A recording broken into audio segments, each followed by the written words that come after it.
ಆಗಿರ್ಲಿ, ಕನಕದಾಸರ ಒಂದು ಸಾಮಾಜಿಕ ಬದ್ಧತೆಯ ವಿಚಾರ ಆಗಿರ್ಲಿ, ವಿವೇಕಾನಂದ ಅವರ ಒಂದು ರಾಷ್ಟ್ರೀಯ ವಿಚಾರ ಆಗಿರ್ಲಿ, ಕುವೆಂಪು ಅವರ ಒಂದು ವಿಶ್ವ ಮಾನವತ್ವ ಆಗಿರ್ಲಿ, ಅಂಬೇಡ್ಕರ್ ಅವರ ಒಂದು ಸಂವಿಧಾನದ ಮೌಲ್ಯಗಳಾಗಿರ್ಲಿ, ಜೊತೆಗೆ ಚಟ್ನಳ್ಳಿ ಮಹೇಶಣ್ಣನವರ ಒಂದು ಕೃಷಿ ಮತ್ತು ಗ್ರಾಮೀಣ ವಿಚಾರಧಾರೆ ಆಗಿರ್ಲಿ, ಹೀಗೆ ಎಲ್ಲಾ ವಿಚಾರಗಳನ್ನ ನಾವು ಒಳಗೂಡಿಸ್ಕೊಂಡು ಯಾರು ಒಂದು ಬೌಂಡ್ರಿ ಹಾಕೊಂಡಲೆ ನಾವೆಲ್ಲರೂ ಒಟ್ಕೊಡ್ಬೇಕು. ಇದು ಸಮಯ ಆಗಿದೆ ಅನ್ಬೇಕಂದ್ರೆ ಇವತ್ತು ನಮಗೊಂದು ಸಂಜೆ ಆಗಿರುತ್ತೆ, ಇವತ್ತು ನಮಗೊಂದು ಜನ ಸಮೂಹ ಆಗುತ್ತೆ. ಬಟ್ 5 ವರ್ಷ 10 ವರ್ಷ 15 ವರ್ಷ ಆದ್ಮೇಲೆ ಯಾವಾಗ ಒಂದು ಸಾಮಾಜಿಕ ಸಾಂಸ್ಕೃತಿಕ ಒಂದು ಕೊರತೆ ಶುರು ಆಗುತ್ತಲ್ಲ, ಅವತ್ತು ಇಂತಹ ಕಾರ್ಯಕ್ರಮಗಳು ಇತಿಹಾಸದ ಪುಟದಲ್ಲಿ, ಸಾಮಾಜಿಕ ಇತಿಹಾಸದಲ್ಲಿ ಒಂದು ದೊಡ್ಡ ಮಟ್ಟದ ಒಂದು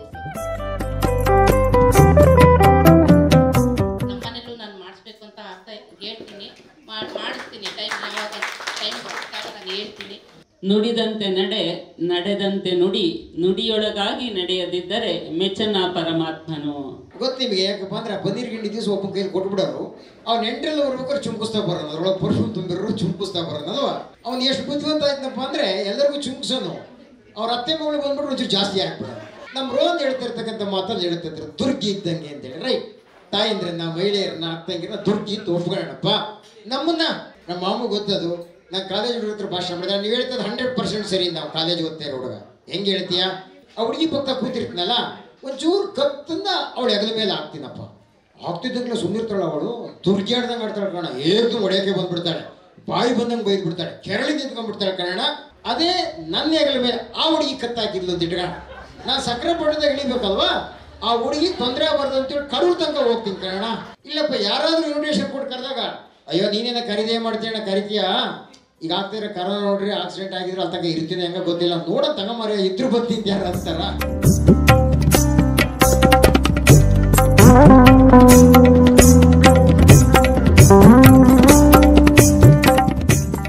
ತಾಯಿನಾಡನ್ನು ತೊರೆದು ಮತ್ತೊಂದು ತಾಯಿನಾಡಿನಲ್ಲಿ ಅದನ್ನು ಅಪ್ಪಿಕೊಳ್ಳುವುದರ ಮೂಲಕ ಬದುಕಲಿಕ್ಕೆ ಹೊರಟಿದ್ದಾರೆ ಅಂತ ಹೇಳಿದರೆ, ನಮ್ಮ ಈ ಸಂಸ್ಕೃತಿಯನ್ನು ನಾವು ಉಳಿಸಿಕೊಳ್ಳುತ್ತಲೇ ಹೋದರೆ ಮುಂದೆ ನಮ್ಮ ಜೀವನದ ನಡಿಗೆಗಳಿಗೆ, ತಿಂಗಳ ನಡಿಗೆ, ಕಂಗಳ ನಡಿಗೆ ಎಲ್ಲಿಂದ ಯಾರಿಂದ ಹೇಗೆ ತರಲಿಕ್ಕೆ ಸಾಧ್ಯ.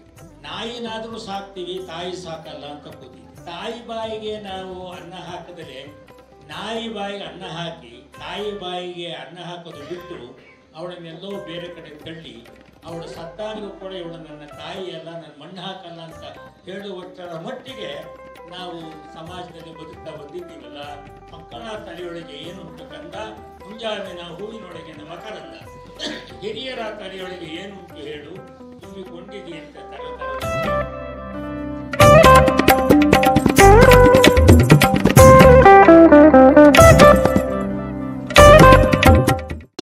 ಶರಣರಿಗೆ ಶರಣೆಂಬುದ ಕರುಣಿಸೂಡಲ ಸಂಗಮ ದೇವ, ನಿಮ್ಮ ಶರಣರಿಗೆ ಶರಣೆಂಬುದ ಕರುಣಿಸೂಡಲ ಸಂಗಮ ದೇವ.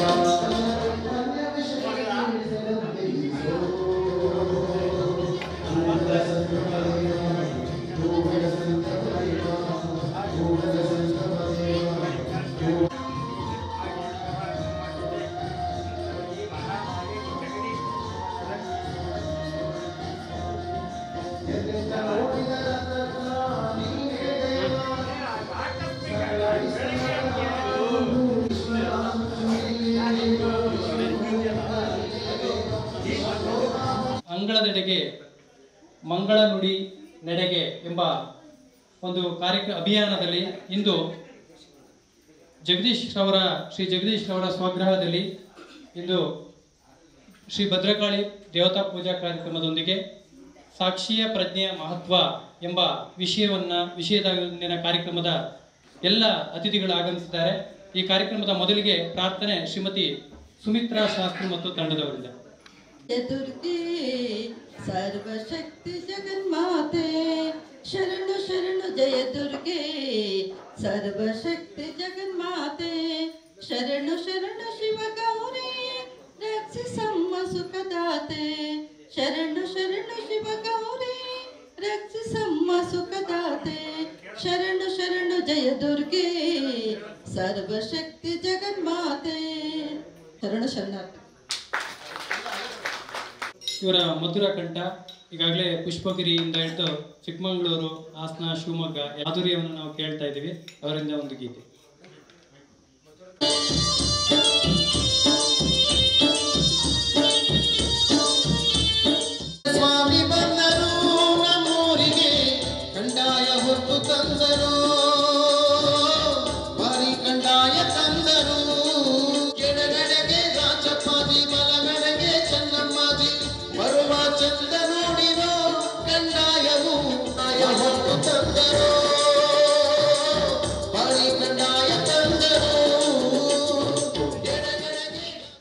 ಸಂಜೆಯ ನಮನಗಳನ್ನು ಸಲ್ಲಿಸುತ್ತಾ ಈ ದಿನ ನಮ್ಮ ಮನೆಯಲ್ಲಿ ಶ್ರೀ ಭದ್ರಕಾಳಮ್ಮ ಮನೆದೇವರ ಪೂಜೆಯನ್ನು ನಾವು ಇಟ್ಕೊಂಡಿದ್ವಿ.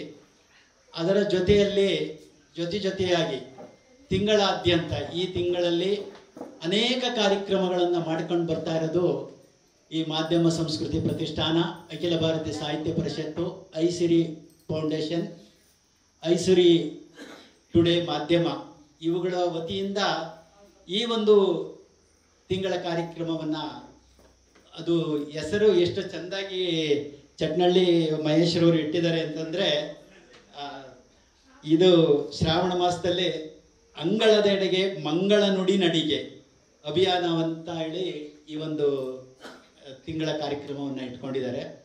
ಈ ಒಂದು ದಿನ ನಾವು ಇಲ್ಲಿ ನಮ್ಮ ಮನೆಯಲ್ಲಿ ಮಾಡಬೇಕು ಅಂತ ಹೇಳಿದಾಗ ನನಗೆ ತುಂಬ ಸಂತೋಷ ಆಯಿತು. ಈ ಒಂದು ಕಾರ್ಯಕ್ರಮದ ಉದ್ಘಾಟನೆಯನ್ನು ಮಾಡಲಿಕ್ಕೆ ಅಂತ ಹೇಳಿ ನಗರದ ಪ್ರಥಮ ಪಜೆ, ಈಗ ನಾವು ಫೋನ್ ಮಾಡಿದ್ದು ಸಂಜೆ ರೀ.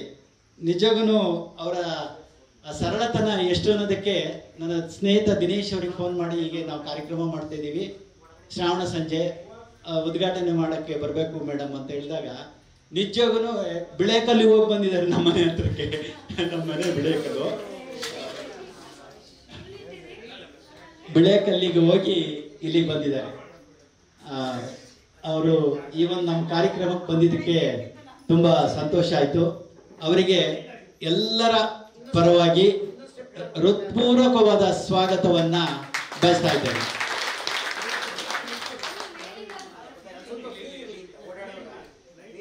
ಅದೇ ರೀತಿ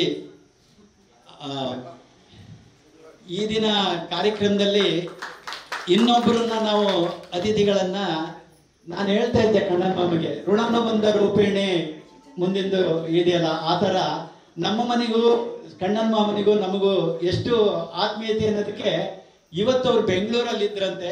ಬೆಂಗಳೂರಿಂದ ಬಂದಿದ್ದಾರೆ ಅವರು. ಚಟ್ನಳ್ಳಿ ಮಹೇಶ್ರವರು ಒಂದು ಮಾತು ಹೇಳಿದ್ದಕ್ಕೆ ಇಲ್ಲಿಗೆ ಬಂದಿದ್ದಾರೆ ನಮ್ಮ ಮನೆಗೆ. ಅವರಿಗೂ ಸಹ ಹೃತ್ಪೂರ್ವಕವಾದ ಸ್ವಾಗತವನ್ನ ಬಯಸ್ತಾ ಇದ್ದಾರೆ. ಈ ಒಂದು ಕಾರ್ಯಕ್ರಮದಲ್ಲಿ ವಾಗ್ಮಿಗಳು ಮತ್ತು ಈ ಒಂದು ಕಾರ್ಯಕ್ರಮದ ರೂವಾರಿಗಳು ಆದಂಥ ಚಟ್ನಳ್ಳಿ ಮಹೇಶ್ರವರು ಆಗಮಿಸಿದ್ದಾರೆ. ಅವರು ನಮ್ಮನ್ನೆಲ್ಲ ಕುರಿತು ಇವತ್ತು ಅವ್ರದ್ದೊಂದು ವಿಶೇಷ, ಯಾರ್ಯಾರ ಮನೆಯಲ್ಲಿ ಯಾವ್ಯಾವ ಕಾರ್ಯಕ್ರಮವನ್ನು ಆಗಬೇಕು ಅಂತೇಳಿ ಈ ಮೊನ್ನೆ ಸ್ವಾಮೀಜಿಯವರು ದೊಡ್ಡಕುರಳ್ಳಿ ಸ್ವಾಮೀಜಿ ಹೇಳ್ತಾ ಇದ್ರು, ಆ ದೊಡ್ಡಯ್ಯನ ಮನೆಯಲ್ಲಿ ಗೆಲುವೆ ಸೋಲಿನಿಂದ ಗೆಲುವೆ ಸೋಪಾನ ಅಂತೇಳಿ ಒಂದು ಇಟ್ಕೊಂಡಿದ್ರು. ನಮ್ಮ ಮನೆಯಲ್ಲಿ ಸಾಕ್ಷಿ ಪ್ರಜ್ಞೆ ಅಂತ, ವಕೀಲರ ಮನೆಯಲ್ಲಿ ಕರೆಕ್ಟಾಗಿ ಅವರು ಸಾಕ್ಷಿ ಪ್ರಜ್ಞೆಯನ್ನು ಇಟ್ಕೊಂಡಿದ್ದಾರೆ. ಆ ರೀತಿ ಒಬ್ಬೊಬ್ಬರ ಮನೆಯಲ್ಲಿ ಆ ಮನೆಗೆ ಸೂಕ್ತವಾದಂಥ ಒಂದು ವಿಷಯನ ಇಟ್ಕೊಂಡು ಈ ಕಾರ್ಯಕ್ರಮ ಆಯೋಜಿಸಿರೋದು ನಿಜವೂ ನಮಗೆಲ್ಲರಿಗೂ ಸಂತೋಷವನ್ನು ಉಂಟು ಮಾಡುತ್ತೆ ಅಂತ ಹೇಳ್ತಾ ಅವರಿಗೂ ಸಹ ಈ ಕಾರ್ಯಕ್ರಮಕ್ಕೆ ಆಗಮಿಸಕ್ಕೆ ಹೃತ್ಪೂರ್ವಕ ಸ್ವಾಗತವನ್ನು ಬಯಸ್ತಾ ಇದ್ದೇನೆ. ಇನ್ನು ಈ ಒಂದು ಕಾರ್ಯಕ್ರಮದಲ್ಲಿ ಮಾಧ್ಯಮ ಸಂಸ್ಕೃತಿಯ ಪ್ರತಿಷ್ಠಾನದ ಅಧ್ಯಕ್ಷರು, ನಮ್ಮ ಸ್ನೇಹಿತರು, ಅನೇಕ ಕಾರ್ಯಕ್ರಮಗಳಲ್ಲಿ ತೊಡಗಿಸಿಕೊಂಡಿರೋರು ಪ್ರಭುಲಿಂಗ ಶಾಸ್ತ್ರಿಗಳು ಆಗಮಿಸ್ತಾರೆ. ಅವರಿಗೂ ಸಹ ಹೃತ್ಪೂರ್ವಕವಾದ ಸ್ವಾಗತವನ್ನ ಬಯಸ್ತಿದ್ದೇನೆ. ಇನ್ನು ಐಸಿರಿ ಪತ್ರಿಕೆ ಈ ಒಂದು ಕಾರ್ಯಕ್ರಮದಲ್ಲಿ ನಾನು ಮಧ್ಯಾಹ್ನ ಫೋನ್ ಮಾಡಿದೆ ಮೇಡಮ್ಗೆ. ಅವರಿಗೆ ಇವತ್ತು ಅವ್ರ ಮನೆ ಪಕ್ಕದಲ್ಲಿ ಗಣೇಶನ ದೇವಸ್ಥಾನದಲ್ಲಿ ವಿಶೇಷ ಪೂಜೆ ಇದೆ, ಆದ್ರೂ ಬರಬೇಕು ಅಂತ ಹೇಳಿದಾಗ ಅವರು ಸಹ ಅತ್ಯಂತ ಸಂತೋಷದಿಂದ ನಮ್ಮ ಕಾರ್ಯಕ್ರಮಕ್ಕೆ ಬಂದಿದ್ದಾರೆ. ರೇಖಾ ಹುಲಿಯಪ್ಪಗೌಡರು, ಮಾಜಿ ಜಿಲ್ಲಾ ಪಂಚಾಯಿತಿಯ ಅಧ್ಯಕ್ಷರು, ಅವರಿಗೆ ಹೃತ್ಪೂರ್ವಕವಾದ ಸ್ವಾಗತವನ್ನ ಬಯಸ್ತಾ ಇದ್ದೇನೆ. ಇನ್ನು ಈ ಕಾರ್ಯಕ್ರಮದಲ್ಲಿ ಈ ಒಂದು ಕಾರ್ಯಕ್ರಮದ ರೂವಾರಿ ಮತ್ತೆ ಯುವಕರು ಯುವ ಶಕ್ತಿಯನ್ನ ಹೇಗೆ ಕಲ್ಯಾಣ್ ಕುಮಾರ್ ಅವರ ತಂಡ ಬೆಳೆಸ್ತಾ ಇದೆ ಅನ್ನೋದಕ್ಕೆ ಐಸಿರಿ ಏನಿದೆಯೋ ಆ ಪತ್ರಿಕೆಯ ಜೊತೆಯಲ್ಲಿ ಈ ಒಂದು ಯೂಟ್ಯೂಬ್ ಅನ್ನ ಪ್ರಾರಂಭ ಮಾಡಿ ಐಸಿರಿ ಟುಡೇ ಅನ್ನೋದನ್ನ ನಿಜವಾಗೂ ಯೂಟ್ಯೂಬ್ ನಾವೇನು ಇಲ್ಲಿ ಕಾರ್ಯಕ್ರಮ ಮಾಡ್ತಾ ಇದೀವಿ ದೇಶದಾದ್ಯಂತ ಪ್ರಚಾರ ಆಗುವಂತಹ ಒಂದು ಈ ವಯಸ್ಸಿನಲ್ಲಿ ಅವರು ಮಾಡ್ತಾ ಇದ್ದಾರೆ ಅಂದ್ರೆ ನಮ್ಮ ಚಿಕ್ಕಮಗಳೂರು ನಗರಕ್ಕೇನೆ ಒಂದು ಒಳ್ಳೆಯ ಒಂದು ಬೆಳವಣಿಗೆ ಅಂತ ಹೇಳಿ ಹೇಳ್ತಾ ಅವರ ಒಂದು ಈ ಒಂದು ಕಾರ್ಯಕ್ರಮಕ್ಕೆ ನಮ್ಮ ಮನೆಯಲ್ಲಿ ಮಾಡೋದಕ್ಕೆ ಅವರಿಗೆ ಅನುವು ಮಾಡಿ ಕೊಟ್ಟಿದ್ದಕ್ಕೆ ಅವರಿಗೆ ಹೃತ್ಪೂರ್ವಕವಾದ ಸ್ವಾಗತವನ್ನ ಈ ಕಾರ್ಯಕ್ರಮದಲ್ಲಿ ಕೇಳ್ಕೊತಾ ಇದ್ದೀನಿ. ಈ ಒಂದು ಕಾರ್ಯಕ್ರಮಕ್ಕೆ ಒಂದು ಮೆರುಗನ್ನು ತರ್ತಾ ಇರೋದು ಅಂದರೆ ಈ 8 ದಿನಗಳ ಕಾಲ ಯಾವುದೇ ಪ್ರತಿಫಲಾಕ್ಷೆ ಇಲ್ಲದೆ ಮೈಕನ್ನು ಸಹ ತಗೊಂಡು ಬಂದು ಕಾರ್ಯಕ್ರಮ ನಡೆಸ್ಕೊಳ್ತಾ ಇರೋರು ಅಂದರೆ ಚಂದನ್ ರವರು. ನಮ್ಮ ಪುಷ್ಪಗಿರಿ ಸಂಸ್ಥಾನದಲ್ಲಿ ಪುಷ್ಪಗಿರಿ ಮಠದಲ್ಲಿ ಹಾಡುಗಾರರಾಗಿದ್ದು ಬೇಲೂರಿನವರು. ಅವರ ಪತ್ನಿಯೂ ಸಹ ಪುಷ್ಪಗಿರಿ ಸ್ವಸಹಾಯ ಸಂಘದ ಅಧ್ಯಕ್ಷರಾಗಿದ್ದಾರೆ. ಅವರು ನಮ್ಮ ಒಂದು ಕಾರ್ಯಕ್ರಮದಲ್ಲಿ ಉತ್ತಮವಾಗಿ ಈ ಸಂಗೀತ ಸುದ್ದಿಯನ್ನು ನಡೆಸ್ಕೊಡ್ತಾ ಇದ್ದಾರೆ. ಅವರಿಗೂ ಸಹ ಹೃತ್ಪೂರ್ವಕವಾದ ಸ್ವಾಗತವನ್ನು ಬಯಸ್ತಾ ಇದ್ದೇನೆ. ಮತ್ತೆ ಈ ಕಾರ್ಯಕ್ರಮಕ್ಕೆ ಅನೇಕ ಪ್ರಮುಖರು, ನಮ್ಮ ಓಂಕಾರ ಸ್ವಾಮಿಯವರು, ಸುಜಾತ ಓಂಕಾರ ಸ್ವಾಮಿಯವರು, ಅದೇ ರೀತಿ ನನಗೆ ಪಟ್ಟಣ ಸಹಕಾರ ಬ್ಯಾಂಕಿನ ಒಂದು ಮ್ಯಾನೇಜರ್ ಆದ ರಾಘವೇಂದ್ರ ಅವರು ಬಂದಿದ್ದಾರೆ. ನಿಂತು ದಯವಿಟ್ಟು ಪರಿಚಯ ಮಾಡಿಕೊಡ್ಬೇಕಿತ್ತು, ಅವರಿಗೆ ಸ್ವಾಗತವನ್ನು ಬಯಸ್ತಾ ಇದ್ದೇನೆ. ಅದೇ ರೀತಿ ನಮ್ಮ SS ಚಂದ್ರಶೇಖರ್ ಅವರು, ಕುರುವಂಗಿ ಚೆನ್ನೇಗೌಡರು, RFO ಜಯದೇವಪ್ಪನವರು ಮತ್ತು ಗುರು ಸಿದ್ದರಾಮೇಶ್ವರ ವಿದ್ಯಾಸಂಸ್ಥೆಯ ಕಾರ್ಯದರ್ಶಿಗಳಾದಂತಹ ನಮ್ಮ ಕಾರ್ಯದರ್ಶಿಗಳು ಇವರೆಲ್ಲರೂ ಸಹ ಬಂದಿದ್ದಾರೆ. ಯೋಗಣ್ಣ, ಆರಾಧ್ಯರು, ಹೀಗೆ ಅನೇಕ ಎಲ್ಲ ಬಂದಿದ್ದಾರೆ. ಅವರಿಗೆ ಮತ್ತೆ ಕೋರ್ಟಿನ ನಿವೃತ್ತ ನೌಕರರಾದಂತಹ ರಾಜಪ್ಪನವರು, ಸ್ಟ್ಯಾಟಿಸ್ಟಿಕಲ್ ಆಫೀಸರ್ ಅಂತ ಕರಿಗೌಡರು, ಅನೇಕರು ಈ ಒಂದು ಕಾರ್ಯಕ್ರಮದಲ್ಲಿ ಭಾಗವಹಿಸಿರುವುದು ನಮಗೆಲ್ಲರಿಗೂ ಸಂತೋಷ ತಂದಿದೆ ಅಂತ ಹೇಳ್ತಾ, ಎಲ್ಲರಿಗೂ ಯಾರಿಗಾರ ಹೆಸರು ಬಿಟ್ಟಿದ್ರೆ ದಯವಿಟ್ಟು ಬೇಜಾರು ಮಾಡ್ಕೋಬೇಡಿ.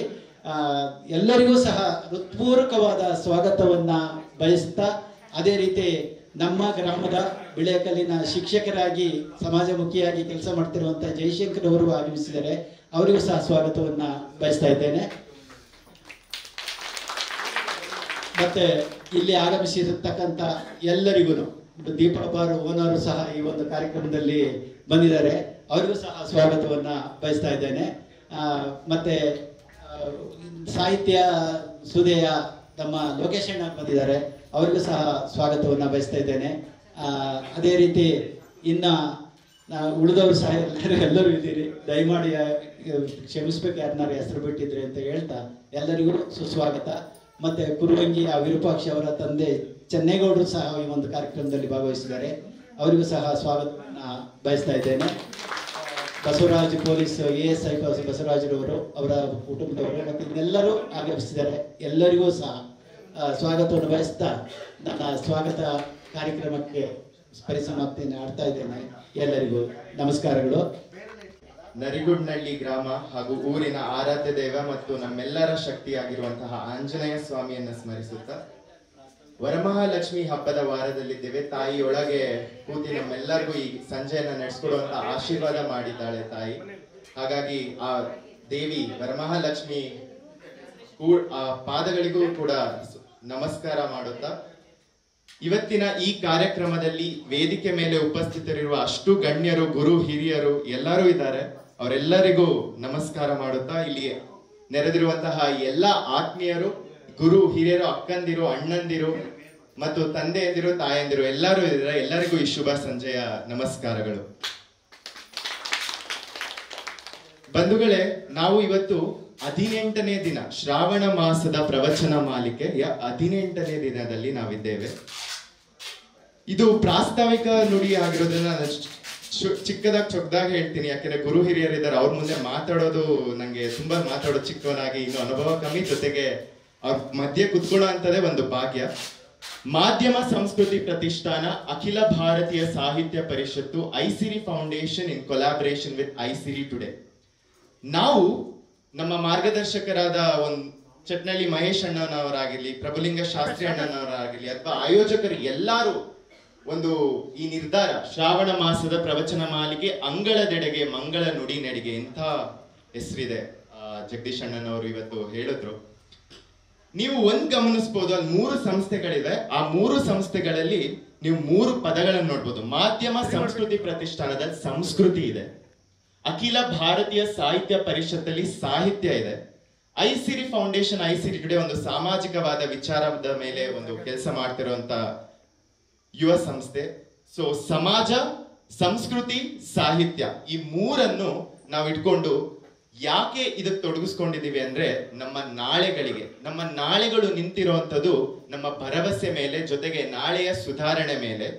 ಹಂಗಾದ್ರೆ ಸಂಸ್ಕೃತಿ, ಸಮಾಜ, ಸಾಹಿತ್ಯ ಯಾರಲ್ಲೂ ಇಲ್ಲ ಅಂತೀರಾ? ಇವತ್ತಿನ ಸೋಷಿಯಲ್ ಮೀಡಿಯಾ ಯುಗದಲ್ಲಿ ಎಲ್ಲದೂ ನಮಗೆ ಶಾರ್ಟ್ ಕಟ್ ಅಲ್ಲೇ ಎಲ್ಲ ಬೇಕು ಅಂತ ಆಗುತ್ತೆ. ಹಾಗಾಗಿ ಎಷ್ಟೋ ಜನ, ಎಷ್ಟೋ ಕುಟುಂಬದಲ್ಲಿ ನಾವು ಮೊಬೈಲ್ ಅಲ್ಲಿ ತಲ್ಲೀನರಾಗಿದ್ದೀವಿ ಹೊರತು ನಾವು ಏನ್ ಮಾಡ್ಬೇಕು, ಯಾರ ಜೊತೆ ಇರಬೇಕು, ಏನ್ ವಿಚಾರ ತಿಳ್ಕೊಬೇಕು ಅನ್ನೋದು ಒಂದು ಕೊರತೆ ಆಗಿದೆ. ಹಾಗಾಗಿ ನಮ್ಮ ಭಾರತೀಯ ಸಾಂಸ್ಕೃತಿಕ ನೆಲೆಯಲ್ಲಿ, ತತ್ವಾದರ್ಶಗಳಲ್ಲಿ ಮೂಲ ಒಂದು ಉದ್ದೇಶ ಇರೋದೇ ನಮ್ಮ ಕೌಟುಂಬಿಕ ವ್ಯವಸ್ಥೆ ಗಟ್ಟಿಯಾಗಿದ್ರೆ ಮಾತ್ರ ನಮ್ಮ ಈ ಒಂದು ನಾಗರಿಕ ಶಕ್ತಿ ಉಳಿಬಹುದು ಅಂತ ನಮ್ಮೆಲ್ಲರಿಗೂ ಗೊತ್ತು. ಇಲ್ಲೆಲ್ಲರೂ ಗುರು ಹಿರಿಯರಿದ್ದೀರಾ. ಹಾಗಾಗಿ ಸಂಸ್ಕೃತಿ, ಸಮಾಜ, ಸಾಹಿತ್ಯದ ಅರಿವನ್ನ ಮೂಡಿಸ್ತಾ 28 ದಿನಗಳ ಕಾಲ, ಹತ್ರ ಒಂದು ಮಾಸ ನಾವು ಪ್ರತಿಯೊಂದು ಮನೆಯಲ್ಲಿ, ಪ್ರತಿಯೊಂದು ಮನದಲ್ಲಿ, ಪ್ರತಿಯೊಂದು ಹಳ್ಳಿ, ಮನೆ, ಕುಟುಂಬದಲ್ಲಿ ನಾವು ಈ ಒಂದು ವಿಚಾರಧಾರೆ ಪ್ರತಿಯೊಂದು ದಿನ ಒಂದೊಂದು ವಿಷಯ ಇಟ್ಕೊಂಡಿದ್ದೀವಿ. ಇವತ್ತು ನಾವು ಇಟ್ಕೊಂಡಿರುವಂತದ್ದು ಸಾಹಿತ್ಯ ಪ್ರಜ್ಞೆಯ ಮಹತ್ವ ಅಂತ. ಅದ್ರ ಬಗ್ಗೆ ಗಣ್ಯರು ಮಾತಾಡ್ತಾರೆ. ಸಾಕ್ಷಿ ಪ್ರಜ್ಞೆ, ಇದು ನಾನು ಸಾಹಿತ್ಯ ಅನ್ನೋ ಪದ ಯೂಸ್ ಮಾಡಿದೆ. ಸಾಕ್ಷಿ ಪ್ರಜ್ಞೆಯ ಮಹತ್ವ ಜಗದೀಶ್ ಅಣ್ಣನವ್ರಿಗೆ ಮತ್ತು ನನ್ಗೆ, ನಾನು ಕಾನೂನು ವ್ಯಾಸಂಗ ಮಾಡ್ತಿರೋದ್ರಿಂದ ನಂಗೂ ಹತ್ತಿರವಾದದ್ದು. ಇದನ್ನ ನಾವು ಸಾಹಿತ್ಯಿಕವಾಗಿ ಸಾಕ್ಷಿ ಅಂದ್ರೆ ಏನು ಅಂತ ನೋಡ್ಬೋದು. ಸಾಕ್ಷಿಯ ಮಹತ್ವ ಬೇರೆ ತರ ತಿಳ್ಕೊಬಹುದು. ಕಾನೂನಾತ್ಮಕವಾಗಿ ಸಾಕ್ಷಿ ಅಂದ್ರೆ ಅದೊಂಥರ ಬೇರೆ ತರದ್ದು. ಹಾಗೆ ಒಂದು ಆರ್ಥಿಕ ಸಾಕ್ಷಿ, ನಾನು ಯಾಕೆ ಈ ಒಂದೊಂದೊಂದೊಂದು ಸೆಕ್ಟರ್ ಹೇಳ್ತಿದ್ದೀನಿ ಅಂದ್ರೆ, ಒಂದು ಪದ, ಒಂದು ಸಬ್ಜೆಕ್ಟ್ ನಾವು ಬೇರೆ ಬೇರೆ ಟೈಪ್, ಮಲ್ಟಿ ಡೈಮೆನ್ಷನಲಿ ನೋಡ್ಬೋದು ಅಂತ ಇಂತಹ ಒಂದು ಕಾರ್ಯಕ್ರಮದಲ್ಲಿ ಒಂದು ಕುಟುಂಬದ ಮಕ್ಕಳು, ಒಂದು ಕುಟುಂಬದ ಹೆಣ್ಮಕ್ಳು, ಒಂದು ಕುಟುಂಬದ ತಂದೆಯಂದಿರು ಎಲ್ಲರೂ ತಿಳ್ಕೊಂಡು ಒಂದು ವಿಚಾರ ಸಂಕಿರಣದ ಯಾತ್ರೆ ಇದಾಗಿದೆ. ಹಾಗಾಗಿ ನಮ್ಮ ಸಂಸ್ಥೆ ಇದ್ರ ಜೊತೆ ತೊಡಗಿಸ್ಕೊಂಡು ನಮ್ಮ ಮಾರ್ಗದರ್ಶಕರಾದ ಚಟ್ನಳ್ಳಿ ಮಹೇಶ್ ಅಣ್ಣನವರು ಮತ್ತೆ ಪ್ರಭುಲಿಂಗ ಶಾಸ್ತ್ರಿ ಅಣ್ಣನವ್ರ ಜೊತೆ ನಾವು ಇದನ್ನ ಜೋಡಿಸ್ಕೊಂಡು ಇವತ್ತು ತುಂಬಾ ವಿಶೇಷ. ಯಾಕೆ ಅಂದ್ರೆ ಹೆಚ್ಚಾಗಿ ಇವತ್ತು ಮಂಗಳವಾರ ತಾಯಿಯ ಪೂಜೆ ಆಗಿದೆ, ಜೊತೆಗೆ ಇಲ್ಲಿ ಹೆಚ್ಚಾಗಿ ಮಾತೆಯರು ಸೇರ್ಕೊಂಡಿದ್ದಾರೆ. ಅದ್ರ ಜೊತೆಗೆ ನಮ್ಮ ವೇದಿಕೆಯಲ್ಲೂ ಕೂಡ ಇಬ್ರು ಗಣ್ಯ ಮಹಿಳೆಯರು ಕೂಡ ಇದ್ದಾರೆ. ಅವರಿಗೂ ಈ ಕಾರ್ಯಕ್ರಮಕ್ಕೆ ಸ್ವಾಗತ ಹೇಳ್ತಾ, ಅವರಿರೋದು ಮತ್ತೆ ಇಷ್ಟೊಂದು ಮಹಿಳಾ ಮಣಿಯರು ಇವತ್ತು ಈ ಕಾರ್ಯಕ್ರಮದಲ್ಲಿ ಇರೋದು ಇನ್ನಷ್ಟು ಅರ್ಥಪೂರ್ಣವಾಗಿ ಈ ಶ್ರಾವಣ ಸಂಜೆ ಮೊಳಗಲಿದೆ ಅಂತ ನಾನು ಭಾವಿಸಿದ್ದೀನಿ. ಜೊತೆಗೆ ನಮ್ಮ ಹಿರೇಮಗಳೂರು ಕಣ್ಣನ್ ಮಾಮ ಅವರು ಇವತ್ತು ವಿಶೇಷವಾಗಿ ಬಂದಿದ್ದಾರೆ. ಬಹುಶಃ ಅದು ರಾಮನ ಕೃಪೆನೇ ಇರ್ಬೋದು, ದೈವ ಕೃಪೆ ಇರ್ಬೋದು. ಯಾಕೆಂದ್ರೆ ನಾವು ಹೇಳ್ದೆಲೆ ಇದು ಅನ್ಪ್ಲಾನ್ಡ್ ಆಗಿದ್ದು, ಚಟ್ನಳ್ಳಿ ಮಹೇಶ್ ಅಣ್ಣನವರು ಮತ್ತೆ ಕಣ್ಣನ್ ಮಾಮ ಅವರ ನಡುವಿನ ಒಂದು ಕಮ್ಯುನಿಕೇಶನ್ ಆಗಿ. ಹಾಗಾಗಿ ಇದು 27ನೇ ತಾರೀಕು ಶಾಸಕರಾದ HD ತಮ್ಮಯ್ಯಣ್ಣನವರ ಮನೇಲಿ ನಡೀತು. ಅಲ್ಲಿ ಶ್ರವಣ ಅಂತ, ಅಲ್ಲಿಂದ ಯಾವುದೇ ಮತ, ಪಕ್ಷ, ಪಂಥ ಅಥವಾ ಏನೇ ಒಂದು ಪ್ರಾದೇಶಿಕತೆ ಭೇದವಿಲ್ಲದೆ ಒಬ್ರೊಬ್ರು ಮನೇಲಿ ನಡೀತಾ ಬಂತು. ಇವತ್ತು 18ನೇ ದಿನದಲ್ಲಿದ್ದೀವಿ. ಕೋಟೆ ರಂಗನಾಥ್ ಅಣ್ಣನವ್ರ ಮನೇಲಿ ನಡೀತು, ಕಲ್ಮಡಪ್ಪ ಅಣ್ಣನವ್ರ ಮನೇಲಿ ನಡೀತು, ಜೊತೆಗೆ ಮೂಡಿಗೆರೆಯಲ್ಲಿ ಜಗದೀಶ್ ಅಣ್ಣನವ್ರ ಮನೇಲಿ ನಡೀತು, ಚಿಕ್ರೋಳಿಲಿ ನಡೀತು, ಮತ್ತೆ ನಮ್ಮ ನಿರ್ಘಟ್ಟದಲ್ಲಿ ನಡೀತು, ಮುಂದೆ ಎಸ್ಕಿದ್ರಲ್ಲಿ ನಡೆಯುತ್ತೆ. ಮುಂದೆ ಈ ಭಾನುವಾರ ಮಾಜಿ ಶಾಸಕರು ಮತ್ತು MLC ಅವರಾದ ಶ್ರೀ ಸಿಟಿ ರವಿ ಅಣ್ಣನವ್ರ ಮನೇಲಿ ನಡೆಯುತ್ತೆ. ಹೀಗೆ ಅಕ್ಕವ್ರ ಮನೇಲಿ ಓಕೆ ಬದಲಾಗಿದೆ ಈಗ. ಹಾಗಾಗಿ ಅವಾಗವಾಗ್ಲೇ ನಾವು ಒಂದು ಮಾಡಿಫಿಕೇಶನ್ ಮಾಡಿ 17ಕ್ಕೆ ನಮ್ಮ ಅಕ್ಕನವರಾದ ರೇಖಾ ಹುಲಿಯಪ್ಪ ಗೌಡ್ರು ಅಕ್ಕವ್ರ ಮನೇಲಿ ನಡೀತದೆ. ಹೀಗೆ ಒಂದೊಂದು ಮನೆಯಲ್ಲಿ ನಾವು ಯಾವುದೇ ಒಂದು ಬೌಂಡ್ರಿ ಹಾಕೊಂಡಲೆ ಒಂದು ವಿಚಾರನ ಪ್ರತಿಯೊಂದು ಮನೆಗೂ ಹೋಗ್ಬೇಕು. ನೀವಲ್ಲಿ ನೋಡ್ಬೋದು, ಲಾಸ್ಟ್ ನಾನು ಹೇಳ್ತೀನಿ, ಗುರು ಹಿರಿಯರಿದ್ದಾರೆ, ಆದ್ರೂ ನಮ್ಮ ಒಂದು ವಿಚಾರಧಾರೆಗಳು ಬಸವಣ್ಣನವರ ಕಾಯಕ ತತ್ವ ಆಗಿರ್ಲಿ, ಕನಕದಾಸರ ಒಂದು ಸಾಮಾಜಿಕ ಬದ್ಧತೆಯ ವಿಚಾರ ಆಗಿರ್ಲಿ, ವಿವೇಕಾನಂದ ಅವರ ಒಂದು ರಾಷ್ಟ್ರೀಯ ವಿಚಾರ ಆಗಿರ್ಲಿ, ಕುವೆಂಪು ಅವರ ಒಂದು ವಿಶ್ವ ಮಾನವತ್ವ ಆಗಿರ್ಲಿ, ಅಂಬೇಡ್ಕರ್ ಅವರ ಒಂದು ಸಂವಿಧಾನದ ಮೌಲ್ಯಗಳಾಗಿರ್ಲಿ, ಜೊತೆಗೆ ಚಟ್ನಳ್ಳಿ ಮಹೇಶ್ ಅಣ್ಣನವರ ಒಂದು ಕೃಷಿ ಮತ್ತು ಗ್ರಾಮೀಣ ವಿಚಾರಧಾರೆ ಆಗಿರ್ಲಿ, ಹೀಗೆ ಎಲ್ಲಾ ವಿಚಾರಗಳನ್ನ ನಾವು ಒಳಗೂಡಿಸ್ಕೊಂಡು ಯಾರು ಒಂದು ಬೌಂಡ್ರಿ ಹಾಕೊಂಡಲೆ ನಾವೆಲ್ಲರೂ ಒಡ್ಕೊಡ್ಬೇಕು. ಇದು ಸಮಯ ಆಗಿದೆ ಅಂತ ಒಂದು ಮೆಸೇಜ್ ಕೊಡಕ್ ಹೋಗಿದೆ. ಅದಕ್ಕೆಲ್ಲ ನೀವು ಪ್ರೋತ್ಸಾಹ ಮಾಡಿದ್ರೆ ಇವತ್ತು ಈ ಸಂಜೆ ಸಾರ್ಥಕವಾಯ್ತು ಅಂತ ನಾನು ನಿಮಗೋಸ್ಕರ ನೀವು ಚಪ್ಪಾಳೆ ಕೊಡ್ಕೊಳ್ಳಿ. ಅದ್ರ ಜೊತೆಗೆ ಲಾಸ್ಟ್ ಮಾತು ಏನ್ ಹೇಳ್ಬೇಕಂದ್ರೆ, ಇವತ್ತು ನಮಗೊಂದು ಸಂಜೆ ಆಗಿರುತ್ತೆ, ಇವತ್ತು ನಮಗೊಂದು ಜನ ಸಮೂಹ ಆಗಿರುತ್ತೆ. ಬಟ್ 5 ವರ್ಷ, 10 ವರ್ಷ, 15 ವರ್ಷ ಆದ್ಮೇಲೆ ಯಾವಾಗ ಒಂದು ಸಾಮಾಜಿಕ ಸಾಂಸ್ಕೃತಿಕ ಒಂದು ಕೊರತೆ ಶುರು ಆಗುತ್ತಲ್ಲ, ಅವತ್ತು ಇಂತಹ ಕಾರ್ಯಕ್ರಮಗಳು ಇತಿಹಾಸದ ಪುಟದಲ್ಲಿ, ಸಾಮಾಜಿಕ ಇತಿಹಾಸದಲ್ಲಿ ಒಂದು ದೊಡ್ಡ ಮಟ್ಟದ ಒಂದು ಸದ್ದು ಮಾಡುತ್ತೆ. ಅಂದ್ರೆ ಹಿಂಗೊಂದು ಆಗಿತ್ತು ಅಣ್ಣನವರು ಅಕ್ಕನವರು ನೇತೃತ್ವದಲ್ಲಿ ಅಂತ. ಅದೊಂದು ದೊಡ್ಡ ಅಭಿಯಾನಕ್ಕೆ ನೀವೆಲ್ಲರೂ ಸಾಕ್ಷಿಯಾಗಿದ್ದೀರಾ. ಇವತ್ತು ಸಾಕ್ಷಿ ಪದ ಇರೋದ್ರಿಂದ ಈ ತರನು ಸಾಕ್ಷಿ, ನಾವು ಸಾಮಾಜಿಕವಾದ ಸಾಕ್ಷಿ ಲಿಂಕ್ ಮಾಡ್ಬೋದು ಅಂತ ನಾನು ಹೇಳ್ತಾ ನನ್ನ ಒಂದೆರಡು ಮಾತುಗಳನ್ನು ಮುಗಿಸ್ತಾ ಇದ್ದೀನಿ. ಮುಗಿಸುವ ಮುನ್ನ 24ನೇ ತಾರೀಕು ಈ ಕಾರ್ಯಕ್ರಮ ಎಂಡ್ ಆಗುತ್ತೆ. ಅದು ಚಟ್ನಳ್ಳಿ ಮಹೇಶ್ ಅಣ್ಣನವರ ಸ್ವಗೃಹದಲ್ಲಿ.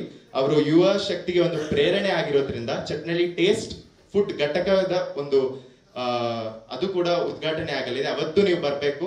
ಅವರೆಲ್ಲರೂ ಅವರು ಗುರುಸ್ಥಾನದಲ್ಲಿರುವ ಅಂತಹ ಒಂದು ವ್ಯಕ್ತಿತ್ವ ನಮಗೆಲ್ಲರಿಗೂ ಒಂದು ದೊಡ್ಡ ಮಾರ್ಗದರ್ಶನ. ಬರೋ ಯುವ ಪೀಳಿಗೆ ನನ್ನಂತವ್ರಿಗೆ ಎಷ್ಟು ಸ್ಫೂರ್ತಿದಾಯಕ. ಹಾಗಾಗಿ 24ನೇ ತಾರೀಕು ತನಕ ನೀವೆಲ್ಲರೂ ನಮ್ಮ ಜೊತೆ ಸಹಕರಿಸ್ಬೇಕು, ಅಲ್ಲಲ್ಲಿ ಬಂದು ಸೇರ್ಕೊಬೇಕು ಅಂತ ಹೃತ್ಪೂರ್ವಕವಾಗಿ ಕೇಳ್ಕೊಂತ ಇದ್ದೀನಿ. ಧನ್ಯವಾದಗಳು. ಈಗಲೇ ಚಿಗುರ್ತಾ ಇದೆ, ಅದು ಹೆಮ್ಮರವಾಗಿ ಬೆಳೆದು ಸಾಹಿತ್ಯ ಚಿಕ್ಕಮಗಳೂರಿಗೆ ಹೆಸರು ತರಲಿ, ನಾಡಿಗೆ ಹೆಸರು ತರಲಿ ಅಂತೇಳಿ ಈ ಸಂದರ್ಭದಲ್ಲಿ ಶುಭ ಹಾರೈಕೆಗಳೊಂದಿಗೆ ಅವರಿಗೆ ಧನ್ಯವಾದಗಳನ್ನು ಅರ್ಪಿಸ್ತೇನೆ. ಈಗ ಉದ್ಘಾಟನೆ.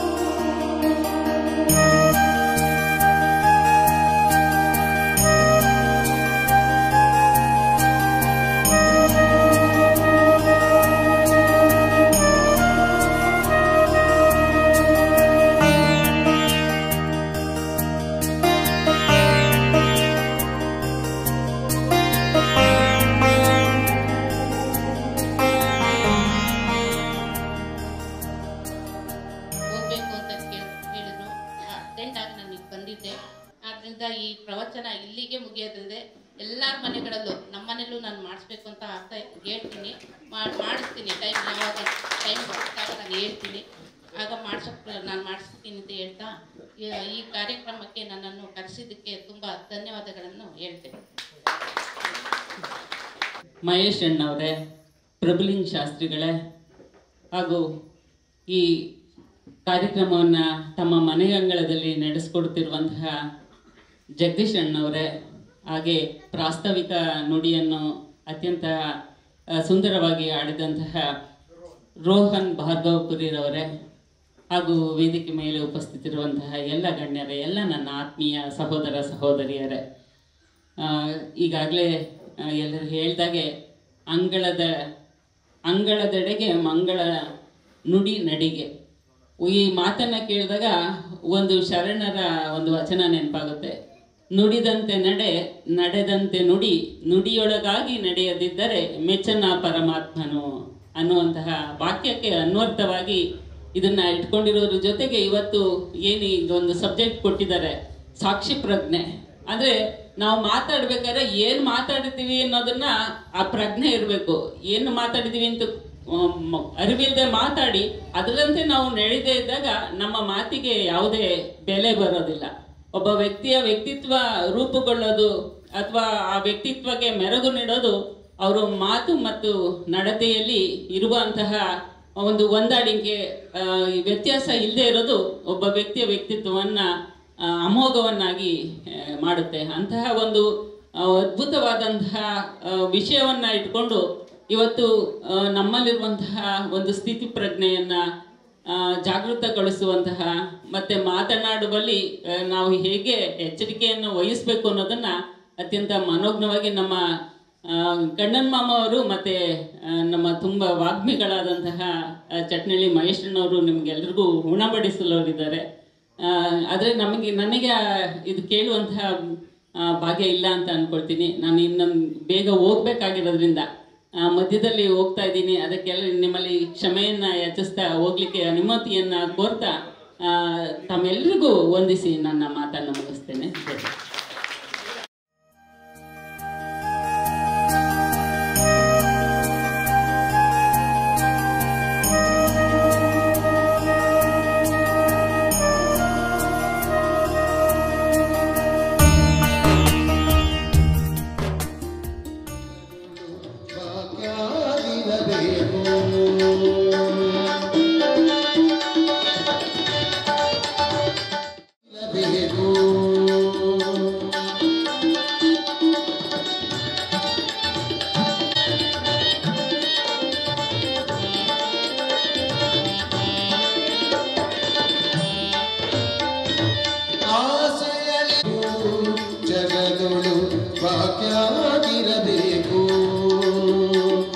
ನಮ್ಮ ಗುರುವರಾಗಿರ್ತಕ್ಕಂಥ ಕಣ್ಣನ್ ಮಾಮನ ಜೊತೆ ಹಂಚ್ಕೊಂಡೆ.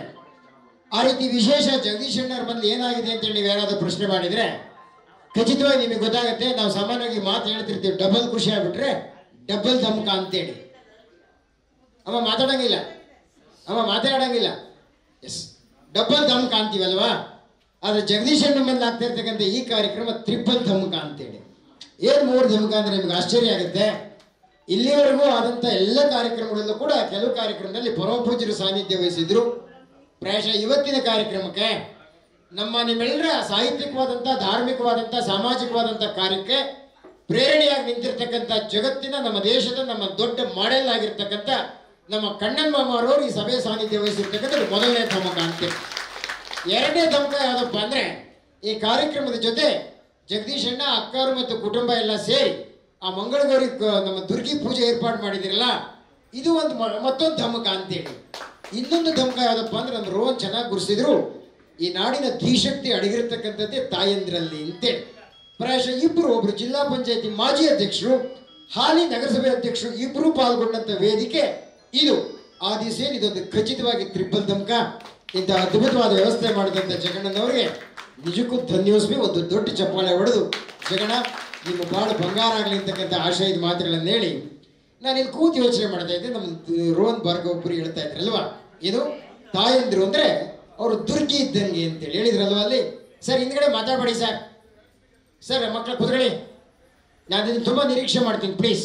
ಯಾಕೆ ನಿರೀಕ್ಷೆ ಮಾಡ್ತೀನಿ ನಿಮ್ಗೆ ಗೊತ್ತಿರ್ಬೋದು, 3-4 ಹಾಡು ಹೇಳಿಸ್ದೆ, ಇನ್ನೂ 1 2 ಹಾಡು ಹೇಳ್ತೀವಲ್ಲ, ಈ ಉತ್ಸಾಹ ನಮ್ಮೊಳಗಡೆ ಚಿಗುರಬೇಕು ಅಂತೇಳಿ ಯಾವ್ಯಾವುದೋ ಹಾಡು ಕೇಳ್ತಕ್ಕಂಥ ನಿಟ್ಟಿನಲ್ಲಿ, ಯಾವ್ಯಾವುದೋ ನೋಡ್ತಕ್ಕಂಥ ನಿಟ್ಟಿನಲ್ಲಿ 1-2 ಗಂಟೆಗಳ ಕಾಲ ನಾವಿಲ್ಲಿ ಭಾಗವಹಿಸಿದ್ದೀವಿ ಅಂದರೆ ಇದೊಂದು ಯೋಗದ ಸ್ಥಿತಿ ನಿರ್ಮಾಣ ಆಗಬೇಕು. ಯಾವುದೋ ಹಾಡು ಕೇಳ್ತಾ ಇದ್ದೀವಿ, ಮಾತು ಕೇಳ್ತಾ ಇದ್ದೀವಿ ಅಂದರೆ ಅದಕ್ಕೆ ನಮ್ಮ ಸನಾತನ ಸಂಸ್ಕೃತಿಯಲ್ಲಿ ಶ್ರವಣ ಯೋಗ ಅಂತಾರೆ.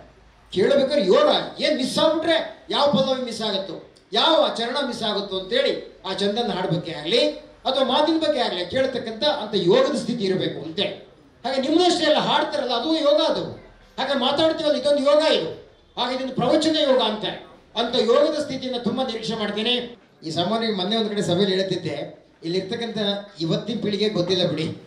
ಏನು ಮಾಡ್ತಿದ್ವಪ್ಪ ಅಂದರೆ, ಈ ಮದುವೆ ಮಾಡೋ ಸಂದರ್ಭದಲ್ಲಿ ಚಾರ್ಜಸ್ ಲಿಸ್ಟ್ ಮಾಡೋದು ಗೊತ್ತಾ? ಚಾರ್ಜಸ್ ಬುಕ್ ಏನೇನು ಬೇಕು, ಲೆತ್ತ ಹೊಡಿಬೇಕು, ಗಂಗಳ ಬೇಕು, ಚಾರ್ಜಸ್ ಸಾಮಾನು ಬರೀತಿದ್ವಲ್ಲಮ್ಮ. ಆಗ ಇನ್ನೊಂದು ಲಿಸ್ಟ್ ಬರೆಯೋರು ಗೊತ್ತಾ? ಅದಕ್ಕೆ ಏನು ಅಂದರೆ, ಮದುವೆ ದಿವಸ ಹಾಕಬೇಕು ಒಂಚೂರು ಪನ್ನೀರ್ ಗಿಂಡಿ ತಂಬ ಅಂತೇಳಿ. ಇಲ್ಲಿ ಇದ್ದೀರ ಯಾರಿಗಾರು ಪನ್ನೀರ್ ಗಿಂಡಿ ಗೊತ್ತಾ ನಿಮಗೆ? ಗೊತ್ತಿರೋರಿಗೆ ಗೊತ್ತಲ್ವಾ? ಪನ್ನೀರ್ ಗಿಂಡಿ ಯಾತಕ್ಕೆ ಪನ್ನೀರ್ ಗಿಂಡಿ ತರೋರಪ್ಪ ಅಂದರೆ ಗೊತ್ತು ನಿಮಗೆ. ಯಾಕಪ್ಪ ಅಂದ್ರೆ ಆ ಪನ್ನೀರ್ ಗಿಂಡಿ ದಿವಸ ಒಬ್ಬನ ಕೈಲಿ ಕೊಟ್ಬಿಡೋರು, ಅವ್ನು ಎಂಟ್ರೆಲ್ಲ ಬರ್ಬೇಕಾದ್ರೆ ಚುಂಕಿಸ್ತಾ ಬರೋನು, ಅದ್ರೊಳಗೆ ಪರ್ಫ್ಯೂಮ್ ತುಂಬಿರೋರು ಚುಂಕಿಸ್ತಾ ಬರೋನಲ್ವಾ. ಅವ್ನು ಎಷ್ಟು ಬುದ್ಧಿವಂತ ಆಯ್ತನಪ್ಪ ಅಂದರೆ ಎಲ್ಲರಿಗೂ ಚುಂಕ್ಸೋನು. ಅವ್ರ ಅತ್ತೆ ಮಗಳು ಬಂದ್ಬಿಟ್ರು ಒಂಚೂರು ಜಾಸ್ತಿ ಹಾಕ್ಬಿಡೋನು, ಅಥವಾ ಅವ್ರ ಅತ್ತೆ ಬಂದ್ಬಿಟ್ರು ಜಾಸ್ತಿ ಹಾಕ್ಬಿಡೋನಲ್ವಾ. ಅದೊಂದು ಬಾಂಧವ್ಯ ಭಾರಿ ಖುಷಿಗಳಿಗೆ ಅಂತೇಳಿ. ಈಗ ಪನ್ನೀರ್ ಗಿಂಡಿ ಮಾಯ ಆಗ್ಬಿಟ್ಟಿದೆ. ಅದ್ರ ಜಾಗದಲ್ಲಿ ಒಂದು ಫ್ಯಾನ್ ಬಂದ್ಬಿಟ್ಟಿದೆ ಗೊತ್ತಾ ನಿಮಗೆ? ಯಾವ ಛತ್ರಕ್ಕೆ ಹೋಗ್ರಿ ಒಂದು ಫ್ಯಾನ್ ಇಟ್ಟಿರ್ತಾರೆ, ಅದರೊಳಗೆ ಪರ್ಫ್ಯೂಮ್ ತುಂಬಿರ್ತಾರೆ. ಅದೇನು ಮಾಡುತ್ತೆ, ಸುಮ್ಮನೆ ಸುತ್ತರಿತಿರುತ್ತಲ್ವಾ. ಇವನೇನು ಮಾಡ್ತಿದ್ದ, ಅತ್ತೆ ಬಂದರೂ ಒಂಚೂರು ಜಾಸ್ತಿ ಆಗ್ತಿದ್ದ. ಆ ಫ್ಯಾನ್ ಏನು ಮಾಡುತ್ತೆ, ಅದು ಸುಮ್ಮನೆ ತಿರುಗುತ್ತೆ.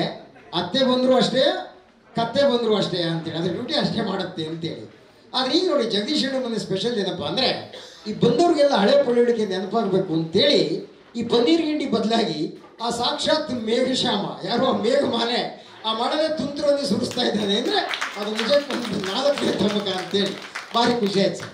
ಎಸ್, ಇದೊಂದು ಒಂದು ಶುಭ ಸೂಚನೆ ಅಂತ ಹೇಳ್ತಾ ನಮ್ಮ ರೋಹನ್ ಹೇಳ್ತಾ ಇರ್ತಕ್ಕಂಥ ಮಾತಲ್ಲಿ ಹೇಳ್ತಿದ್ರು ದುರ್ಗಿ ಇದ್ದಂಗೆ ಅಂತೇಳಿ. ರೈಟ್, ತಾಯಂದ್ರನ್ನ, ಮಹಿಳೆಯರನ್ನ, ಅಕ್ಕಂಗಿರನ್ನ ದುರ್ಗಿ ಅಂತ ಒಪ್ಕೊಳ್ಳೋಣಪ್ಪ. ನಮ್ಮನ್ನ ಅಣ್ಣ ಅನೇಕ ಜನ ಹೇಳ್ತಾರೆ, ನಾವು ಮಾತ್ರ ಸಹನಾ ಮೂರ್ತಿಗಳ ಕಾರಣ, ತುಂಬ ಸಂಯಮ, ನಮ್ಮ ತಾಳ್ಮೆ ಅಂದ್ರೆ ನಾವು ಗಂಡಸರ ಕಾರಣ, ಹೆಣ್ಣು ಮಕ್ಕಳು ನಿಜವಾಗ್ಲೂ ದುರ್ಗೆ ಅಂತೇಳಿ. ಈ ಭಾಷಣ ಮಾಡಿದಾಗ ರೋಹನ್, ನಮ್ಮ ಮಾಮೂ ಗೊತ್ತದು, ನಾನು ಕಾಲೇಜ್ ಹುಡುಗ ಹತ್ರ ಭಾಷಣ ಮಾಡಿದಾಗ ನೀವು ಹೇಳ್ತದೆ 100% ಸರಿ. ನಾವು ಕಾಲೇಜ್ ಓದ್ತಾ ಇರೋ ಹುಡುಗ ಹೆಂಗೆ ಹೇಳ್ತೀಯಾ ಅಣ್ಣ? ಡೆಫಿನೆಟ್ ಆಗಿ ಹೆಣ್ಮಕ್ಳು ದುರ್ಗಿಯರ ಕಾರಣ, ನಾವು ಮಾತ್ರ ಸಹನಾ ಮೂರ್ತಿಗಳ ಕಾರಣ, ನಮ್ಮಷ್ಟು ತಾಳ್ಮೆ ಯಾರಿಗೂ ಇರಲ್ಲ. ಏನದಕ್ಕೆ ಜಸ್ಟಿಫಿಕೇಶನ್ನು? ಈ ಸಾಕ್ಷಿ ಪ್ರಜ್ಞೆ ಬಗ್ಗೆ ಮಾತಾಡ್ತೀನಲ್ಲ, ಅದಕ್ಕೆ ಇದೊಂದು ಸಾಕ್ಷಿ ಕೊಡ್ತಾನೆ. ಏನು ಸಾಕ್ಷಿ ಅಂದರೆ, ನೋಡ ನಾವು ಕಾಲೇಜ್ ಮುಗಿಸ್ಕೊಂಡು ಚಿಕ್ಕಮಂಗ್ಳೂರಿಂದ ಹೋಗ್ತಾ ಇರ್ತೀವಪ್ಪ, ಸಕ್ಕರೆಪಟ್ಟಣಕ್ಕೆ ಹೋಗ್ಬೇಕಾಗಿರುತ್ತೆ. ನಾವು ತಿರುಗಾಲ ನನ್ನ ಪಕ್ಕದಾಗ ಒಬ್ಳು ಕಾಲೇಜ್ ಹುಡುಗಿನೇ ಕೂತಿರ್ತಾಳೆ. ನಾನೇನು ಮಾಡ್ತೀನಿ, ಆ ಹುಡುಗಿ ಪಕ್ಕ ಕೂತಿರ್ತೀನಲ್ಲ, ಒಂಚೂರು ಕತ್ತನ್ನ ಅವಳು ಹೆಗಲ ಮೇಲೆ ಹಾಕ್ತೀನಪ್ಪ.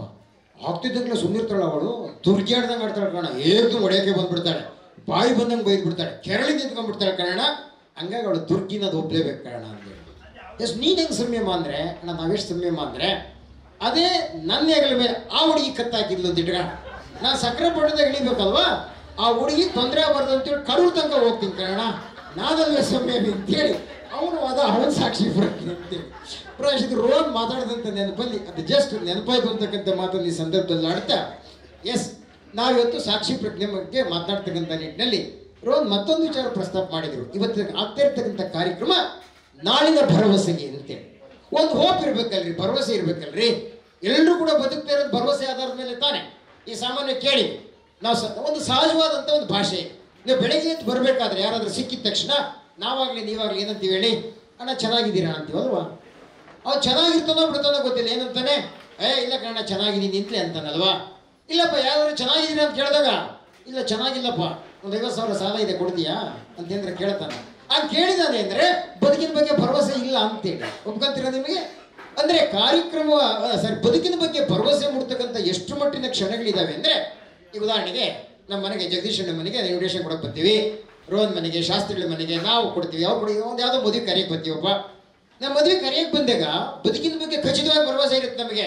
ಅವ್ರು ಹೇಳ್ತಾರಣ್ಣ 26ನೇ ತಾರೀಕು 17ನೇ ತಾರೀಕು ರೇಖಮ್ಮ ಆಹ್ವಾನ ಕೊಡ್ರಿ ನಿಮಗೆಲ್ಲ ಬರಬೇಕು ಅಂತ. ನಾವು ಖುಷಿಯಾಗಿ ಬರ್ತೀವಿ ಅಂತೀವಿ. ಯಾರಾದ್ರೂ ಇನ್ವಿಟೇಷನ್ ಕೊಡ್ರಿ, ಅಣ್ಣ 20ನೇ ತಾರೀಕು ಮಗನ ಮದುವೆ ಹೊಸ ಮನೆ ಬರಲೇಬೇಕು ಕಣ್ ಮತ್ತೆ ಬರ್ದಂಗಿದ್ಯಾ ಅಂದಾಗ ಡೆಫಿನೆಟ್ ಆಗಿ ಬದುಕೋಣ ಅಂತೀವಲ್ವಾ? ಏನು ಗ್ಯಾರಂಟಿ ನಮಗೆ? ಭರವಸೆ ರೀ, ಬದುಕ್ತೀವಿ ಅಂತ ಗ್ಯಾರಂಟಿ ಹೇಳ್ತೀವಲ್ವ ನಾವು? ಇಲ್ಲಪ್ಪ ಯಾರಾದ್ರೂ ಇನ್ವಿಟೇಷನ್ ಕೊಟ್ಟು ಕರೆದಾಗ, ಅಯ್ಯೋ ನೀನೇನ ಕರಿದೇ ಮಾಡ್ತೀಯಣ್ಣ, ಕರಿತೀಯಾ? ಈಗ ಆಗ್ತಿರೋ ಕರೋನಾ ನೋಡ್ರಿ, ಆಕ್ಸಿಡೆಂಟ್ ಆಗಿದ್ರೆ ಅಲ್ಲಿ ಇರ್ತೀನಿ ಹೆಂಗ ಗೊತ್ತಿಲ್ಲ, ನೋಡ ತಗೊಂಬಾರ ಇದ್ರು ಬರ್ತಿದ್ಯಾರ ಅಂತಾರ. ಹಂಗಂದ್ರೆ ಬದುಕಿನ ಭರವಸೆ ಕಳ್ಕೊಂಡಿದ್ದಾರೆ ಅಂತೇಳಿ. ಬದಲಿಂದ ವಿಷಮವಾದಂಥ ಸ್ಥಿತಿ ನಿರ್ಮಾಣ ಆಗಿರ್ತಕ್ಕಂಥ ಸಂದರ್ಭದಲ್ಲಿ ನಾಳಿನ ಬದುಕನ್ನ ಭರವಸೆಯಿಂದಲೇ ನಾವು ಹೊರಬೇಕು ಅಂತಕ್ಕಂಥ ಕಾರಣಕ್ಕೋಸ್ಕರ ಇವತ್ತಿನ ಬದುಕಿನಲ್ಲಿ ಒಂದು ಅದ್ಭುತವಾದಂಥ ನೆಲೆಗಟ್ಟು ನಮಗೆ ಬೇಕು ಅಂತೇಳಿ ಈ ಕಾರ್ಯಕ್ರಮದ ಆತ್ಯಂತಿಕವಾದಂಥ ಸತ್ಯಗಳೇನು ಅಂದರೆ, ಯಾರ್ಯಾರಿಗೆ ನಿನ್ನೆದು ಗೊತ್ತಿರಲ್ವೋ ಅವನಿಗೆ ನಾಳಿನ ಭವಿಷ್ಯದ ಕನಸು ಇರಲ್ಲ, ವರ್ತಮಾನದ ಸೊಗಸು ಇರಲ್ಲ ಅಂತೇಳಿ. ಹಾಗಾಗಿ ಇತಿಹಾಸದ ಪ್ರಜ್ಞೆಯ ಆಧಾರದ ಮೇಲೆ, ಭವಿಷ್ಯದ ಕನಸಿನ ಆಧಾರದ ಮೇಲೆ ವರ್ತಮಾನದ ಬದುಕನ್ನು ಸಮರ್ಥವಾಗಿ ನಡೆಸ್ತಕ್ಕಂಥ ನಿಟ್ಟಿನಲ್ಲಿ ಡೆಫಿನೆಟ್ ಆಗಿಂತ ಕಾರ್ಯಕ್ರಮಗಳು ಒಂದು ಕೊಂಚ ಪ್ರೇರಣೆ ನೀಡುತ್ತೆ ಅನ್ನಲಿಕ್ಕೆ ನೀವೆಷ್ಟು ಮಟ್ಟಿಗೆ ಗ್ರಹಿಸಿದಿರೋ ಗೊತ್ತಿಲ್ಲ, ಎಲ್ಲ ಗಮನಿಸಿದ್ರೆ ನಾವು ಸ್ವಲ್ಪ ಸೂಕ್ಷ್ಮಗ್ರಾಹಿ ಅಂತೇಳಿ ಹೆಜ್ಜೆಗೆ ಘಟನೆಗೆ ನಿಮಿಷಕ್ಕೆ ಇದನ್ನು ಎವ್ಯಾಲ್ಯೂಯೇಟ್ ಮಾಡ್ತಿರ್ತೀವಿ, ನಾವು ಮೌಲ್ಯಮಾಪನ ಮಾಡ್ತಿರ್ತೀವಿ. ಹೆಂಗ್ ಮೌಲ್ಯಮಾಪನ ಮಾಡಿದೆ ಅಂದ್ರೆ ಈ ಕಾರ್ಯಕ್ರಮ ಒಂದು ಪ್ರೇರಣೆ ಕೊಟ್ಟೇ ಕೊಡುತ್ತೆ, ಒಂದು ಭರವಸೆ ಕೊಡುತ್ತೆ ಅನ್ನಲಿಕ್ಕೆ ಸಾಕ್ಷಿ ಏನು ಅಂದ್ರೆ ಚಿಕ್ಕಮಗಳೂರಿನ ಪ್ರಥಮ ಪ್ರಜೆಯಾಗಿರ್ತಕ್ಕಂಥ ನಮ್ಮ ಶೀಲಾ ದಿನೇಶ್, ಅಣ್ಣ ಇಂಥ ಕಾರ್ಯಕ್ರಮ ಮುಂದುವರ್ಷ ನಾನು ಮಾಡಿಸ್ತೀನಿ ಅಂದ್ರಲ್ಲ, ಇದು ಭರವಸೆ ಎತ್ತಿವತ್ತ ಅಂತೇಳಿ, ಇದು ಭರವಸೆಯ ಸಾಕ್ಷಿ ಅಂತೇಳಿ. ಇಲ್ಲಿ ಹೇಳಿದಂಥ ಮಾತುಗಳನ್ನ ನಾನು ಇಲ್ಲಿ ಹಂಚ್ಕೊಂತ ಇದ್ದೆ. ನನ್ನ ಕಣ್ಣನ್ ಮಾಮನ ಜೊತೆ ಎಷ್ಟು ಅದ್ಭುತವಾದಂಥ ಟ್ಯಾಗ್ ಆಯಿತು ಅಂದರೆ, ಸದಭಿಪ್ರಾಯ ಹೆಂಗ್ ಬಂತು ಈ ಕಾರ್ಯಕ್ರಮದ ಬಗ್ಗೆ ಅಂದರೆ, ನಮ್ಮ ಕಣ್ಣನ್ ಮಾಮ ಇಲ್ಲಿ ಕೂತ ತಕ್ಷಣ ನಮ್ಮ ಕೈ ಹೇಳಿದ್ದು ಅಂದರೆ, ನೋಡಪ್ಪ ಇಂಥ ಕಾರ್ಯಕ್ರಮಕ್ಕೆ ಬಂದರೆ ಖಂಡಿತ ಮಗ ಅವ್ರು ಕೊಡದೇ ಇರ್ತಕ್ಕಂಥ ಪ್ರೀತಿ ಇದೆಯಲ್ಲ, ಅವ್ರ ಶ್ರೇಯಸ್ಸು ನಮ್ಮ ಆಯಸ್ಸನ್ನು ಜಾಸ್ತಿ ಮಾಡ್ತಾ ಇದೆ, ಒಂದು 10 ವರ್ಷ ಜಾಸ್ತಿ ಬದುಕ್ತೀವಿ ಅಂದ್ರಲ್ಲ ಮಾಮ. ನೀವು ಹೇಳಿದಂಥ ಅಭಿಪ್ರಾಯವೇ ನಾವು ಓದಂಥ ಸಂದರ್ಭದಲ್ಲಿ ನಮ್ಮ RTO ಆರಾಧ್ರ ಇರ್ಬೋದು, ಬೇರೆ ಜಾವಗದಲ್ಲಿ ಇರ್ಬೋದು, ನಮ್ಮ ಕೇಳಿ ನಮ್ಮ ನಂಜೇಶ್ ಬಂದಿದ್ರೆ ಅವತ್ತು ಅಂತೆ ಕಡೆಗೆ ನಾವು ಸಭಿಕರ ಜೊತೆ ಮಾತಾಡಕ್ ಬಿಟ್ಟಾಗ ಅಲ್ಲ ಜಾವಗದಲ್ಲಿ ಅನಿಲ್ ಮನೇಲಿ ಹೇಳಿದ, ಅಣ್ಣ ಸುಮಾರು ಡಿಪ್ರೆಸ್ ಆಗ್ಬಿಟ್ಟಿದ್ದೆ ಅಣ್ಣ. ಎಷ್ಟು ಮಟ್ಟಿಗೆ ಅಂದರೆ ಬದುಕು ಯಾಕೆ ಬೇರೆ ಒಂದು ಇನ್ಸಿಡೆಂಟ್ ನಡೆದಿತ್ತು ಅವ್ರ ಮನೇಲಿ, ತುಂಬ ಪ್ರೀತಿಯಿಂದ ಸಾಕ್ತಂಥ ಮಗಳು ಯಾರು ಮದುವೆ ಅಂದರೆ ಅದು ಚೆನ್ನಾಗಿದ್ದಾರೆ, ಅದು ಬೇರೆ ಪ್ರಶ್ನೆ. ಸ್ವಲ್ಪ ಡಿಪ್ರೆಸ್ ಆಗಿದೆ ಅಣ್ಣ. ಇವತ್ತು ನೀನು ಬಂದು ಮಾತಾಡಿದ ಮೇಲೆ ಅವ್ರಿಗೆ ಯಾಗಲೇ 60 ವರ್ಷ, ಡೆಫಿನೆಟ್ ಹೇಳಿದ್ನಣ್ಣ ಇನ್ನೂ 30 ವರ್ಷ ಬದುಕ್ತೀನಿ ಕಣ, ನಾನು ಎಲ್ಲ ಜಂಜಾಟ ಮುಕ್ತಾಯ ಅದು ಅಂತೇಳಿ ಓಪನ್ ಸಭೆಯಲ್ಲಿ ಅವ್ರು ಹೇಳಿದರು ಅಂತೇಳಿ. ಪ್ರಾಯಶಃ ಈ ಮಾತಿಗೆ, ಗಾಯನಕ್ಕೆ ಇಂಥ ಅದ್ಭುತವಾದಂಥ ಶಕ್ತಿ ಇದೆ ಅಂತಕ್ಕಂಥದ್ದನ್ನ ತೋರಿಸ್ಲಿಕ್ಕೆ ಟೇಸ್ಟ್ ಅಷ್ಟೇ. ನಾವೇನು ಬಾರಿ ಬದುಕೇ ಪರಿವರ್ತನೆ ಮಾಡ್ತೀವಿ ಅಂತಲ್ಲ. ನಮ್ಮ ಅವ್ವಾಗಲಿ, ನಮ್ಮ ಅಜ್ಜಿ ಆಗಲಿ, ಅಥವಾ ನೀವಾಗಲಿ ಒಂದು ಉಪ್ಪಿಟ್ಟು ಮಾಡ್ಬೇಕಾದ್ರೆ, ಕೇಸರಿಬಾತ್ ಮಾಡ್ಬೇಕಾದ್ರೆ ಪ್ರಾರಂಭದಲ್ಲಿ ಏನು ಮಾಡ್ತೀವಪ್ಪ ಅಂದ್ರೆ ಒಂಚೂರು ರುಚಿಗೆ ಏನು ತೋರಿಸ್ತೀವಲ್ವಾ? ಒಂಚೂರು ಉಪ್ಪಿಟ್ಟು ಹೆಂಗಿತ್ತು ನೋಡು, ಉಪ್ಪು ಕಮ್ಮಿ ಆಯ್ತಾ ಅಂತೇಳಿ, ಕೇಸರಿಬಾತ್ ಹೆಂಗಿತ್ತು ನೋಡು ಅಂತ ತೋರಿಸ್ತೀವಲ್ಲ. ಹಾಗೆ ಈ ಸಾಂಸ್ಕೃತಿಕವಾದಂಥ ಕೇಸರಿಬಾತ್ಗೆ ಎಷ್ಟು ಟೇಸ್ಟ್ ಇದೆ ಅಂತೇಳಿ ಒಂದು ಸಣ್ಣ ಒಂದು ಟಿಪ್ಸ್, ಒಂದು ಚಮಚದಲ್ಲಿ ಕೊಡೋ ಮುಖೇನ ಒಂದು ಟೇಸ್ಟ್ ಕೊಡ್ತಾ ಇದೀವಿ ಅಷ್ಟೇ. ಇನ್ನು ಮುಂದೆ ಅದು ಬೊಕ್ಸಿನಲ್ಲಿ, ಬಿಂದಿಗೆನಲ್ಲಿ, ಕೊಡಪಾನದಲ್ಲಿ ಅದು ಪಡಿತಕ್ಕಂಥ ನಿಟ್ಟಿನಲ್ಲಿ ಈ ಕಾರ್ಯಕ್ರಮ ವ್ಯಾಪಕವಾಗಿ ಸಾಗುತ್ತೆ ಅಂತಕ್ಕಂಥದ್ದೇ ನಮ್ಮ ರೋಹನ್ ಹೇಳಿದ್ದು. 10-15 ವರ್ಷ ಕಾಲದ ಮೇಲೆ ಇದು ಒಂದು ಇತಿಹಾಸ ನಿರ್ಮಾಣ ಮಾಡುತ್ತೆ ಅಂತೆ. ಪ್ರಾಸ್ತಾವಿಕವಾಗಿ ಅವ್ರು ಇಲ್ಲಿವರೆಗೂ ಮಾತನಾಡಿದಂಥ ಮಾತುಗಳನ್ನ ಪುಷ್ಟೀಕರಿಸಿ ಮಾತನಾಡುತ್ತಾ ನೇರವಾಗಿ ವಿಷಯಕ್ಕೆ ಬರ್ತೇನೆ. ಸಾಕ್ಷಿ ಪ್ರಜ್ಞೆ ಅಂತೇಳಿ ಬಂದರೆ ನಾವು ನೀವು ಚೆನ್ನಾಗಿ ಗ್ರಹಿಸೋಣ. ಬಹುಶಃ ಸಾಕ್ಷಿ ಪ್ರಜ್ಞೆ ಅಂತಕ್ಕಂಥದ್ದು ಒಂದು ಜಾಗೃತವಾಗಿದ್ದು ಬಿಟ್ರೆ ಈ ನೆಲದ ಅನೇಕ ಸಮಸ್ಯೆಗಳು ಖಚಿತವಾಗಿ ಪರಿಹಾರ ಆಗ್ತವೆ ಅಂತೇಳಿ. ಏನದು ಸಾಕ್ಷಿ ಪ್ರಜ್ಞೆ ಅಂದರೆ, ನಾನು ವಿಶೇಷವಾಗಿ ಹೇಳ್ತಿರ್ತೀನಿ, ಲಾಯರ್ ಇರೋದ್ರಿಂದ ಈ ಮನೆಗೆ ವಿಶೇಷವಾಗಿ ಈ ಸಬ್ಜೆಕ್ಟ್ ಇಟ್ಟು ಅಂತೇಳಿ. ಅವ್ರ ಲಾಯರ್ ಕೇಳಿ, ನೀವು ಕೋರ್ಟಲ್ಲಿ ಕೇಳೋದೇ ಸಾಕ್ಷಿ ಅಲ್ವಾ? ಎಲ್ಲಿವರೆಗೂ ಲಾಯರ್ಗಳಾಗಲಿ ಜಡ್ಜ್ಗಳಾಗಲಿ ಸಾಕ್ಷಿ ಸಾಕ್ಷಿ ಸಾಕ್ಷಿ ಅಂತಾರೆ ಅಂದರೆ, ಜಡ್ಜ್ ತೀರ್ಮಾನ ಕೊಟ್ಬಿಟ್ರು, ಇಲ್ಲಪ್ಪ ನೀನು ಸತ್ತೋಗ್ಬಿಟ್ಟಿದ್ಯಾ ಅಂತೇಳಿ ತೀರ್ಮಾನ ಆಗ್ಬಿಟ್ಟಿದೆ ಅಂತೇಳಿ. ಅವ್ರು ಇಲ್ಲ ಸ್ವಾಮಿ ನಾನು ಬದುಕಿದ್ದೀನಿ ಅಂತಂದರೆ ಅವ್ರು ದಾರಿಯಲ್ಲಿ ಹೋಗ್ತಾ ಇದ್ರು. ನೋಡಿ ನಾನು ಸತ್ತೋಯ್ತೀನಿ ಅಂತೇಳಿ 4 ಜನ ಒತ್ಕೊಂಡು ಹೋಗ್ತಾ ಇದ್ದಾರೆ. ಜಡ್ಜ್ ಸಾಹೇಬ್ರೆ, ನೀವು ಕೋರ್ಟಲ್ಲಿ ಇರೋರು ನಾನು ಸತ್ತಿಲ್ಲ ಬದುಕಿದ್ದೀನಿ, ಇವರು ಓಣಕ್ಕೆ ತಗೊಂಡು ಹೋಗ್ತಾ ಇದ್ದಾರೆ ಸುಡೋಕೆ, ನಾನು ಬದುಕಿದ್ದೀನಿ ಅಂತೇಳಿ ಬಡ್ಕೊಂಡ್ರೆ ಆ ಜಡ್ಜ್ ಹೇಳಿದ್ರಂತೆ, ಅಲ್ಲಪ್ಪ ನೀನು ಬಡ್ಕೊಂಡ ನೋಡ್ರಿ ನೀನು ಬದುಕಿದ್ಯಾ ಅಂತ ಗೊತ್ತಾಗ್ತಾ ಇದೆ, ಆದ್ರೆ 4 ಜನ ಓದ್ಕೊಂಡು ಹೋಗ್ತಾ ಇದ್ದಾರಲ್ಲಪ್ಪ ಸಾಕ್ಷಿ, ನಾನು ಹೆಂಗೆ ತೀರ್ಮಾನ ಕೊಡೋಣ, ಸಾಕ್ಷಿ ಬೇರೆ ಇದಾರಲ್ಲ ನೀನು ಸತ್ತಿದೀಯಾ ಅಂತೇಳಿ. ಪ್ರಾಯಶಃ ಇಂಥ ವಿಚಿತ್ರವಾದಂಥ ಕಾಲಘಟ್ಟ ಸಾಕ್ಷಿ ಸಾಕ್ಷಿ ಅಂತೇಳಿ. ಈ ಸಾಕ್ಷಿ ಪ್ರಜ್ಞೆ ಎಷ್ಟು ಮಟ್ಟಿಗೆ ಜೀವಂತವಾಗಿರುತ್ತೆ ಈ ಕಟಕಟಿನಲ್ಲಿ, ವಾದಗಳಲ್ಲಿ, ವಿವಾದಗಳಲ್ಲಿ ಯಾವ ಮಟ್ಟಿಗೆ ಆಗುತ್ತೆ ಅಂತಕ್ಕಂಥದ್ದನ್ನ ನಾನು ನೆನಪು ಮಾಡ್ಕೊಳ್ತಾ ಇರ್ತಕ್ಕಂಥ ಸಂದರ್ಭದಲ್ಲಿ ನನಗೊಳ್ಳದಂಥ ಅಂಶಗಳಿದ್ದಾವಲ್ಲ, ಹಂಗೆ ಅವು ಸಾಕ್ಷಿ ಕೇಳದೆ. ಈ ಈಸೋಪನ ಕಥೆಗಳು ಅಂತೇಳಿ ಒಂದಿದೆ, ನೀವು ಯಾರಾದರೂ ಓದಿದ್ರೆ ಗೊತ್ತಾಗುತ್ತೆ. ಮೊದಲೆಲ್ಲ ಏನು ಹಿಂಗೇನು ಕೋರ್ಟ್ಗೆ ಹೋಗ್ತಿರಲಿಲ್ಲ, ನ್ಯಾಯಾಲಯಗಳು ಇರ್ತಿದ್ರು, ಅವರು ಪಟೇಲ್ ಇರ್ತಿದ್ರು, ಅವ್ರು ಗೌಡ್ರು ಇರ್ತಿದ್ರು, ಅಲ್ಲಿ ಹೋಗಿ ನ್ಯಾಯಾಲಯ ಬಗೆಹರಿಸ್ತಿರ್ತಿದ್ರು, ಅವರೇ ನ್ಯಾಯಾಧಿಪತಿ ಕುತ್ಕೊಂಡು ಗೌಡ ಕಟ್ಟೆ ಮೇಲೆ ಕುತ್ಕೊಂಡು ಹೇಳ್ಬಿಟ್ರೆ ಅವನೇ ತೀರ್ಮಾನ ಅಂತೇಳಿ. ಒಬ್ಬ ರೈತ ಓಡೋಡಿ ಬಂದ್ಬಿಟ್ಟ. ಅವನು ಹೇಗೆ ನಡೀತಿತ್ತು ನ್ಯಾಯ ಪಂಚಾಯಿತಿ ಅಂದರೆ, ಓಡಿ ಬಂದು ಗೌಡ್ರೆ ಗೌಡ್ರೆ ಗೌಡ್ರೆ ಒಂದು ಪ್ರಮಾದ ಆಗ್ಬಿಡಿ ಸ್ವಾಮಿ, ತಪ್ಪಾಗ್ಬಿಡಿ ಸ್ವಾಮಿ, ಏನಾಯ್ತು ಏನಾಯ್ತು, ಏನಿಲ್ಲ ಸ್ವಾಮಿ ನನ್ನೊಂದು ಎತ್ತಿತ್ತಲ್ಲ ಸ್ವಾಮಿ, ಅದು ನಿಮ್ಮೆತ್ತನ್ನು ಆದು ಸಾಯಿಸ್ಬಿಟ್ಟು ಸ್ವಾಮಿ, ಆ ಎತ್ತು ನಿಮ್ಮೆತ್ತು ಹೋಗ್ಬಿಡ್ತು ಸ್ವಾಮಿ ಅಂತೇಳಿ. ಅವನು ಹೇಗೆ ಗೌಡ, ಹೌದಾ ಏನು ಮಾಡಂಗಿಲ್ಲ, ನಿನ್ನೆತ್ತು ಆದು ನನ್ನ ಎತ್ತು ಸಾಯಿಸ್ತಾನೆ, ಇನ್ನೊಂದು ಎತ್ತಿದೆಯಲ್ಲ ತಂದು ನನ್ನ ಕೊಡಿಗೆ ಕಟ್ಟು ತೀರ್ಮಾನ, ಜಡ್ಜ್ಮೆಂಟ್. ಅವರು ತಂದು ನನ್ನ ಕೊಡಿಗೆ ಕಟ್ಟು ಅಂತ ಜಡ್ಜ್ಮೆಂಟ್ ಕೊಟ್ಟೇ ಬಿಟ್ಟ. ಆಗ ಅವ್ನು ಹೇಳಿದ, ಸ್ವಾಮಿ ಸ್ವಾಮಿ ಔಷಧದಲ್ಲಿ ಮಾತಾಡ್ಬೇಕಾದ್ರೆ ಸ್ವಲ್ಪ ಕನ್ಫ್ಯೂಸ್ ಆಯಿತು, ನಿಮ್ಮೆತ್ತು ಆ ನನ್ನೆತ್ತು ಸಾಯಿಸ್ತು ಸ್ವಾಮಿ ಅಂತ. ಹಂಗಂತಕ್ಲೆ ಗೌಡ ಹೇಳ್ದ, ಹೌದಾ ಸಾಮಾನ್ಯ ಎತ್ತು ಅಂದ್ಮೇಲೆ ನಾವು ಇದ್ದಿದ್ದೆ, ಒಂದು ಕೆಲಸ ಮಾಡಿ ಒಂದು 2 ದಿವಸ ಬಿಟ್ಟು ಯಾವ್ದಕ್ಕೊಂದ್ಸರಿ ಪಂಚಾಯತಿ ಸೇರಿಸಂತಾಗ ಆಮೇಲೆ ನೋಡ ಅಂತ ಇದು ಆ ಕಾಲದ ನ್ಯಾಯ ಕಟ್ಟಬಹುದು, ಸಾಮಾನ್ಯ ಎಲ್ಲರಿಗೂ ಗೊತ್ತಿರೋ ಸಂಗತಿ ಅಂತೇಳಿ. ಯಾಕಂಗಾಯ್ತು ಅಂದ್ರೆ ಸಾಕ್ಷಿ ಪ್ರಜ್ಞೆ ಕೊರತೆ ಅಂತೇಳಿ. ನ್ಯಾಯ ಅಂದ್ರೆ ನನಗೆ ಒಂದು ಇನ್ನೊಬ್ಬನಿಗೆ ಒಂದು ಅಂತೇಳಿ, ಹೌದಲ್ವ ನಿಮಗೆ? ಆ ಕಾರಣಕ್ಕೋಸ್ಕರ ಈ ಸಾಕ್ಷಿ ಪ್ರಜ್ಞೆ ಜೀವಂತವಾಗಿ ಹೆಂಗಿಟ್ಟಿದ್ರು ನಮ್ಮ ಪೂರ್ವಜರು ಅಂದ್ರೆ, ಇವತ್ತಂಗೇನು ಡಾಕ್ಯುಮೆಂಟ್ ಇರಲಿಲ್ಲ, ಪೇಪರ್ ಇರಲಿಲ್ಲ, ಕಾನೂನು ಇರಲಿಲ್ಲ, ಸಬ್ ರಿಜಿಸ್ಟರ್ ಆಫೀಸ್ಗೆ ಹೋಗಿ ರಿಜಿಸ್ಟರ್ ಮಾಡ್ತಿರ್ಲಿಲ್ವಾ? ಮತ್ತೇನ್ ಮಾಡ್ತಿದ್ರು, ನಮ್ಮೂರು ತಿಮ್ಮಣ್ಣ ಮತ್ತು ಹಾಲಣ್ಣ ಸೇರ್ಕೊಂಡು, ಅಣ್ಣ ನನ್ನ ಜಮೀನು ನಿಮ್ಗೆ ವ್ಯಾಪಾರ ಮಾಡಿದೀನಿ ಕಣ, 5,000 ರೂಪಾಯಿ ಅಡ್ವಾನ್ಸ್ ಕೊಟ್ಟಿದ್ಯಾ, ಇನ್ನೊಂದು ತಿಂಗಳಿಗೆ 10,000 ಕೊಡ್ತೀಯಾ ಅಂದ್ರೆ ಮುಗಿದ ತೀರ್ಮಾನ. ಅಣ್ಣ ಇದಕ್ಕೇನೋ ಒಂದು ಬರವಣಿಗೆ ಸ್ಟಾಂಪ್ ಪೇಪರ್ ಮೇಲೆ, ಬಿಡು ಮಗ ಯಾಕೆ ಬೇಕು ಮಗ, ನೋಡು ನಾವಿಬ್ರು ಎಲ್ಲಿ ಕೂತ್ಕೊಂಡು ಮಾತಾಡಿದೀವಿ ಹೇಳು, ನಮ್ಮೂರು ಜಗಲಿಕಟ್ಟೆ ಮೇಲೆ, ನಮ್ಮೂರು ಹಳ್ಳಿಕಟ್ಟೆ ಮೇಲೆ ಕೂತ್ ಮಾತಾಡಿದೀವಿ ಅಂದ್ರೆ ಈಗ ಆಗಿರ್ತಕ್ಕಂಥ ಒಪ್ಪಂದಕ್ಕೆ ಈಗ ಹಳ್ಳಿಕಟ್ಟೆನೇ ಸಾಕ್ಷಿ ಅಂತಕ್ಕಂಥ ಮಾತನ್ನ ಹೇಳ್ತಾ ಇದ್ರು. ಮಗ ಈಗ ಆಗಿರ್ತಕ್ಕಂಥ ಕರಾರಿಗೆ ನೀನು ದುಡ್ಡು ಕೊಟ್ಟಿದ್ಯಾ, ನಾನು ಜಮೀನು ಕೊಟ್ಟಿದ್ದೀನಿ, ಮುಗಿ ಏನ್ ಸಾಕ್ಷಿ ಅಂದ್ರೆ ನಾವಿಬ್ಬರೇ ಮಾತಾಡಿದ್ದೆ ಅಂತ ಮಾಡಿದ್ಯಾ? ಇದು ಯಾರ್ಯಾರು ನೋಡಿದಾರೆ ಗೊತ್ತಾ? ಸಾಕ್ಷಾತ್ ಸೂರ್ಯಚಂದ್ರ ನೋಡಿದ್ದಾರೆ. ಈಗ ಆಗಿರೋ ಒಪ್ಪಂದಕ್ಕೆ ಸೂರ್ಯಚಂದ್ರನೇ ಸಾಕ್ಷಿ ಅಂತಕ್ಕಂಥ ಮಾತನ್ನ ಹೇಳ್ತಾ ಇದ್ರು. ಕಡೆ ಒಂದು ಮಾತನ್ನ ಹೇಳ್ತಾ ಇದ್ರು, ಮಗ ಒಪ್ಪಂದ ಆಗಿದೆ, ನಾನು ದುಡ್ಡು ಕೊಟ್ಟಾಗಿದೆ, ಜಮೀನು ಕೊಟ್ಟಾಗಿದೆ, ಈ ಒಪ್ಪಂದಕ್ಕೆ ಏನು ಸಾಕ್ಷಿ ಅಂದ್ರೆ ಇಲ್ಲಿ ಕೂತ್ಕೊಂಡು ನಾವಿಬ್ರು ಮಾತಾಡಿದ್ವಲ್ಲ ಮಗ, ನಾವು ಮಾತಾಡಿರ್ತಕ್ಕಂಥ ನಾಲ್ಗೆನೇ ಸಾಕ್ಷಿ ಅಂತಕ್ಕಂಥ ಮಾತನ್ನ ಹೇಳ್ತಾ ಇದ್ರು. ಒಂದು ವ್ಯವಹಾರಕ್ಕೆ, ಒಂದು ಒಪ್ಪಂದಕ್ಕೆ, ಸಾಮಾಜಿಕವಾದಂಥ ಶಿಸ್ತಿಗೆ ಏನು ಒತ್ತ ಇಡ್ತಿದ್ರು ಅವರು? ನಾಲ್ಗೆ ಸಾಕ್ಷಿ ಅಂತಕ್ಕಂಥ ಆ ಸಾಕ್ಷಿ ಪ್ರಜ್ಞೆಯನ್ನು ಒತ್ತ ಇಟ್ಟು, ಆ ಸಾಕ್ಷಿ ಪ್ರಜ್ಞೆಯನ್ನು ಬಂಡವಾಳವಾಗಿಟ್ಟು ಆ ಮುಖೇನ ಒಂದು ನ್ಯಾಯ ಅಂತಕ್ಕಂಥದ್ದನ್ನ, ಸಮಾಧಾನ ಅಂತಕ್ಕಂಥದ್ದನ್ನ ಎಲ್ಲವೂ ಕೂಡ ಎತ್ತಿಡ್ತಕ್ಕಂಥ ಪ್ರಜ್ಞೆ ಇತ್ತಲ್ಲ, ಅದು ಅವತ್ತಿನ ಕಾಲಘಟ್ಟದಲ್ಲಿ ಇದ್ದದ್ದು ಅಂತೇಳಿ. ಈಗ ಸುಮ್ಮನೆ ಗಮನಿಸಿ, ಈಗ ಹೆಂಗಾಗತ್ತೆ, ಈಗ ನಿಮಗೆ ನೀವೇನೆಲ್ಲ ಮಾಡಿ ಆ ಥರ ಏನಾರ ಕೊಟ್ಟು ಎಷ್ಟು ವಿವಾದಗಳು ನಮ್ಮ ಜಗಣ್ಣಕ್ಕೆ ಗೊತ್ತಿದೆ, ಎಷ್ಟು ಕೋಟಿ ಬರ್ತವೆ, ಇಲ್ಲ ನಾನು ಎಷ್ಟು ಅಡ್ವಾನ್ಸ್ ಕೊಟ್ಟಿದ್ದೆ, ರಾತ್ರಿ ಇನ್ನೊಬ್ಬನಿಗೆ ವ್ಯಾಪಾರ ಕೊಟ್ಟ, ಇನ್ನೇನೋ ಮಾಡ್ದ. ಸಾಕ್ಷಿ ಪ್ರಜ್ಞೆ ಕೊರತೆ ಹೆಂಗಿದೆ ಅಂದ್ರೆ, ಅದಕ್ಕೊಂಥರ ಸಣ್ಣ ದೃಷ್ಟಾಂತ ಕೊಡ್ತೀನಿ ನೋಡಿ. ಹಿಂದೆ ಆ ಸಾಕ್ಷಿ ಪ್ರಜ್ಞೆ ಎಚ್ಚರವಾಗಿದ್ದಂಥ ಕಾರಣಕ್ಕೆ ವಿಜಯನಗರದ ವೈಭವದಲ್ಲಿ, ಇತಿಹಾಸದಲ್ಲಿ ಮುತ್ತು ರತ್ನ ಬಂಗಾರಗಳನ್ನ ಸಂತೆ ಬೀದಿಲಿ ಕೂತ್ಕೊಂಡು ಸೇರದಾಳದ ಮಾರಾಟ ಮಾಡ್ತಿದ್ರಂತೆ. ಏನು ವೈಭವದ ಕಾಲ ಅಲ್ವಾ? ಏನ ಮುತ್ತು ರತ್ನ ಬಂಗಾರ ಮಾರ್ತಿದ್ರು ಅಂತ ನಾವೆಲ್ಲ ಓದ್ತೀವಲ್ವಾ? ನಾನು ಆಗ ಯೋಚನೆ ಮಾಡಿದೆ, ಕಾರಣ ಅಂತ ಜೀವಂತವಾಗಿತ್ತದು ಸಾಕ್ಷಿ ಪ್ರಜ್ಞೆ ಅಂತೇಳಿ. ಈಗ ಯೋಚನೆ ಮಾಡಿ, ಮುತ್ತು ರತ್ನ ಬಂಗಾರನ ಸೇರಲ್ಲಿ ಇಟ್ಕೊಂಡು ಬೀದಿಲಿ ಮಾರೋದಿಲ್ಲಿ. ನೀವು ಯಾರಾದ್ರೂ ಬ್ಯಾಂಕಿಗೆ ಹೋದ್ರೆ ಗೊತ್ತಾಗುತ್ತೆ, ಈಗ ಬಿಡಿ ಎಲ್ಲ ಆನ್ಲೈನ್ ಬಂದಿದೆ. ಸ್ವಲ್ಪ ಹಳೆ ಕಾಲದಲ್ಲಿ ನೆನಪು ಮಾಡ್ಕೇಳಿ, ಅಲ್ಲೊಂದು 2 ರೂಪಾಯಿನ ಬಾಲ್ ಪೆನ್ ಇಟ್ಟಿರ್ತಾರೆ, ಬ್ಯಾಂಕಲ್ಲಿ ನೋಡಿದ್ದೀರಾ? ಆ 2 ರೂಪಾಯಿನ ಬಾಲ್ ಪೆನ್ನನ್ನು 50 ರೂಪಾಯಿ ಚೈನಲ್ಲಿ ಕಟ್ಟಿಟ್ಟಿರ್ತಾರೆ, ಗೊತ್ತಾ ನಿಮಗೆ? ನಾನೊಂದು ಬ್ಯಾಂಕಿಗೆ ಹೋದೆ, ಬಾಲ್ ಪೆನ್ನಿಗೆ 3 ರೂಪಾಯಿ, 4 ರೂಪಾಯಿ, ಚೈನ್ ಮಾತ್ರ ಒಂದು 25-30 ರೂಪಾಯಿ ಚೈನಲ್ಲಿ ಕಟ್ಟಿದ್ರಲ್ಲ. ನಾನು ಕೇಳಿದೆ ಮ್ಯಾನೇಜರ್ಗೆ, ಏನು ಸರ್ ಇಷ್ಟು ಚೈನಲ್ಲಿ ಬಂದಿಸಿಬಿಟ್ಟಿದ್ದೀರಾ ಅಂದರೆ, ಸರ್ ನಾವು ನೋಡಿದ್ವಿ ಸರ್, ಒಂದೊಂದು ದಿವಸ 20-30 ಪೆನ್ ಖಾಲಿ ಆಗವು ಅಂತೇಳಿ. ಗೊತ್ತಿಲ್ಲ ನಿಮಗೆ? 30 ಪೆನ್ ಇಟ್ಟರು ಸಾಲ್ತಿರಲ್ಲ, ಈ ಚೈನಲ್ಲಿ ಕಟ್ಟಿ ಹಾಕಿದ್ದೀವಿ ಅಂದರೆ ಏನದ್ರ ಅರ್ಥ? ಅದು ಸಾಕ್ಷಿ ಪ್ರಜ್ಞೆ ಕೊರತೆ ಅಂತೇಳಿ.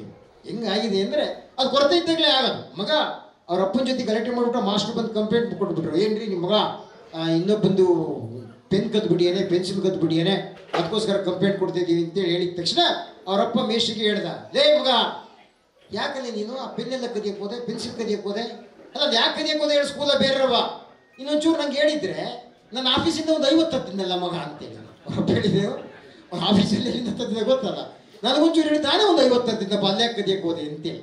ಅಂದರೆ ಆ ಸಾಕ್ಷಿ ಪ್ರಜ್ಞೆಯನ್ನು ಜೀವಂತವಾಗಿ ಇಡತಕ್ಕಂಥ ನಿಟ್ಟಿನಲ್ಲಿ ಹಿರಿಯರಾಗಿರ್ತಕ್ಕಂಥ ವಿಫಲರಾದಂಥ ಕಾರಣಕ್ಕೋಸ್ಕರ ಆ ಪ್ರಾಯಶಃ ನನಗನ್ಸುತ್ತೆ ಇಂಥ ವಿಪ್ಲವಗಳಿಗೆ ನಾವು ಇವತ್ತು ನಾಂದಿ ಆಡ್ತಾ ಇದ್ದೀವಿ ಅಂತೇಳಿ.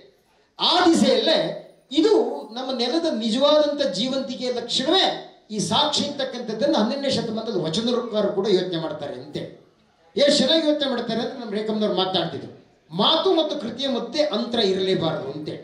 ನಾನು ಹೆಂಗೆ ನಡೀತೀನೋ ಹಂಗೆ ನುಡಿಬೇಕು, ಹೆಂಗೆ ನುಡಿಬೇಕು ಹಂಗೆ ನಡಿಬೇಕು. ಈ ನಡೆ ಮತ್ತು ನುಡಿಯ ಸಮನ್ವಯ ಸಿದ್ಧಾಂತ ಇದೆಯಲ್ಲ, ಅದು 12ನೇ ಶತಮಾನದ ವಚನ ಸಿದ್ಧಾಂತ ಅಂತೇಳಿ. ಯಾಕೆ 900 ವರ್ಷ ಗತಿಸಿದ್ರು ಕೂಡ ವಚನಕಾರರ ಬದುಕು ಬರ ಅಂತಕ್ಕಂಥದ್ದು ನಮ್ಮ ಎದುರಿಗೆ ಇಷ್ಟು ಪ್ರಸ್ತುತ ಆಗುತ್ತೆ ಅಂದರೆ ಡೆಫಿನೆಟ್ ಆಗಿ ಅವ್ರ ಪ್ರತಿ ಮಾತಲ್ಲೂ ಕೂಡ ಮನಸ್ಸಾಕ್ಷಿಯ ಪ್ರಜ್ಞೆ ಇದೆ ಅಂತೇಳಿ. ಎಷ್ಟು ಮಟ್ಟಿಗೆ ಪ್ರಜ್ಞೆ ಇದೆ ಅಂದರೆ ಬಸವಣ್ಣವರು ಒಂದು ವಚನದಲ್ಲಿ ಪ್ರಸ್ತಾಪ ಮಾಡ್ತಾರೆ, ಸುಮ್ಮನೆ ಗಮನಿಸಿ, ನಿಮಗೆ ಏನು ಅದ್ಭುತವಾದಂಥ ಸಾಕ್ಷಿ ಪ್ರಜ್ಞೆ ಅವ್ರ ಒಳಗಡೆ ಇತ್ತು ಅಂತೇಳಿ. ಹೆಂಗ್ ಮಾತಾಡ್ತೀನಿ ನಾನು? ಭಕ್ತಿ ಸುಭಾಷಿಯ ನುಡಿವೆ. ಎಂತ ಮಾತಾಡ್ತೀನಿ ನಾನು? ಸುಭಾಷಿತ ಇದ್ದಂಗೆ, ಋಷಿಗಳು ಹೇಳಿದಂತ ಮಾತಾಡ್ತೀನಿ ಅಂತ. ನಾವೆಲ್ಲ ಹೈಸ್ಕೂಲಲ್ಲಿ ಓದ್ಬೇಕಾರೆ ಪ್ರಜಾವಾಣಿ ಸುಭಾಷಿತ ಅಂತ ಓದ್ಸಾರಲ್ವಾ? ಆ ಸುಭಾಷಿತ ಅಂದ್ರೆ ಜಗತ್ತಿಗೆ ಬೇಕಾದಂಥ ನುಡಿ ಅಂತೇಳಿ. ನಾನು ಅಂಥದ್ದೇ ಮಾತಾಡ್ತೀನಿ ಅಂತ. ಭಕ್ತಿ ಸುಭಾಷಿಯ ನುಡಿವೆ, ನುಡಿದಂತೆ ನಡೆವೆ. ಏನು ಆಶ್ಚರ್ಯ ಅಲ್ವಾ? ಸಾಕ್ಷಿ ಪ್ರಜ್ಞೆ ನಾವಿವತ್ತು ಮಾತಾಡೋದಲ್ಲ ನೋಡಿ, ಬಸವಣ್ಣವ್ರು ಗಮನಿಸಿ. ಭಕ್ತಿ ಸುಭಾಷಿಯ ನುಡಿವೆ, ನುಡಿದಂತೆ ನಡೆವೆ, ಮೇಲೆ ತೂಗುವ ತ್ರಾಸು ಕಟ್ಟಳೆ ನಿಮ್ಮ ಕೈಯಲ್ಲಿ. ಭಗವಂತಿಗೆ ಸವಾಲ್ ಆಗ್ತಾರೆ ನೋಡ್ಬೋದು, ತಕ್ಕಡಿ ಹಿಡ್ಕೊಂಡು ಕುತ್ಕ ನಿಂಬೇಕಾರೆ. ನೀನು ತ್ರಾಸು ಕಟ್ಟಳೆ ತಕ್ಕಡಿ ಹಿಡ್ಕೊಂಡು ಕುತ್ಕ. ಮೇಲೆ ತೂಗುವ ತ್ರಾಸು ಕಟ್ಟಳೆ ನಿಮ್ಮ ಕೈಯಲ್ಲಿ, ನನ್ನ ನಡೆ ಮತ್ತು ನುಡಿಯಲ್ಲಿ, ಒಂದು ಕಡೆ ನನ್ನ ನುಡಿಯ, ಒಂದು ಕಡೆ ನನ್ನ ನಡೆಯ. ನನ್ನ ನಡೆ ಮತ್ತು ನುಡಿಯಲ್ಲಿ ಒಂದು ಜವೆಯಷ್ಟು ಕೊರತೆಯಾದರೆ, ಇಷ್ಟು ಬಾರ್ಬಾರಿ ಅಲ್ಲ ರೀ, ಒಂದು ರೆವೆಕಾಳಿನಷ್ಟು ಒಂದು ಸಣ್ಣ ಪ್ರಮಾಣ ವ್ಯತ್ಯಾಸ ಆದರೆ ನನ್ನ ನದ್ದಿ ನೀನು ಎದ್ದು ಹೋಗ ಕೂಡಲ ಸಂಗಮ ದೇವ ಅಂತ. ಏನು ಅದ್ಭುತ ಅಲ್ವಾ? ಬಾರ್ಬಾರಿ ಅಂತರ ಅಲ್ಲ, ಬಾರ್ಬಾರಿ ವ್ಯತ್ಯಾಸ ಅಲ್ಲ.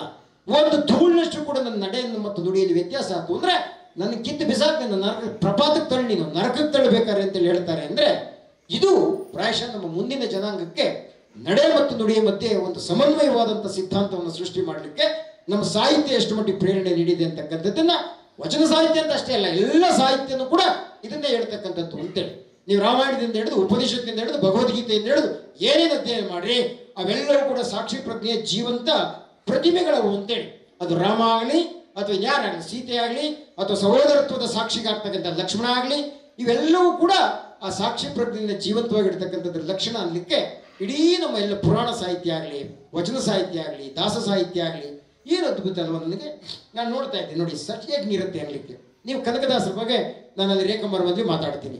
ಏನದು ದಾಸ ಸಾಹಿತ್ಯ ಅಂದರೆ, ನಾವು ಒಂದೇ ಒಂದು ಹೇಳ್ತಾರೆ ಅವರು, ಏನು ಕಾಡ್ಬೇಕು ನಮಗೆ ಅಂದರೆ, ಯಾರು ನೋಡದೇ ಇದ್ರು ದೇವರು ನೋಡ್ತಾ ಇದ್ದಾನೆ ಅಂತಕ್ಕಂಥ ಸಾಕ್ಷಿ ನಮ್ಮೊಳಗೆ ಕಾಡಬೇಕಲ್ವ, ಆತ್ಮಸಾಕ್ಷಿ ಕಾಡಬೇಕಲ್ವ ಅಂತೇಳಿ. ಕನಕದಾಸರಿಗೆ ಅವ್ರು ವ್ಯಾಸ ಋಷಿಗಳು ಒಂದೇ ಒಂದು ಪ್ರಶ್ನೆ ಹಾಕ್ತಾರೆ. ಏನು ಪ್ರಶ್ನೆ ಹಾಕ್ತಾರೆ? ನೋಡಪ್ಪ, ನಾನೊಂದು ಬಾಳೆಹಣ್ಣು ಕೊಡ್ತೀನಿ, ಆ ಬಾಳೆಹಣ್ಣು ಯಾರು ಕಾಣೋ ಜಾಗದಲ್ಲಿ ತಿಂದು ಬರಬೇಕು ಅಂತ ಹೇಳಲ್ವಾ? ಎಲ್ಲರೂ ಎಲ್ಲೆಲ್ಲೋ ತಿಂದು ಬರ್ತಾರೆ. ತಿಂದು ಬಂದ್ರೆ ಕೇಳ್ತಾರೆ, ನಾನು ಬಾಗ್ಲಕ್ಕೆ ತಿಂದೆ ಸರ್, ಯಾರು ನೋಡಲಿಲ್ಲ ಅಂತಾರೆ ಅವ್ರ ಗುರುಗಳಿಗೆ. ನಾನು ಬೆಡ್ಶೀಟ್ ಹೊಚ್ಕೊಂಡು ತಿಂದೆ ಸರ್, ಯಾರು ನೋಡಲಿಲ್ಲ ಅಂತಾರೆ. ಇಲ್ಲ ಸರ್, ನಾನು ಗಿಡ ಮೂಲೆ ತಿಂದೆ ಸರ್, ಯಾರು ನೋಡಲಿಲ್ಲ ಅಂತಾರೆ. ನೀವು ಕನಕದಾಸರು ಕೇಳಿದಿರಲ್ವ ನಿಮಗೆ? ದಾಸ, ನೀನ್ ಯಾಕಪ್ಪ ಕನಕ ತಿಂದಂಗೆ ಬಂದೆ, ನೀನ್ ಯಾಕೆ ವಾಪಸ್ ತಂದೆ ಅಂತಾರೆ. ಏನ್ ಹೇಳ್ತಾನೆ ಕನಕದಾಸ? ಸರ್, ತಿನ್ನಕ್ಕೆ ಹೋದ ತಕ್ಷಣ ನೀವೇ ಹೇಳ್ಕೊಟ್ಟಿದ್ರಲ್ಲ, there is no place where there is no God, ದೇವರಿಂದ ಇರ್ತಕ್ಕಂಥ ಜಾಗವಿಲ್ಲ ಅಂತ ಹೇಳಿದ್ರಲ್ಲ, ಎಲ್ಲಿ ತಿನ್ನಕ್ಕೆ ಹೋದ್ರು ದೇವ್ರು ನೋಡ್ತಾ ಇದ್ದಾನೆ, ದೇವ್ರು ನೋಡ್ತಾ ಇದ್ದಾನೆ ಅಂತಕ್ಕಂಥ ಪ್ರಜ್ಞೆ ನನ್ನನ್ನು ಕಾಡ್ತಿತ್ತು ಗುರುಗಳೇ, ಹಂಗಾಗಿ ತಿಂದೆ ವಾಪಸ್ ತಂದೆ ಅಂತೇಳಿ. ಏನ್ ಸಾಕ್ಷಿ ಪ್ರಜ್ಞೆ ಅಲ್ವಾ? ನಾನು ಉಡುಪಿಲಿ ಭಾಷಣ ಮಾಡ್ಬೇಕಾದ್ರೆ ಒಂದು ಹೇಳಿದೆ ನೋಡಿ, ಕನಕದಾಸರನ್ನ ಬಸವಣ್ಣವ್ರನ್ನ ಯಾಕೆ ನಾವು ಆಚರಣೆಗೆ ತರಬೇಕು ಅಂದರೆ, ಅದು ಪ್ರತಿಷ್ಠೆಯ ಸಂಗತಿಗಳಾಗಬಾರ್ದು ಅಂದರೆ ಈ ಸಾಕ್ಷಿ ಪ್ರಜ್ಞೆನ ಜೀವಂತವಾಗಿರಲಿಕ್ಕೆ. ಯಾವುದದು ನೋಡಿ, 2 ರೂಪಾಯಿಂದ 3 ರೂಪಾಯಿಂದ ಒಂದು ಬಾಳೆಹಣ್ಣು ತಿನ್ನಲಿಕ್ಕೆ ಕನಕದಾಸರಿಗೆ ದೇವರು ನೋಡ್ತಾ ಇದ್ದಾನೆ ಅಂತಕ್ಕಂಥ ಸಾಕ್ಷಿ ಪ್ರಜ್ಞೆ ಕಾಡ್ತು. ಒಪ್ತೀರಾ ನಿಮಗೆ? ಎಷ್ಟು? 4 ರೂಪಾಯಿ ಬಾಳೆಹಣ್ಣು ತಿನ್ನಲಿಕ್ಕೆ ಯಾರು ನೋಡದೇ ಇದ್ರು ನಾನು ಕತ್ತಿನದನ್ನು ಭಗವಂತ ನೋಡ್ತಾ ಇದ್ದೇನೆ ಅಂತಕ್ಕಂಥ ಸಾಕ್ಷಿ ಪ್ರಜ್ಞೆ ಕಾಡ್ತಾ ಇರೋ ಸಂದರ್ಭದಲ್ಲಿ ಇವತ್ತು ನಾವು ಯೋಚನೆ ಮಾಡೋಣ, ಬಿಲ್ಡಿಂಗ್ಗೆ ತಿಂತ ಇದ್ದೀವಲ್ಲ, ಸೇತುವೆ ತಿಂತ ಇದ್ದೀವಲ್ಲ, ಸಿಮೆಂಟ್ನೇ ನುಂಗ್ತಾ ಇದ್ದೀವಲ್ಲ, ನಮಗೆ ಕಾಡಬಾರ್ದ ಕನಕದಾಸನ ಸಾಕ್ಷಿ ಪ್ರಜ್ಞೆ? ಏನು ಅದ್ಭುತವಾದ ಪ್ರಜ್ಞೆ ಅಲ್ವ? ಪ್ರಾಯಶಃ ಇವನ್ನ ಎಚ್ಚರಿಸಲಿಕ್ಕೆ ಇಂಥ ಜೀವಂತ ನಿದರ್ಶನಗಳನ್ನು ಕೊಡ್ತಾ ಆ ಸಾಹಿತ್ಯದಲ್ಲಿರ್ತಕ್ಕಂಥ ಸತ್ವವನ್ನು ಪ್ರಚುರಪಡಿಸಲಿಕ್ಕೆ ನಾವು ಈ ಶ್ರಾವಣ ಮಾಸದ ಪ್ರವಚನ ಮಾಲಿಕೆಯಲ್ಲಿ ಇಂಥ ವಿಶೇಷವಾದಂಥ ಪ್ರಜ್ಞೆಯನ್ನು ವಿಸ್ತಾರ ಮಾಡ್ಕೊಳ್ಳಿಕ್ಕೆ ಅಷ್ಟೇ ಅಂತೇಳಿ. ನೋಡಿ, ನನಗನ್ಸುತ್ತೆ ಪ್ರಾಯಶಃ ಈ ದಿಸೆಯಲ್ಲಿ ಕೋರ್ಟ್ಗೆಲ್ಲ ಕೇಸ್ ಬರೋದು ಯಾವುದದು? ಈ ಲಂಚದಕ್ಕೆ ಬರುತ್ತೆ, ಭ್ರಷ್ಟಾಚಾರಕ್ಕೆ ಬರುತ್ತೆ, ಕೊಲೆದಕ್ಕೆ ಬರುತ್ತೆ, ಇಂಥವಕ್ಕೆಲ್ಲ ಬರುತ್ತಲ್ಲ. ಇಲ್ಲಪ್ಪ, ಇದರಿಂದ ದೂರ ಇರಬೇಕು ನಾವು, ಸಾಕ್ಷಿ ಕೊಡೋದು ಬೇಡ. ಸಾಕ್ಷಿ ಹೆಂಗಪ್ಪ ಅಂದರೆ, ನಾನು ತಮಾಷೆ ಹೇಳ್ತೀನಿ, ಲಾಯರ್ಗಳಂತೂ ಸಿಕ್ಕಾಪಟ್ಟೆ ಬುದ್ಧಿವಂತಿರ್ತಾರೆ, ಗೊತ್ತಲ್ಲ ನಿಮಗೆ. ಅವ್ರ ಮಾತು ಕೇಳೋದೇ ಸಾಕ್ಷಿ ಅಂತೇಳಿ. ಅವ್ರು ಕೇಳಿದ್ರಲ್ಲಪ್ಪ, ಒಂದು ಹೊಸ ಟ್ರೈನ್ ಹೊರಟ್ಬಿಡ್ತು, ಟ್ರೈನ್ ಹತ್ಕೋಗ್ಬಿಟ್ಟಿದೆ ಹಸಿನ ಮೇಲೆ, ಹೊಸ ಸಾವು ಕೋರ್ಟ್ಗೆ ಆಗ್ತಾ ಅದು ಲಾಯರ್ ಹತ್ರ ಎಲ್ಲ ಬಂತಲ್ಲಪ್ಪ. ಅವ್ನು ಹೇಳ್ತಿದ್ದಲ್ಲಪ್ಪ, ಈ ಟ್ರೈನ್ ಹತ್ತುತ್ತಲ್ಲ ನೀನು ಹಸಿನ ಮೇಲೆ, ಆಗ ನೀನು ಎಷ್ಟು ದೂರದಲ್ಲಿದ್ದೆ ಅಂತ ಕೇಳಿದ್ರಲ್ಲ, ಲಾಯರ್ ಕೇಳ್ತಾರಲ್ಲ. ಅವ್ನು ಹೇಳ್ತಾರೆ, ಸರ್ ಕರೆಕ್ಟಾಗಿ ನಾನು 8 ಅಡಿ 2 ಗೇಣು 3 ಇಂಚು 4 ಸೆಂಟಿಮೀಟರ್ ದೂರದಾಗಿದ್ದೆ ಸರ್ ಅಂದ. ಲಾಯರ್ಗೆ ಆಶ್ಚರ್ಯ, ತಲ್ಲಪ್ಪ ಅದೇನು ಇಷ್ಟು ಕರಾರುವಕ್ಕ ಕೇಳಿದ್ಯಾ ಅಂದರು. ಒಂದಲ್ಲ ಒಂದು ದಿವಸ ಇಂಥ ಪ್ರಶ್ನೆ ನೀವು ಕೇಳ್ತೀರಾ ಅಂತ ಗೊತ್ತಿತ್ತು ಸರ್, ಅದಕ್ಕೆ ಅವತ್ತೇ ಅಳತೆ ಮಾಡ್ಕೊಂಡು ಬಂದಿದ್ದೆ ನಾನು ಅಂತ ಅಂತೇಳಿ. ಆಗ್ತಾವ ವರ್ಷಗಳು ಇಂಥವೆಲ್ಲ ಇಂಥ ಬಾಗಿಲು ಇರ್ತವೆ ಅಂತೇಳಿ. ಬಟ್ ಲಾಯರ್ಗಳು ಭಾರಿ ಬುದ್ಧಿವಂತರು. ಅವ್ರು ಹೆಂಗಪ್ಪ ಅಂದರೆ ಅವ್ರಿಗೆ ಗೆದ್ಕದ ಕಷ್ಟ. ಅವ್ರು ಲಾಯರ್ ವಾಕ್ ಹೋಗ್ತೈತ್ರಿ, ಜಗಣ್ಣವ್ರು ವಾಕ್ ಹೋಗ್ತೈತ್ರಲ್ಲ, ಪಕ್ಕದ ಮನೆ ಓಡ್ ಬಂದ್ಬಿಟ್ಟ ಗುರುವೆ. ಓಡ್ ಬಂದಾನೆ, ಸರ್ ಏನು ಸರ್ ಈಗ ನಾನು ನಿಮ್ಮ ಹತ್ರ ಒಂದು ಪ್ರಶ್ನೆ ಕೇಳಬೇಕು ಸರ್, ನೀವು ಪರಿಹಾರ ಮಾಡ್ಬಿಟ್ಟು. ಏನು ಕೇಳಪ್ಪ, ನಾನು ಓದಿರೋದಿಲ್ಲ, ರೋನು ಲಾಯರೇ ಓದ್ತಿದಾರಲ್ಲ. ಸರ್ ಈಗ ಒಂದು ನಾಯಿ ಇನ್ನೊಂದು ಮನೆ ನಾಯಿ ಅಂದ್ರೆ ಕಡಿದು ಬಿಟ್ರೆ ಹೆಚ್ಚು ಕಮ್ಮಿ ಮಾಡಿ ಸತ್ತೇ ಹೋಗ್ಬಿಡ್ತಾವ ನಾಯಿ ಅಂತ ಇಟ್ಕೊಳ್ಳಿ ಸರ್, ಅದಕ್ಕೇನಾದ್ರು ಪರಿಹಾರ ಇದೆಯಾ ಸರ್, ನಿಮ್ಮ ಹತ್ರ ವಾದ ಮಾಡಿದರೆ ಅಥವಾ ಕೋರ್ಟಲ್ಲಿ ಗೆಲ್ಬೋದಾ ಅಂತೇಳಿ. ಅವ್ನು ಲಾಯರ್ ಬುದ್ಧಿವಂತ, ಇಲ್ಲಪ್ಪ ನೀನು ಕರೆಕ್ಟಾಗಿ ನೀನು ಕೇಸ್ ಫೈಲ್ ಮಾಡಿ ವಾದನೆ ಮಾಡಿದ್ದೆ ಆದರೆ ಬೇಕಾದ್ರೆ ನಾನೇ ಗೆದ್ದು ಕೊಡ್ತೀನಿ, ಡೆಫಿನೆಟಾಗಿ ವಿನ್ ಆಗುತ್ತೆ, ಎಷ್ಟು ಸಿಗ್ಬೋದು ಸರ್ ಅಂದ. ನೋಡಪ್ಪ ಡೆಫಿನೆಟಾಗಿ ಕರೆಕ್ಟಾಗಿ ವಾದ ಮಾಡಿದರೆ, ಪುರಾವೆ ಎಲ್ಲ ಸಲ್ಲಿಸಿದ್ರೆ, ಕರೆಕ್ಟಾಗಿ ಸಾಕ್ಷಿ ಕೊಟ್ಟರೆ ಒಂದು 20,000 ಸಿಗುತ್ತೆ ಕಣಪ್ಪ ಅಂದ್ರೆ ಲಾಯರ್. ಅವ್ನು ಭಾರಿ ಬುದ್ಧಿವಂತ. ಸರ್ ಒಂದು ಕೆಲಸ ಮಾಡಿ ಸರ್, ಹೆಂಗೂ ನೀವು 20,000 ಸಿಗುತ್ತೆ ಅಂತ ಹೇಳ್ತಿರಲ್ಲ, ಅದು ಯಾವುದೂ ಅಲ್ಲ ಸರ್, ನಿಮ್ಮನೆ ನಾಯಿ ನಮ್ಮನೆ ನಾಯಿ ಕಡೆ ಸಾಯಿಸ್ಬಿಟ್ಟಿದೆ ಸರ್, ಹಂಗಾಗಿ 20,000 ಎಲ್ಲ ಬೇಡ ಸರ್, ಒಂದು 5,000 ಕೊಟ್ಬಿಟ್ರೆ ಸುಮ್ಮನೆ ಆಗ್ತೀನಿ ಸರ್. ಈ ಲಾಯರ್ ಜಗನ್ ಎಷ್ಟು ಬಿದ್ದು ಅಂತಂದರೆ ಅದು ಡೆಫಿನೆಟ್ ನೀನು ಕೇಳ್ತಿರೋದು ನ್ಯಾಯ ಇದೆ, ತಪ್ಪೇನಲ್ಲ. ಬಟ್ ನಾನು ಇಂಥ ಸಲಹೆ ಕೊಡಬೇಕಾದ್ರೆ 20,000 ಚಾರ್ಜ್ ಮಾಡ್ತೀನಿ, ನಿಂದು 5,000 ಮುಡ್ಕೊಂಡು ನೀನೇ 15,000 ಕೊಡ್ಬೇಕು. ಇದು ಲಾಯರ್ ಬುದ್ಧಿವಂತಿಗೆ ಒಂದು ದೊಡ್ಡ ಉದಾಹರಣೆ ಅಂತೇಳಿ. ಇಂಥ ಅನೇಕ ರಸಪ್ರಸಂಗಗಳಿಂದ ಅವ್ರು ಕೋರ್ಟಲ್ಲಿ ನೋಡ್ತಿರ್ತೀವಲ್ಲ. ಅವ್ರು ಕೇಳಿದ್ರಲ್ಲ ಎಷ್ಟು ಇಂಚ್ ಹಿಂಗೆ ಐತೆ ಹೇಳ್ದೆ, ನನಗೆ ಅವಾಗ ವಾದ ಮಾಡಿದ್ರು ಕೇಳಿದ್ರು. ಅಲ್ಲಪ್ಪ ಈಗ ಕರೆಕ್ಟಾಗಿ ಹೇಳ್ತೀಯಲ್ಲ, ಏನು ಟ್ರೈನೇ ಬಂದು ಹಸಿಗೆ ಗುದ್ದುತ್ತೋ ಹೊಸಲ್ಲಿತ್ತೋ ಇದ್ರ ಬಗ್ಗೆ ಒಂಚೂರು ಕರೆಕ್ಟಾಗಿ ಸಾಕ್ಷಿ ಬೇಕು, ಏನು ಹೇಳ್ತೀಯ ಅಂದರು. ಅವ್ನು ಎಷ್ಟು ಚೆನ್ನಾಗಿ ಹೇಳ್ದೆ ಅಂದರೆ, ಸ್ವಾಮಿ ನಿಮಗೆ ಕರೆಕ್ಟಾಗಿ ಹೇಳಬೇಕು ಅಂದರೆ ಟ್ರೈನ್ ಬಂದು ಗುದ್ದುತ್ತೋ ಇಲ್ಲೋ ಗೊತ್ತಿಲ್ಲ ಸ್ವಾಮಿ, ಅದು ಇದು ಬಂದು ಗುದ್ದುತ್ತೋ ಇಲ್ಲೋ ನಡೆದಿರೋ ಘಟನೆ ಹೇಳ್ತೀನಿ, ಮುಂದಕ್ಕೆ ನೀವೇ ಊಹೆ ಮಾಡಿ. ವಾಸ್ತವವಾಗಿ ಆ ಟ್ರೈನ್ ಹಳಿ ಮೇಲೆ ಹೋಗ್ತಾ ಇತ್ತು, ನನ್ನ ಸಹ ಒಂದು ಸುಮಾರು ಒಂದು ಅರ್ಧ ಕಿಲೋಮೀಟರ್ ದೂರದ ಅಚ್ಚುಕಟ್ಟಾಗಿ ಮೇಯ್ತಾ ಇತ್ತು. ಆ ಟ್ರೈನಿಗೆ ನಾನು ಹೊಸ ನೋಡಿದ್ದಂಕ್ಲೆ ಏನಾತ ಏನೋ ಗೊತ್ತಿಲ್ಲ ಸ್ವಾಮಿ, ಏಕ್ದಮ್ ನಾನು ಹೊಲಕ್ಕೆ ಬಂದು ಗುದ್ದಿ ಸಾಯಿಸಿ ವಾಪಸ್ಸು ಹಳಿಯಕ್ಕೆ ಹೋಗಿ ನಿಂತ್ಕೊಂಡ್ಬಿಡ್ತು ಸ್ವಾಮಿ. ನಾನು ಕಣ್ಣಾರೆ ನೋಡಿದೆ, ಆಯ್ರಿ ತಲೆಗೆಟ್ಟು ಹೋಗ್ಬಿಡ್ತು ನಮ್ಮ ಸರ್ವತ ಇವನು. ಭಾರಿ ಇರ್ತಾರೆ ಅವರು, ಏನೆಲ್ಲ ಬುದ್ಧಿವಂತರಿರ್ತಾರೆ ಅಂದರೆ ನಾವು ಹೇಳ್ತೀವಲ್ಲ, ಲಾಯರ್ಗೆ ಅವ್ರು ಓದಿರಲ್ಲ ಅಷ್ಟೇ, ಜೀವನಾನುಭವ ಅಂತೇಳಿ ಲೈಫ್ ಎಕ್ಸ್ಪೀರಿಯನ್ಸ್ ಅನ್ನೋದಿದೆಯಲ್ಲ, ಆ ಜೀವನಾನುಭವದ ಮೇಲೆ ಒಂದು ಅದ್ಭುತವಾದಂಥ ಪಟ್ಟಣೆ ಕಟ್ಕೊಂಡಿರ್ತಾರೆ ಅವರು ಅಂತೇಳಿ. ಪ್ರಾಯಶಃ ಆ ದಿಸೆಯಲ್ಲಿ ಇವತ್ತು ಸಣ್ಣ ಸಣ್ಣ ಸಂಗತಿಗಳಿಗೆ, ಸಣ್ಣ ಸಣ್ಣ ಘಟನೆಗಳಿಗೆ ನಾವಿಂಥ ಸಾಕ್ಷಿ ಒದಗಿಸ್ತಕ್ಕಂಥ ನಿಟ್ಟಿನಲ್ಲಿ, ಇಂಥ ದಾಖಲೆ ಒದಗಿಸ್ತಕ್ಕಂಥ ನಿಟ್ಟಿನಲ್ಲಿ ಅರ್ಧಪಾಲು ಬಹುಪಾಲು ಕೋರ್ಟ್ನಲ್ಲೇ ನಮ್ಮ ಸಮಯ ಹಾಳಾಗ್ತಾ ಇರ್ತಕ್ಕಂಥ ನಿಟ್ಟಿನಲ್ಲಿ ಏನು ಚೆನ್ನಾಗಿ ಹೇಳ್ತಾರೆ ಅಂದರೆ, ಕೋರ್ಟ್ ಹೆಂಗಪ್ಪ ಅಂದರೆ ಅದು ಮತ್ತು ಜಗಣ್ಣವ್ರ ಬಿಸ್ನೆಸ್ಗೆ ಇದು ಅಡ್ಡಾಗತ್ತೆ ಅಂತ ಭಾವಿಸ್ಬಾರ್ದು. ಕೋರ್ಟ್ಗೆ ಓದ್ವಿ ಅಂದರೆ ಒಂದು ಪೂರ್ವಿಕರು ಒಂದು ಕತೆ ಕಟ್ಟಿದ್ದಾರೆ. ಕೋರ್ಟಿಗೆ ಹೋದ್ರೆ ಹೆಂಗಪ್ಪ ಅಂದರೆ, ಗೆದ್ದನು ಸೋತನ್ ಸತ್ತ ಅಂತೆ. ಗೆದ್ದವನು ಸೋತಂಗೆ ಎಲ್ಲ ಕಳ್ಕೊಂಡ್ಬಿಟ್ಟಿರ್ತಾನೆ, ಸೋತವನು ಅವ್ನು ಫಿನಿಶ್ ಅವ್ನು ಸತ್ತಂಗೆ ಅಂತೇಳಿ. ಏನು ಚೆನ್ನಾಗಿ ಅನುಭವದ ಮಾತಾಡ್ತಾರೆ ಇದ್ರ ಬಗ್ಗೆ ಅಂದರೆ ನನಗೆ ಅನ್ಸುತ್ತೆ ಅಣ್ಣ.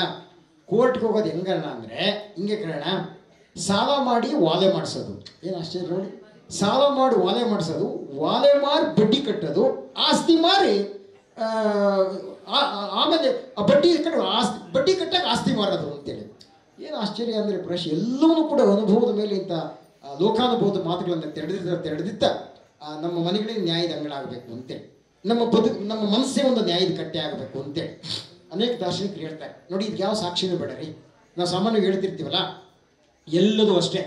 ನಾವೇನಾದರೂ ನೀನು ನೀನು ನೀನು ನೀನು ಅಂತೇಳಿ ತೋರಿಸ್ತಿದ್ರೆ ಒಂದು ಬೆರಳಷ್ಟೇ ನಮ್ಮ ಕಡೆ ಮುಖ ಮಾಡಿರುತ್ತೆ, ಆದ್ರೆ 4 ಬೆರಳು ನಮ್ಮನ್ನೇ ತೋರಿಸ್ತಿರುತ್ತೆ. ಇದರಲ್ಲಿ ನಿಂದು ಒಂದು ರೋಲ್ ಇರಬೇಕು, ನಿಂದು ಒಂದು ಪಾತ್ರ ಇರಬೇಕು ಅಂತೇಳಿ. ಈ ಪಾತ್ರನ ಸ್ವಲ್ಪ ನಾವು ನಮ್ಮೊಳಗಡೆ ಅದು ಸಾಕ್ಷಿ ಪ್ರಜ್ಞೆ ಕೆದಕಬೇಕು ಅಂತೇಳಿ. ನೋಡಿ, ಅದು ಕೆದಕ್ಬಿಟ್ರೆ ಡೆಫಿನೆಟಾಗಿ ಅದೊಂದು ರಿಲೀಫ್ ಸಿಗುತ್ತೆ. ಅದಕ್ಕೆ ನಾನು ಹೇಳ್ತೀನಿ, ಪ್ರಾಯಶಃ ಅದನ್ನು ಜೀವಂತವಾಗಿಡಬೇಕು ಅಂತ ಇಷ್ಟು ಮಾಡಿ. ನಾವು ಯಾರ್ಯಾರ ಜೊತೆ ಮಾತಾಡ್ತೀವಿ, ಆಗ್ಲತ್ತೆಲ್ಲ ಲಾಯರ್ ಜೊತೆ ಮಾತಾಡ್ತೀವಿ, ದೇವಸ್ಥಾನಕ್ಕೆ ಹೋಗ್ತೀವಿ, ಮಿತ್ರರ ಜೊತೆ ಮಾತಾಡ್ತೀವಿ, ನೆಂಟರ ಜೊತೆ ಮಾತಾಡ್ತೀವಲ್ವಾ. ರಾತ್ರಿ 10 ಗಂಟೆಯಲ್ಲಿ ಮಲಗೋದಕ್ಕೆ ಮುನ್ನ ಒಂದು 2 ನಿಮಿಷ 3 ನಿಮಿಷ 5 ನಿಮಿಷ ನಮ್ಮ ಮನಸ್ಸಿನ ಜೊತೆ ಮಾತಾಡಬೇಕು ಅಂತೇಳಿ, ನಮಗೆ ನಾವೇ ಮಾತಾಡಬೇಕು ಅಂತೇಳಿ, ಮನಸ್ಸಿನ ಜೊತೆ ಸಂವಾದ ಮಾಡಬೇಕು. ಯಾಕೆಂದರೆ ಮನಸ್ಸಿಗಿಂತ ಭಾರಿ ಅದ್ಭುತವಾದಂಥ ಸ್ನೇಹಿತ ಮತ್ತೊಬ್ಬಿಲ್ಲ ಅಂತೇಳಿ. ಅದಕ್ಕೆಲ್ಲ ಗೊತ್ತಿರುತ್ತಲ್ರಿ. ಏನು ಹೇಳ್ತಾರೆ ಗಾದೆ, ಮನವರಿಯದ ಕಳ್ಳತನ ಉಂಟೆ ಅಂತಾರೆ. ಆಶ್ಚರ್ಯ ಅಲ್ವಾ? ಹಾಗೆ ಮನಸ್ಸಿನ ಜೊತೆ ಮಾತಾಡ್ಕೊಂಡಾಗ ಅದು ಸ್ವಲ್ಪ ನಮ್ಮ ಸಾಕ್ಷಿ ಪ್ರಜ್ಞೆ ಜೀವಂತವಾಗಿಡುತ್ತೆ. ಹೆಂಗೆ ಅಣ್ಣ, ನಾನು ದಾರಿಲಿ ಹೋಗ್ತಾ ಇದ್ದೆ, ಅದೇನೋ ಅಡ್ಡ ಬಂದ ಅಂತೇಳಿ ನಾನು ಬೈದೆ, ಅವನು ಬೈದ, ಗಲಾಟೆ ಆಯಿತು. ಬಟ್ ಈಗ ಯೋಚನೆ ಮಾಡ್ತಾ ಇದ್ದೀನಿ, ನಂದು ಒಂದು ತಪ್ಪೇನಪ್ಪ, ಮಾಡಬಾರ್ದಿತ್ತೇನಪ್ಪ ಅಂತೇಳಿ. ನಲಿತಾ ನೀರು ಹಿಡ್ಕೊಂಬರೋಣ ಅಂತ ಹೋದೆ, ಅವಳು ಬಂದಿದ್ಲು ಅರ್ಜೆಂಟು ಅಂತೇಳಿ. ನಾನು ಫಸ್ಟ್ ಹೋಗಿದ್ದೆ, ನಾನು ಫಸ್ಟ್ ಹಿಡ್ಕೊಂತೀನಿ ಅಂತೇಳಿ ಸುಮ್ಮನೆ ಇಬ್ಬರಿಗೂ ಜಗಳ ಆಯ್ತು. ಈಗ ಯೋಚನೆ ಮಾಡ್ತಾ ಇದ್ದೀನಿ, ಅವಳಿಗೆ ಬಿಟ್ಟಿದ್ರು ಆಯ್ತೇನಪ್ಪ, ನಾನು ತಪ್ಪು ಮಾಡಿದ್ದೀನಪ್ಪ ಅಂತೇಳಿ ಅನ್ಸುತ್ತಲ್ಲ ನಿಮಗೆ? ಅಯ್ಯೋ ಏನೋ ಒಂದು ಹೊಲಕೋದ ಒಂದು ಹಸ ಬಂದಿತ್ತಪ್ಪ, ಹಸಿಗೇನು ಹೇಳ್ಕೊಟ್ಟಿದ್ರ, ಹಸ ಬಂದಿತ್ತು ಅಂತೇಳಿ ಬಾಯಿ ಬಂದಂಗೆ ಬೈದೆ, ಅವನು ಬೈದ, ಜಗಳ ಆಯ್ತು. ಯೋಚನೆ ಮಾಡ್ತಾ ಹೋಗಿ ಆ ಮನಸ್ಸಿನ ಜೊತೆ ಸಂವಾದ ಮಾಡ್ತಾ ಹೋದ್ರೆ ಪ್ರಾಯಶಃ ನಮ್ಮ ತಪ್ಪನ್ನು ತೆರೆದಿಡ್ತಕ್ಕಂಥ, ತಪ್ಪಿಗೆ ಪರಿಹಾರವನ್ನು ಕಂಡುಕೊಳ್ಬಲ್ಲಂತ ಮಹತ್ತರವಾದಂಥ ಒಂದು ರಿಲೀಫ್ ಇದೆಯಲ್ಲ, ಆ ಒಂದು ಒಂದು ಒಂದು ಪರಿಹಾರ ಇದೆಯಲ್ಲ, ಅದನ್ನು ಖಚಿತವಾಗಿ ಮನಸ್ಸು ಕೊಡುತ್ತೆ ಅನ್ನಲಿಕ್ಕೆ ಆ ಸಾಕ್ಷಿ ಪ್ರಜ್ಞೆಯನ್ನು ಜೀವಂತವಾಗಿಡಬೇಕಾದಂಥ ಅಗತ್ಯ ಇದೆ ಅಂತಕ್ಕಂಥ ಮಾತನ್ನು ಹೇಳ್ತಾ ನೋಡಿ. ಎಲ್ಲವೂ ಅಷ್ಟೇ ಬೇಕಾದಷ್ಟು ಬರ್ತವೆ, ಲೋಕಾಯುಕ್ತ ಟ್ರ್ಯಾಪ್ ಕೇಸ್ ಬರ್ತವೆ, ಲಂಚ ದಾಂಡಿದ್ ಬರ್ತವೆ, ಎಲ್ಲ ಬರ್ತವಲ್ವಾ. ಆದ್ರೆ 12ನೇ ಶತಮಾನದ ಒಬ್ಬಳು ಅಫಿಷಿಯಲ್ ಯಾರು ಗೊತ್ತಲ್ಲ ನಿಮಗೆ, ಕಸ ಗುಡಿಸ್ತಕ್ಕಂಥ ಸತ್ಯಕ್ಕ. ಇವತ್ತು ಹೇಗೆ ನಮ್ಮ ಮುನ್ಸಿಪಾಲಿಟಿ ಸ್ಕ್ಯಾವೆಂಜರ್ಸ್ ಇದಾರಲ್ಲ, ಸ್ಟ್ರೀಟ್ ಎಲ್ಲ ಕ್ಲೀನ್ ಮಾಡ್ತಾರಲ್ರಿ, ಅವತ್ತು ಕಲ್ಯಾಣದಲ್ಲಿ ಮಹಾಮನೆ ಅಂಗಡದಲ್ಲಿ ಸ್ಟ್ರೀಟ್ ಕ್ಲೀನ್ ಮಾಡ್ತಕ್ಕಂಥ ಸತ್ಯಕ್ಕ ಅಂತಕ್ಕಂಥ ವಚನಕಾರ. ಅವಳು ಕೂಡ ಸಂಬಳ ತಾಣ್ತಿದ್ದವಳೆ, ಅವಳು ಕೂಡ ಸೇವೆ ಮಾಡಿದವಳೆ. ಆದರೆ ಹೆಂಗೆ ಹೇಳ್ತಾಳೆ ಅವಳು, ಲೋಕಾಯುಕ್ತರಿಗೆ ಅವಕಾಶನೇ ಇಲ್ಲ, ಟ್ರ್ಯಾಪ್ ಮಾಡೋಕೆ ಅವಕಾಶನೇ ಇಲ್ಲ, IT ಬಿಟರ್ ಇನ್ಕಮ್ ಟ್ಯಾಕ್ಸ್ನ ರೈಡೇ ಮಾಡೋಂಗಿಲ್ಲ. ಏನು ತೀರ್ಮಾನ ಅಂತಾಳೆ ಅವಳು, ಏನು ಓದ್ತಾ ಅಂತಾಳೆ ಅವಳು. ಅವಳು ಪ್ರತಿಜ್ಞೆ ತಾಣ್ತಾಳಲ್ಲ, ನಾವು ನೀವೆಲ್ಲ ಡ್ಯೂಟಿ ರಿಪೋರ್ಟ್ ಮಾಡ್ಕೋಬೇಕಾದ್ರೆ ಹೇಗೆ ಒಂದು ಡ್ಯೂಟಿ ರಿಪೋರ್ಟ್ ಮೇಲೆ ಒಂದು ನಾವು ಪ್ರಮಾಣ ವಚನ ಸ್ವೀಕಾರ ಮಾಡ್ತೀವೋ, ಮಂತ್ರಿಗಳು ಯಾಕೆ ಪ್ರಮಾಣ ವಚನ ಸ್ವೀಕಾರ ಮಾಡ್ತಾರೋ ಹಾಗೆ ಆ ಸತ್ಯಕ್ಕೆ ಡ್ಯೂಟಿಗೆ ಸೇರೋ ದಿವಸ ಒಂದು ಪ್ರಮಾಣ ವಚನ ಸ್ವೀಕಾರ ಮಾಡ್ತಾಳೆ. ಏನು ಗೊತ್ತದು, ಏನದು, ಲಂಚ ವಂಚನಕ್ಕೆ ಕೈಯಾನದ ಭಾಷೆ. ಏನು ಅದ್ಭುತ ನೋಡಿ. ನಾನು ಇಡೀ ನನ್ನ ಲೈಫಲ್ಲಿ ಯಾವತ್ತೂ ಕೂಡ ಲಂಚ ಮುಟ್ಟಲ್ಲ. ಲಂಚ ವಂಚನಕ್ಕೆ ಕೈಯಾನದ ಭಾಷೆ. ಬೀದಿಯಲ್ಲಿ ಒಂದು ವಸ್ತ್ರ ಬಿದ್ದಿದ್ದಡೆ ಏನವಳ ಕೆಲಸ, ಬೀದಿ ಬಿಡಿಸೋದಲ್ವಾ. ಬೀದಿನ ಸಾಮಾನ್ಯ ಏನಾದ್ರು ಬಿದ್ದಿರ್ತಾವಲ್ವಾ, ಯಾವುದೋ ಉಂಗ್ರ ಬಿದ್ದಿರುತ್ತಪ್ಪ, ಯಾವುದೋ ಒಂದು ಶರ್ಟ್ ಬಿದ್ದಿರುತ್ತೆ, ಯಾವುದೋ ಒಂದು ಸೀರೆ ಬಿದ್ದಿರುತ್ತಾನೆ. ನಾನು ಎತ್ಕೊಂಡ್ಬಿಟ್ರೆ ಬೀದಿಯಲ್ಲಿ ಹೊನ್ನು ವಸ್ತ್ರ ಬಿದ್ದಿದ್ದಡೆ, ಅಳಿಮನದವಳಾಗಿ ಅವಕ್ಕೆ ಕೈ ಮಾಡಿದಡೆ, ಎನ್ನ ಮನಕ್ಕೆ ಮನವೇ ಸಾಕ್ಷಿ ಜಂಬುಜಕ್ಕೇಶ್ವರ ದೇವಯ್ಯ. ಏನು ವಿಟ್ನೆಸ್ ಕೊಟ್ಟು ಹೇಳೋಳು, ಏನು ಸಾಕ್ಷಿ ಕೊಟ್ಟು ಹೇಳೋಳು. ಪ್ರಾಯಶಃ ನಾನೇಂದ್ರೆ ನನ್ನ ಡ್ಯೂಟಿ ಒಳಗಡೆ ಆ ಕೈ ಮುಟ್ಟಿ ಎತ್ತಿರ್ಬಿಟ್ರೆ ನನ್ನ ಮನಕ್ಕೆ ಮನವೇ ಸಾಕ್ಷಿ ಅಂತಾರಲ್ಲ, ಇಂಥ ಸಾಕ್ಷಿ ಪ್ರಜ್ಞೆಯನ್ನು ನಮ್ಮ ಅಜ್ಜ ಆಗಲಿ, ನಮ್ಮ ಅಜ್ಜಿ ಆಗಲಿ, ನಮ್ಮ ಪೂರ್ವಜರು ಕಟ್ಕೊಟ್ಟಿದ್ರು ನಮ್ಗಲ್ವಾ. ಮಕ್ಕಳು ಏನು ಹೇಳ್ತಿದ್ರು, ಮಗ ಬೇರೆಯವ್ರ ಕಾಸೆ ಮಾಡಬೇಡ, ಅದು ಹೆಂಗೆ ಅಂದರೆ ಬೇಡ ಕಣ್ ಮಗ, ಅದೊಂಥರ ನಮ್ಗೆ ಅದು ವಿಷಯ ಇದ್ದಂಗೆ ಅಂತೇಳಿ ಮುಟ್ಟಬಾರ್ದು ಅಂತೇಳಿ ಆ ಮನಸ್ಸಿನಲ್ಲೇ ಜಾಗೃತಿ ಉಂಟಿಸ್ತಿದ್ರಲ್ಲ. ಪ್ರಾಯಶಃ ಅಂತ ಸಾಕ್ಷಿ ಪ್ರಜ್ಞೆಯನ್ನು ಎಷ್ಟು ವಿಪುಲವಾಗಿ ನಮ್ಮ ಸಾಹಿತ್ಯ ಹೇಳುತ್ತೆ ಅಂತೇಳಿ, ಎಷ್ಟು ದೊಡ್ಡದಾಗಿ ಹೇಳುತ್ತೆ ಅಂತೇಳಿ. ಬಸವಣ್ಣವರು ಕೂಡ ಒಂದು ನಾಡಿನ ಮಂತ್ರಿ ಆಗಿದ್ದವರು, ಮಹಾಮಂತ್ರಿ ಆಗಿದ್ದವರು. ಅವ್ರು ಎಷ್ಟು ಸಂಗ್ರಹ ಮಾಡ್ಬೋದಿತ್ತಲ್ವ. ಇವತ್ತೇ ಸುಮ್ಮನೆ ಗಮನಿಸಿ, ನಿಮಗೆ ನಾವು ಲೋಕಾಯುಕ್ತ ರೈಡ್ ಮಾಡಿದಾಗ ನೋಡ್ತೀವಲ್ವಾ, ಎಲ್ಲೆಲ್ಲಿ ಟಾಯ್ಲೆಟ್ ಒಳಗೆಲ್ಲ 500 ಕೋಟಿ 600 ಕೋಟಿ 1000 ಕೋಟಿ ಎಲ್ಲೇ ತುಂಬಿದ್ರು. ಎಷ್ಟು ಬಂಗಾರ, ಕ್ವಿಂಟಾಲ್ ಗಟ್ಟಲೆ, ಟನ್ ಗಟ್ಟಲೆ ಬಂಗಾರ ನೋಡ್ತೀವಲ್ವಾ. ಈಗ ಗಮನಿಸಿ, ಒಂದು ನಾಡಿನ ಮಹಾಮಂತ್ರಿ ಆಗಿದ್ದರು ಬಸವಣ್ಣವರು.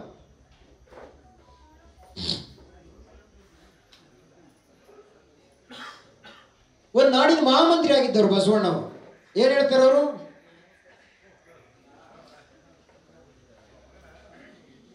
ಅವ್ರ ಆ ಕಡೆ ಮಾತಾಡಲಿ, ಈ ಕಡೆ ಕೇಳಲಿ ಅಂತ. ನೀನು ಈ ಕಡೆ ಕೇಳ್ಬಿಟ್ಟು ಆಮೇಲೆ ಅವ್ರು ಮಾತಾಡ್ಸೋ, ನೀನೇ ಕೇಳಿ ಈ ಕಡೆ. ಈ ವಚನ ನಿಮ್ಮ ಕಾಲೇಜಲ್ಲಿ ಇಲ್ಲಿ ಹೇಳ್ಕೊಟ್ಟಿಲ್ಲ, ಗೊತ್ತಾಯ್ತಾ? ನೋಡಿ, ಇವ್ ನಾಡಿನ ಮಹಾಮಂತ್ರಿ ಆಗಿದ್ದರು ಬಸವಣ್ಣವರು. ಏನು ಹೇಳ್ತಾರೆ ಗೊತ್ತಾ ನಿಮಗೆ? ಆಶ್ಚರ್ಯ ಅಲ್ವಾ ನಮಗೆ? ಏನು ಅದ್ಭುತವಾದಂಥ ಪ್ರಜ್ಞೆ. ಹೊನ್ನಿನೊಳಗೆ ಒಂದು ಹೊರೆ, ಬಂಗಾರ 500 ಕ್ವಿಂಟಾಲ್ ಟನ್ಗಟ್ಲೆ ಕೇಳ್ತೀವಲ್ಲ, ಅವ್ರೇನು ಹೇಳ್ತಾರೆ ನೋಡಿ, ನಾನು ಮಂತ್ರಿ ಆಗಿದ್ದೀನಿ ಈಗ, ಹೊನ್ನಿನೊಳಗೊಂದು ಹೊರೆಯ. ಒಂದು ಹೊರೆಯ ಅಂದರೆ ಒಂದು ಕೂದಲಷ್ಟು, ಒಂದು ಧೂಳಿನಷ್ಟು, ಒಂದು ಪೆನ್ನಲ್ಲಿ ಹಿಂಗೆ ಎಳೆದ್ಬಿಟ್ರೆ ಎಷ್ಟು ಧೂಳು ಬರುತ್ತಲ್ಲ ಪೆನ್ಸಿಲಲ್ಲಿ, ಅಷ್ಟು ಬಂಗಾರನ ನಾನು ಹಿಡಿದಿಡಲ್ಲ ಅಂತಾರೆ. ಹೊನ್ನಿನೊಳಗೊಂದು ಹೊರೆಯ, ಅರಿವೆಯಲ್ಲೊಂದು ಎಳೆಯ, ಅನ್ನದಲ್ಲೊಂದು ದಗುಳ, ಇಂದಿಂಗೆ ನಾಳಿಂಗೆಂದು ಕೂಡಿಟ್ಟೆ ನಾಳೆ, ಎನ್ನ ತಲೆದಂಡ ಎನ್ನ ಮನಕ್ಕೆ ಮನವೇ ಸಾಕ್ಷಿ ಕೊಡಲ ಸಂಗಮ ದೇವ ಅಂತಾರೆ. ಏನು ಅದ್ಭುತವಾದ ಪ್ರಜ್ಞೆ ಇಲ್ಲ.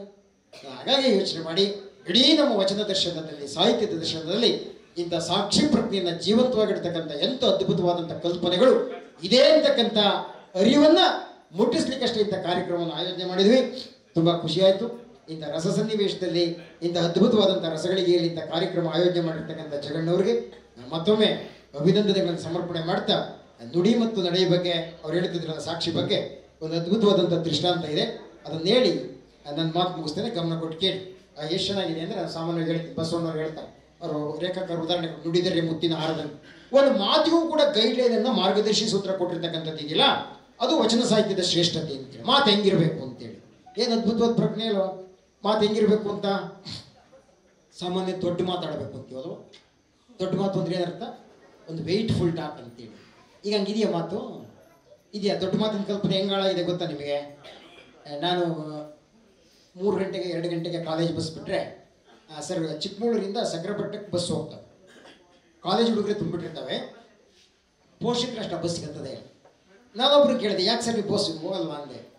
ಸರ್ ಕಾಲೇಜ್ ಹುಡುಗರು ತುಂಬಿರ್ತಾವೆ ಸರ್, ಏನು ತಲೆಹರಟೆ ಮಾತಾಡ್ತಾವೆ ಸರ್, ಲೂಸ್ ಸ್ಟಾಕ್ ಅಂತೀವಲ್ಲ, ಈ ನಾವೊಂಥರ ಸಂಸಾರ ಹತ್ರ ಕೂತ್ಕೊಳಕ್ಕಾಗಲ್ಲ ಸರ್, ನೆಕ್ಸ್ಟ್ ಬಸ್ ಕಾಯ್ತೀನಿ ಸರ್, ನೆಕ್ಸ್ಟ್ ಬಸ್ ಕಾಯ್ತೀನಿ ಅಂತೇಳಿ ಅವ್ರು ಹಿಂದೆ ಇರೋ 3ನೇ ಬಸ್ ಕಾಯ್ತಾರೆ. ಕಡೆಗೆ ಹೋದ್ರು. ನಾನು ಅಂದ್ಕೊಂಡೆ ಯಾಕಂತ ಮಾತಾಡ್ತೇವೆ, ಏನು ಮಾತಾಡ್ತೇವೆ ಅಂತೇಳಿ ಯೋಚನೆ ಮಾಡಬೇಕಾದ್ರೆ ಮೊನ್ನೆ ಒಂದು ದೃಷ್ಟಾಂತ ಹೊಳಿತು ನನಗೆ ಅಂತೇಳಿ. ಈ ಸಣ್ಣ ಮಾತದು ಲೂಸ್ ಸ್ಟಾಕ್ ಅಂತೀವಲ್ಲ ಹೆಂಗಿರುತ್ತೆ ಅಂತಕ್ಕಂಥದ್ದು ಪ್ರಾಯಶಃ ಅನೇಕ ಜನಕ್ಕೆ ಗಮನಕ್ಕೆ ಬಂದಿರುತ್ತೆ. ಅವನು ಹಿಂಗೆ ಭಾರಿ ಓದೋ ಅಂತ ಹುಡುಗನೇ, ಅವನು ಭಾರಿ ಲೂಸ್ ಸ್ಟಾಕು, ಸಣ್ಣ ಸಣ್ಣದಾಗಿ ಮಾತಾಡೋದು. ಈಗ ಒಳ್ಳೆ ಮಾತಾಡೋರಿಗೆ ಹೆಣ್ಣು ಸಿಕ್ಕಲ್ಲ, ಇನ್ನು ಅಂಥ ಲೂಸ್ ಸ್ಟಾಕ್ ಯಾರು ಹೆಣ್ಣು ಕೊಡ್ತಾರೆ? ಹೆಣ್ಣೇ ಸಿಗ್ತಿಲ್ಲ, ಯಾರು ಹೆಣ್ಣು ಕೊಡೋರೆ ಮುಂದೆ ಬಂದಿಲ್ಲ. ಕಡೆಗೆ ಅವ್ರ ಅಪ್ಪ ಯಾವುದೋ ಒಂದು ಹೆಣ್ಣು ನೋಡ್ಬಿಟ್ಟಿದ್ದ, ತಾಕೀತು ಮಾಡಿದೆ, ಮಗನೇ ಇಂಥ ಊರಿಗೆ ಹೋಗ್ತಾ ಇದ್ದೀವಿ, ಹೆಣ್ಣು ನೋಡೋಕೆ ಹೋಗ್ತಾ ಇದ್ದೀವಿ, ಯಾವ ಕಾರಣಕ್ಕೂ ನೀನು ಅದು ಮಾತೇ ಆಡಬಾರ್ದು. ಮಾತಾಡಿದ್ರೆ ಅವ್ರು ಹೆಣ್ಣು ಕೊಡಲ್ಲ, ಅಷ್ಟು ಲೂಸ್ ಸ್ಟಾಕ್ ನೀನು. ಹಾಗಾಗಿ ನೀವು ಮಾತಾಡಬಾರ್ದು, ಅಚ್ಚುಕಟ್ಟ ಸುಮ್ಮನೆ ಕೂತ್ಕೋಬೇಕು. ಒಂದು ಪಕ್ಷ ಮಾತಾಡಲೇಬೇಕು ಅನಿಸಿದರೆ ದೊಡ್ಡ ಮಾತಾಡಬೇಕು ಅಂತೇಳಿ. ಏನಾದ್ರ ಅರ್ಥ? ವೆಯ್ಟ್ಫುಲ್ ಟಾಕ್ ಅಂತೀವಲ್ಲ, ದೊಡ್ಡ ಮಾತಾಡಬೇಕು, ಇಲ್ಲಾಂದ್ರೆ ಸುಮ್ಮನಿರ್ಬೇಕು ಅಂತ. ಸರಿ ಬಿಡಪ್ಪ, ನಾನು 15 ವರ್ಷದಿಂದ 20 ವರ್ಷದಿಂದ ಕಾಲೇಜಾಗಿ ಕಲ್ತಿರೋದೇ ದೊಡ್ಡ ಮಾತು, ನೀನೇನು ಚಿಂತೆ ಮಾಡ್ಬೇಡ, ನಾನು ದೊಡ್ಡ ಮಾತಾಡ್ತೀನಿ ಸುಮ್ಮನಿರಪ್ಪ ಅಂತ ಹೋದ್ರು. ಸರಿ, ಎಲ್ಲ ಹೋಗಿ ಕಾರಲ್ಲಿ ಅವ್ರ ಮಂದಿ ಹಿಡಿದು ನೆಂಟ್ರ ಮನೆಗೆ ಹೋಗ್ತಾ ಇದ್ರು. ನೆಂಟ್ರು ಬಾಗಿಲು ಬಂದು ಬಂದೇನೆಲ್ಲ ಏನೆಲ್ಲ ಊರಿಂದ ಅಲ್ಲಿ ಕಾರಲ್ಲೇ ಬಂದ್ರ ಅಂದರು. ಅಂತಿದ್ದಾಗ ಇಲ್ರಪ್ಪ, ನಾವು ಒಂದು ಬಸ್ ಸ್ಟ್ಯಾಂಡ್ ತನಕ ಯಾವುದೋ ಲಾರಿ ಎತ್ಕೊಂಬಂದು ಅಲ್ಲಿಂದ ಒಂದು ಬಾಡಿಗೆ ಕಾರ್ ಮಾಡ್ಕೊಂಬಂದು ಲಾರಿಲಿ ಬಂತು ಅಂತ. ಅವ್ರ ಅಪ್ಪನೇ ಸಿಟ್ಟು ಬಂತು, ಕಂಡುಬಿಟ್ಟ. ಅಪ್ಪ ನೀನು ಯೋಚನೆ ಮಾಡ್ಬಿಟ್ಟು ದೊಡ್ಡ ಮಾತೇ ಆಡಿದ್ವಿ, ನೀನು ಜೂಜ್ಬಿ ಕಾರ್ಗೋಲ್ಸಿರಿ ಲಾರಿ ದೊಡ್ಡದಲ್ವೋ, ಸುಮ್ಮನೆ ಲಾರಿಲಿ ಬಂದಿದ್ದೀವಿ ಅಂತ ಹೇಳಿದ್ವಿ ಅಂತೇಳಿ ಪುಸ್ಲ ಹಚ್ಬಿಟ್ಟವ. ಸಿಟ್ಟು ಬಂತು, ಏನೋ ಮಾತಾಡ ಒಳಗೆ ಕೂತಿದ್ರು. ಬನ್ನಿ ಈಗಂದೆಲ್ಲ ಕೂರ್ಸ್ಕೊಂಡು ಮಾತಾಡಿ ಅತಿಥಿ ದೇವೋ ಭವ ಅಂತೇಳಿ ಜ್ಯೂಸು ಶರ್ಬತ್ತು ಕೊಡ್ಬೇಕಲ್ಲ, ಒಂದು ತಟ್ಟಿನಲ್ಲಿ ಎಲ್ಲ ಗ್ಲಾಸಲ್ಲಿ ಇಟ್ಕೊಂಡು ಜ್ಯೂಸ್ ತರ್ತಾ ಇದ್ರು. ನೀನು ತರ್ತಾ ಇದ್ರಲ್ಲ ರೀ, ಯಾಕೆ ಹಿಂಗೆ ಗ್ಲಾಸಲ್ಲಿ ಕಪ್ಪಲ್ಲೆಲ್ಲ ತರಕ್ಕೆ ಹೋಗ್ತೀರಾ, ನಿಮ್ಮಲ್ಲಿ ಚೊಂಬು ಕೊಡ್ಪ ಅಂತ ಕೊಟ್ಬಿಟ್ಟಿದ್ರೆ ಹಂಗೆ ಎತ್ತೆತ್ತೆ ಕೊಡ್ಬಿಡ್ತಿದ್ವಪ್ಪ ಅಂತ. ಅವ್ರ ಅಪ್ಪನಿಗೆ ಸಿಟ್ಟು ಬಂತು, ನೀನು ಹೇಳಿದಂಗೆ ದೊಡ್ಡ ಮಾತೇ ಆಡಿದ್ರು. ಆ ಸಣ್ಣ ಕಪ್ಪಿಗೆ ಗ್ಲಾಸ್ಗೆ ಓದಿಸಿದ್ರೆ ಚೊಂಬು ಕೊಡ್ಪ ಅಂತ ಹೊಡೆದಲ್ವ, ಸುಮ್ಮನಿರಪ್ಪ ದೊಡ್ಡ ಮಾತೇ ಆಡಿದ್ದೀನಿ ಅಂತೇಳಿ ಕೈ ಕೊಟ್ಟ ಅಂತ ಗೊತ್ತಾಯ್ತು. ಸುಮ್ಮನೆ ನಿಂಗೆ ಅಂತ ನಡೀತಾ ಇತ್ತು ಓದು ನೋಡ್ತಕ್ಕಂಥ ಪ್ರಕ್ರಿಯೆ. ಈ ಹುಡುಗ ಸ್ವಲ್ಪ ಕೆಮ್ತಾ ಇದ್ದ. ಆ ನೆಂಟರು ಏನು ಮಧುಮಗ್ಗಿ ಅಂದ್ರೆ ಕೆಮ್ಮಿದೆಯಾ ಅಂದರು. ಕೆಮ್ಮೇನಿಲ್ಲರಪ್ಪ, ಒಂದು ತಿಂಗಳಿಂದ ಟೆಸ್ಟ್ ಮಾಡಿಸಿದ್ದೆ, TB ಕಾಯಿಲೆ ಅಂತ ಹೇಳಿದರೆ ಯಾವ್ದು ನೋಡ್ತೀನಿ. ಅವ್ರ ಅಪ್ಪನಿಗೆ ಸಿಟ್ಟು ಬಂತು, ಕಂಡುಬಿಟ್ಟು ನೋಡ್ದ, ಅಪ್ಪ ಸುಮ್ಮನಿರು ದೊಡ್ಡ ಮಾತೇ ಆಡಿದ್ದೀನಿ ಅಂತ. ಕೈ ಕೊಟ್ಟ ಅಂತ ಗೊತ್ತಾಯ್ತು. ಕಡೆಗೆ ನೀನು ಕಡೆ ಅಂತ ಪಾಪ ವಧು ಶೃಂಗಾರ ಮಾಡಿ ಹೆಣ್ಣು ನೋಡೋಕೆ ತೋರ್ಸಕ್ಕೆ ಅಂತ ಕರ್ಕೊಂಬತ್ತಾ ಇದ್ರು. ಅಲ್ರಿ ಇವನು ಸರಿಯಾಗಿ ಕರ್ಕೊಂಬರ್ತೀರ, ಇವ್ರು ಒಂದು ತೋರಿಸಿದ್ರೆ ನೋಡ್ಕೊಂಡು ಹಂಗೆ ಹೋಗ್ಬಿಡ್ತಿತ್ತು ಅಂತ. ಅವ್ರು ತಿರುಗಿ ನೋಡಿದ, ಇದು ದೊಡ್ಡ ಮಾತೇ ಆಡಿದ್ದೀನಿ. ಬಹುಶಃ ದೊಡ್ಡ ಮಾತು ಅಂತಕ್ಕಂಥದ್ರ ಪರಿಕಲ್ಪನೆ ಬದಲಾವಣೆ ಆಗಿರ್ತಕ್ಕಂಥ ಸಂದರ್ಭದಲ್ಲಿ, ಅದರ ಕಾನ್ಸೆಪ್ಟ್ ದಿಕ್ತಪ್ತಾ ಇರ್ತಕ್ಕಂಥ ಸಂದರ್ಭದಲ್ಲಿ ದೊಡ್ಡ ಮಾತಿನ ಬಗ್ಗೆ ಒಂದು ವ್ಯಾಖ್ಯಾನ ಕೊಡ್ತಾರೆ ಬಸವಣ್ಣವರು. ನುಡಿದರೆ ಮುತ್ತಿನ ಹಾರದಂತಿರಬೇಕು, ನುಡಿದರೆ ಮಾಣಿಕ್ಯದ ದೀಪ್ತಿಯಂತಿರಬೇಕು, ನುಡಿದರೆ ಸ್ಫಟಿಕದ ಸಲಾಕೆ ಅಂತಿರಬೇಕು, ನುಡಿದರೆ ಲಿಂಗ ಮೆಚ್ಚಿ ಹೋಗುವುದೆನ್ನಬೇಕು ಕೂಡಲ ಸಂಗಮ ದೇವ ಸಾಕ್ಷಿಯಾಗಿ. ಏನು ಸಾಕ್ಷಿ ಕೊಡ್ತಾರೆ ಅವರು? ನಾವಷ್ಟೇ ಒಪ್ಪದಲ್ಲ, ಜನ ಅಷ್ಟೇ ಒಪ್ಪದಲ್ಲ, ನಿನ್ನ ಮಾತು ಕೇಳಿ ಜನಾರ್ದನ ಕೂಡ ಒಪ್ಪಿಡಬೇಕು ಅಂತೇಳಿ ಆ ಕೂಡಲ ಸಂಗಮ ದೇವ ಸಾಕ್ಷಿಯಾಗಿರ್ತಕ್ಕಂಥ ಏನು ಮಾತನ್ನು ಹೇಳಿದ್ದಾರೆ. ನಮ್ಮ ಹೆಜ್ಜೆ ಹೆಜ್ಜೆಗೂ ಕೂಡ, ಪ್ರತಿ ಹಂತದಲ್ಲೂ ಕೂಡ, ಪ್ರತಿ ವ್ಯವಹಾರದಲ್ಲೂ ಕೂಡ, ಪ್ರತಿ ಜೀವನ ಕ್ರಮದಲ್ಲೂ ಕೂಡ ಆ ಸಾಕ್ಷಿ ಪ್ರಜ್ಞೆ ಜೀವಂತವಾಗಿರಲಿ ಅಂತಕ್ಕಂಥ ಆಶಯನ್ನು ಅರಿತು ಇಂಥ ಕಾರ್ಯಕ್ರಮವನ್ನು ಇಲ್ಲಿ ಆಯೋಜನೆ ಮಾಡಿದ್ದೀವಿ. ಇಂಥ ಕಾರ್ಯಕ್ರಮಕ್ಕೆ ಅದ್ಭುತವಾದಂಥ ಸ್ಪಂದನೆ ನೀಡಿ ಇದನ್ನು ಆಯೋಜನೆ ಮಾಡಿದಂಥ ನಮ್ಮ ಜಗಣ್ಣವರಿಗೆ ಸರ್ವತ್ರ ಒಳ್ಳೆಯದಾಗಲಿ. ನಾನು ಎಲ್ಲ ಕಡೆ ಹೇಳ್ತಾ ಇರೋ ಮಾತು, ನಮ್ಮ ಜನಪದ ತಾಯಿ ನಿಮ್ಮ ಕುರುವಲಿಂಗಿಲಾಗಲಿ ಅಥವಾ ನೆಟ್ಟಿಕೆರೆಯಲ್ಲಾಗಲಿ ಬಿಳೆಕಲ್ಲಲ್ಲಾಗಲಿ ಅಜ್ಜಿ ಇಸ್ಕೊಂಬರ್ತಿದ್ರಲ್ಲ, ಅದನ್ನ ಬೀಸೆಕಲ್ಲು ಅವಾಗೇನು ಫ್ಲೋರ್ ಮೇಲೆ ಇರಲಿಲ್ಲ, ಯಾರು ಬಂದರೆ ಬೀಸೆಕಲ್ಲು ಇಸ್ಕೊಂಬಂತು ಬೀಸ್ತಿದ್ವಿ. ಬೀಸ್ ವಾಪಸ್ ಕೊಡ್ಬೇಕಾದ್ರೆ ಸುಮ್ಮನೆ ಕೊಟ್ಟಿಡ ನಮ್ಮ ಅಜ್ಜಿ.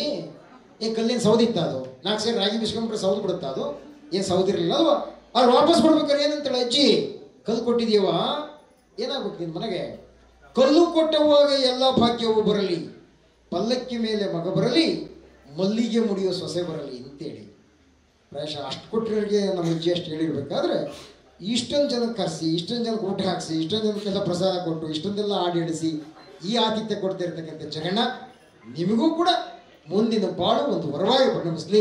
ಆ ತಾಯಿ ಆಶೀರ್ವಾದ ಸದಾ ನಿಮ್ಮಲ್ಲಿ ಇರತಕ್ಕಂಥ ಆಶಯದ ಮಾತುಗಳನ್ನು ಹೇಳಿ ಡೆಫಿನೆಟ್ ಆಗಿ ಶ್ರೀರಾಮಚಂದ್ರನ ಪ್ರತಿನಿಧಿಯಾಗಿ, ಅದರ ಸಿಂಬಲ್ ಆಗಿ, ಅದರ ಪ್ರತೀಕವಾಗಿ ಇಡೀ ನಮ್ಮ ಭಾರ್ಗವಪುರಿಯ ಆ ಶ್ರೀರಾಮಚಂದ್ರನ ಒಂದು ರೀತಿ ಅಂತಃಸಾಕ್ಷಿ ಪ್ರಜ್ಞೆ ಆಗಿರ್ತಕ್ಕಂಥ ಕಣ್ಣನ್ಮಾಮ ಬಂದು ಈ ಸಭೆಯನ್ನು ಸುಸಂಪನ್ನಗೊಳಿಸಿರ್ತಕ್ಕಂಥದ್ದು ಇದೆಯಲ್ಲ, ಈ ಮನೆ ಶ್ರೇಯಸ್ ಅಷ್ಟೇ ಅಲ್ಲ, ಈ ಕಾರ್ಯಕ್ರಮದಲ್ಲಿ ಪಾಲ್ಗೊಂಡಿರ್ತಕ್ಕಂಥ ಎಲ್ಲರ ಮನಸ್ಸಿಗೂ ಕೂಡ ಒಂದು ಅದ್ಭುತವಾದಂಥ ಶ್ರೇಯಸ್ಸನ್ನು ತರಲಿ ಅಂತಕ್ಕಂಥ ಭಾವನೆಯೊಂದಿಗೆ ನನ್ನ ಮಾತಿ ಮಂಗಳಾಡ್ತೇನೆ.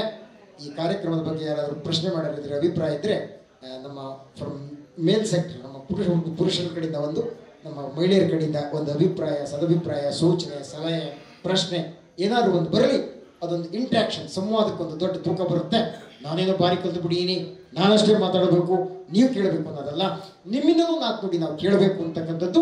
ಜೊತೆಗೆ ನಮಗಿಂತ ಮೀರಿದಂಥ ಅದ್ಭುತವಾದಂಥ ಜೀವನ ಪ್ರಜ್ಞೆ ಸಾಧಕರು ನಮ್ಮ ಮುಂದೆ ಬೇಕಾದಷ್ಟು ಜನ ಇದ್ದಾರೆ. ರಿಟೈರ್ಡ್ ಪ್ರಿನ್ಸಿಪಾಲ್ ಇದ್ದಾರೆ, ಇಂಜಿನಿಯರ್ ಇದ್ದಾರೆ, ಸ್ಟ್ಯಾಟಿಸ್ಟಿಕಲ್ ಆಫೀಸರ್ ಇದ್ದಾರೆ, ಎಲ್ಲ ಹಿರಿಯರು ಇರ್ತಕ್ಕಂಥದ್ದು. ನಮ್ಮ ಗುರುವಂಗಿ ವಿರೂಪಾಕ್ಷಣ್ಣವ್ರ ತಂದೆಯವರು ಇದ್ದಾರೆ, ದೊಡ್ಡ ಸೆಕ್ರೆಟರಿ ಅವರು ಗೌರ್ಮೆಂಟ್ ಲೆವೆಲಲ್ಲಿ. ಇಂಥ ಬಹುಶ್ರುತ ವರ್ಗ, ಬಹುಗುಣದ ವರ್ಗ ಇರ್ತಕ್ಕಂಥ ಈ ಸಭೆಯಲ್ಲಿ ನಾನು ಮಾತಾಡಿರ್ತಕ್ಕಂಥದ್ದು ನನ್ನ ಸೌಭಾಗ್ಯ ಅಂತಕ್ಕಂಥ ಮಾತನ್ನು ಹೇಳ್ತಾ, ಇಂಥ ಸಂವಾದಕ್ಕೂ ಕೂಡ ಒಂದು ಸಣ್ಣ ಅವಕಾಶವನ್ನು ನೀವು ಕಲ್ಪಿಸ್ಬೇಕು ಅಂತಕ್ಕಂಥ ವಿನಂತಿಯನ್ನು ಮಾಡ್ತಾ, ಮತ್ತೊಮ್ಮೆ ಕೇಳಿದಂಥ ನಿಮಗೆಲ್ಲ ನಾನು ವಿಶೇಷವಾಗಿ ನಾನು ಯಾಕೆ ಹೇಳಬೇಕು ಅಂದರೆ, ನಾನು 3:45 ಕಾಲಲ್ಲಿ ಇನ್ನೂ ಬೆಂಗಳೂರು ಹತ್ರ ಸ್ವಾತಿ ಹೋಟ್ಲಲ್ಲಿ ಇದ್ದೆ. ನಾನು ಫೋನ್ ಮಾಡ್ತೀನಿ ರೋಹನ್ಗೆ, ಪ್ರಭುಲಿಂಗ ಶಾಸ್ತ್ರಿಗಳಿಗೆ, ಮಾಮ ಬೆಳಗ್ಗೆನೇ ಫೋನ್ ಮಾಡಿ ಹೇಳಿ, ದೊರೆ ನಾನು ಇವತ್ತು ಸಂಜೆ ಬರ್ತೀನಿ ಅಂತೇಳಿ. ಮಾಮ ನಾನು ಬೆಂಗಳೂರಾಗಿದ್ದೀನಿ, ಖಂಡಿತ ಬಂದು ನಾನು ಮಾಮನ ಕರ್ಕೊಂಡು ಬರಬೇಕು ಅನ್ನೋದ್ರೊಳಗೆ ರೋಹನ್ ಆ ಕೆಲಸ ಮಾಡಿದರು. ಬಟ್ ನನಗೊಂದು ಆತಂಕ ಇತ್ತು, ಯಾಕೆಂದ್ರೆ 4 ಕಾಲಲ್ಲಿ ನಾನು ಸ್ವಾತಿ ಹೋಟ್ಲ್ ಹತ್ರ ಇದ್ದೀನಿ, ಮಧ್ಯಾಹ್ನ ಊಟ ಮಾಡಿರಲಿಲ್ಲ. ಅಲ್ಲಿ ಕಾಫಿ ಕುಡಿಯೋಕೆ ಹೋದ್ರೂ ಟೈಮ್ ಆಗುತ್ತೆ ಅಂತೇಳಿ ಬಂದೆ. ನಮ್ಮ ಜೊತೆ ಬಂದಿದ್ದಾರೆ ಚಿಕ್ಕಮಗಳೂರಿನ ಮುಸಲ್ಮಾನ ಬಂಧುಗಳು ಇಮ್ರಾನ್ ಅಂತೇಳಿ ಸಾಂಸ್ಕೃತಿಕ ಕ್ಷೇತ್ರದ ಪ್ರತಿನಿಧಿ, ಅವ್ರ ಜೊತೆ ಅವ್ರ ತಮ್ಮ ಮುಜೀಬ್ ಬಂದಿದ್ದಾರೆ, ಅವ್ರ ಜೊತೆ ಇನ್ನೊಬ್ಬರು ಇರ್ಷಾದ್ ಅಂತಿದ್ದಾರೆ, ನಮ್ಮೆಲ್ಲ ಸಾಹಿತ್ಯ ವಲಯದ ಪ್ರತಿನಿಧಿಗಳು. ನಿಮ್ಗೆ ಆಶ್ಚರ್ಯ ಆಗುತ್ತೆ, ಸ್ವಾತಿ ಹೋಟ್ಲಿಂದ ಇಲ್ಲಿಗೆ 2:45 ಗಂಟೆಗೆ ಇವ್ರು ಮನೆ ತಕ್ಕ ಬಂದಿದ್ದಾರೆ ಅಂದರೆ, ಮುಜೀಬ್ ತುಂಬ ಥ್ಯಾಂಕ್ಸ್, ತುಂಬ ಗ್ರೇಟ್. ರೋಹನ್, ನಮ್ಮ ಇಮ್ರಾನ್ ಅವರಿಗೆ, ಇರ್ಷಾದ್ ಅವರಿಗೆ ಖಾತ್ರಿ ಮಾಡ್ಕೊಳ್ಳಿ, ನೀವು ಇರ್ಷಾದ್ ಅವ್ರ ಕೆಲಸಕ್ಕೋಸ್ಕರ ಏನೋ ನಮ್ಮ ತಮಿಳ್ನಾಡು ಹತ್ರ ಹೋಗಿದ್ದಲ್ಲ, ಈಗ ಮಾಮೂನ್ ಕೃಪೆ ಬೇರೆ ಸೇರಿದೆ, ಭಗವಂತನ ಕೃಪೆ ಬೇರೆ ಸೇರಿದೆ, ನಿಮ್ಮ ಕೆಲಸ ಆಗುತ್ತೆ. ಅವರ ಪ್ರಯತ್ನದಿಂದ, ಅವ್ರ ಸಹಕಾರದಿಂದ ಇಲ್ಲಿ ಬಂದಿರ್ತಕ್ಕಂಥ ಮಾತನ್ನು ಹೇಳ್ತಾ ನಿಮ್ಮ ಉಪಸ್ಥಿತಿಗೆ ಮತ್ತೊಮ್ಮೆ ಧನ್ಯವಾದಗಳು. Thank you sir. ಇರ್ತಿದ್ದೆ, ಆದ್ರೆ ನಿಜವಾದ ಚೊಕ್ಕ ಸಭೆ ಅರ್ಥಪೂರ್ಣದು ಚಿಕ್ಕದಲ್ಲ, ಬಹಳ ದೊಡ್ಡದೆ. ಹಾಗೆ ಯಾಕೆ ಅಂತ ಮಹೇಶ್ವರ ಹೇಳಿದ್ರು, ಈ ಕಾರ್ಯಕ್ರಮದಲ್ಲಿ 3 ಜನ ಲೆಜೆಂಡ್ಗಳಿದ್ದಾರೆ. ಒಂದು ಚಟ್ನಳ್ಳಿ ಮಹೇಶ್, ಚಟ್ನಳ್ಳಿಯಿಂದ ಚಿಕಾಗೋವರೆಗೂ ಫೇಮಸ್ ಆಗಿ 16 ಬಾರಿ ದೇಶ ವಿದೇಶಗಳಲ್ಲಿ ಪ್ರವಾಸ ಮಾಡಿ ಮಾತಾಡಿದವರು. 2ನೇದು ಕಣ್ಣನ್ ಮಾಮ, ನಡೆದಾಡುವ ಮಾತಾಡುವ ರಾಮ, ಅವರು ಇಲ್ಲಿದ್ದಾರೆ. 3ನೇದು ರೋಹನ್, ನಮ್ಮ ಶಾಸಕರ ಸಂಬಂಧಿ, ಜೊತೆಗೆ ಐಸಿರಿ ಇದರೆಲ್ಲರ ಮುಖ್ಯಸ್ಥರು. ಇವರು 3 ಜನ ಇದ್ದಾರೆ. ನಾನು ನಿಮ್ಮನ್ನ 16 ಬಾರಿ ವರ್ಷದಲ್ಲಿ ನೋಡ್ತಾ ಇರ್ತೀನಿ, ಹಾಗಾಗಿ ನಾನೇನು ಮಾತಾಡಲ್ಲ, ಅವರು ಮಾತಾಡ್ಲಿ ಅಂತ ಹೇಳ್ತಾ ಅವರಿಗೆ ಮೈಕ್ ಕೊಡ್ತಾ ಇದ್ದೀನಿ. ಪರ ಎಲ್ಲ ಸ್ವರ ಇದೆ. ಸಜ್ಜನ ಶರಣ ಬಂಧುಗಳಿಗೆ ಪೂಜಾರಪ್ಪನ ಶರಣ ಸಮರ್ಪಣೆ. ಶ್ರಾವಣ ಸಂಜೆ ಅನ್ನುವ ತಿಂಗಳ ಕಾರ್ಯಕ್ರಮ ಮುಗಿದ ತಕ್ಷಣ ನಮಗೆ ಅದು ತಂಗಳಾಗಬಾರದು. ನಮ್ಮ ಬದುಕಿಗೆ ಅಂಗಳವೆನಿಸಿಕೊಳ್ಳಬೇಕಾದರೆ ತಿಂಗಳ ಕಂಗಳ ಬೆಳಕಾಗಬೇಕು. ಮತ್ತೊಮ್ಮೆ ನೆನಪು ಮಾಡಿಕೊಡಿ, ತಿಂಗಳ ಕಾರ್ಯಕ್ರಮ ಮುಗಿದ ತಕ್ಷಣ ತಂಗಳಾಗಬಾರದು. ನಮ್ಮ ಅಂಗಳದಲ್ಲಿ ನಾವೇನು ಸೇರಿದ್ದೇವೋ ನಮಗೆ ಕಂಗಳಿಗೆ ಬೆಳಕಾಗಬೇಕು.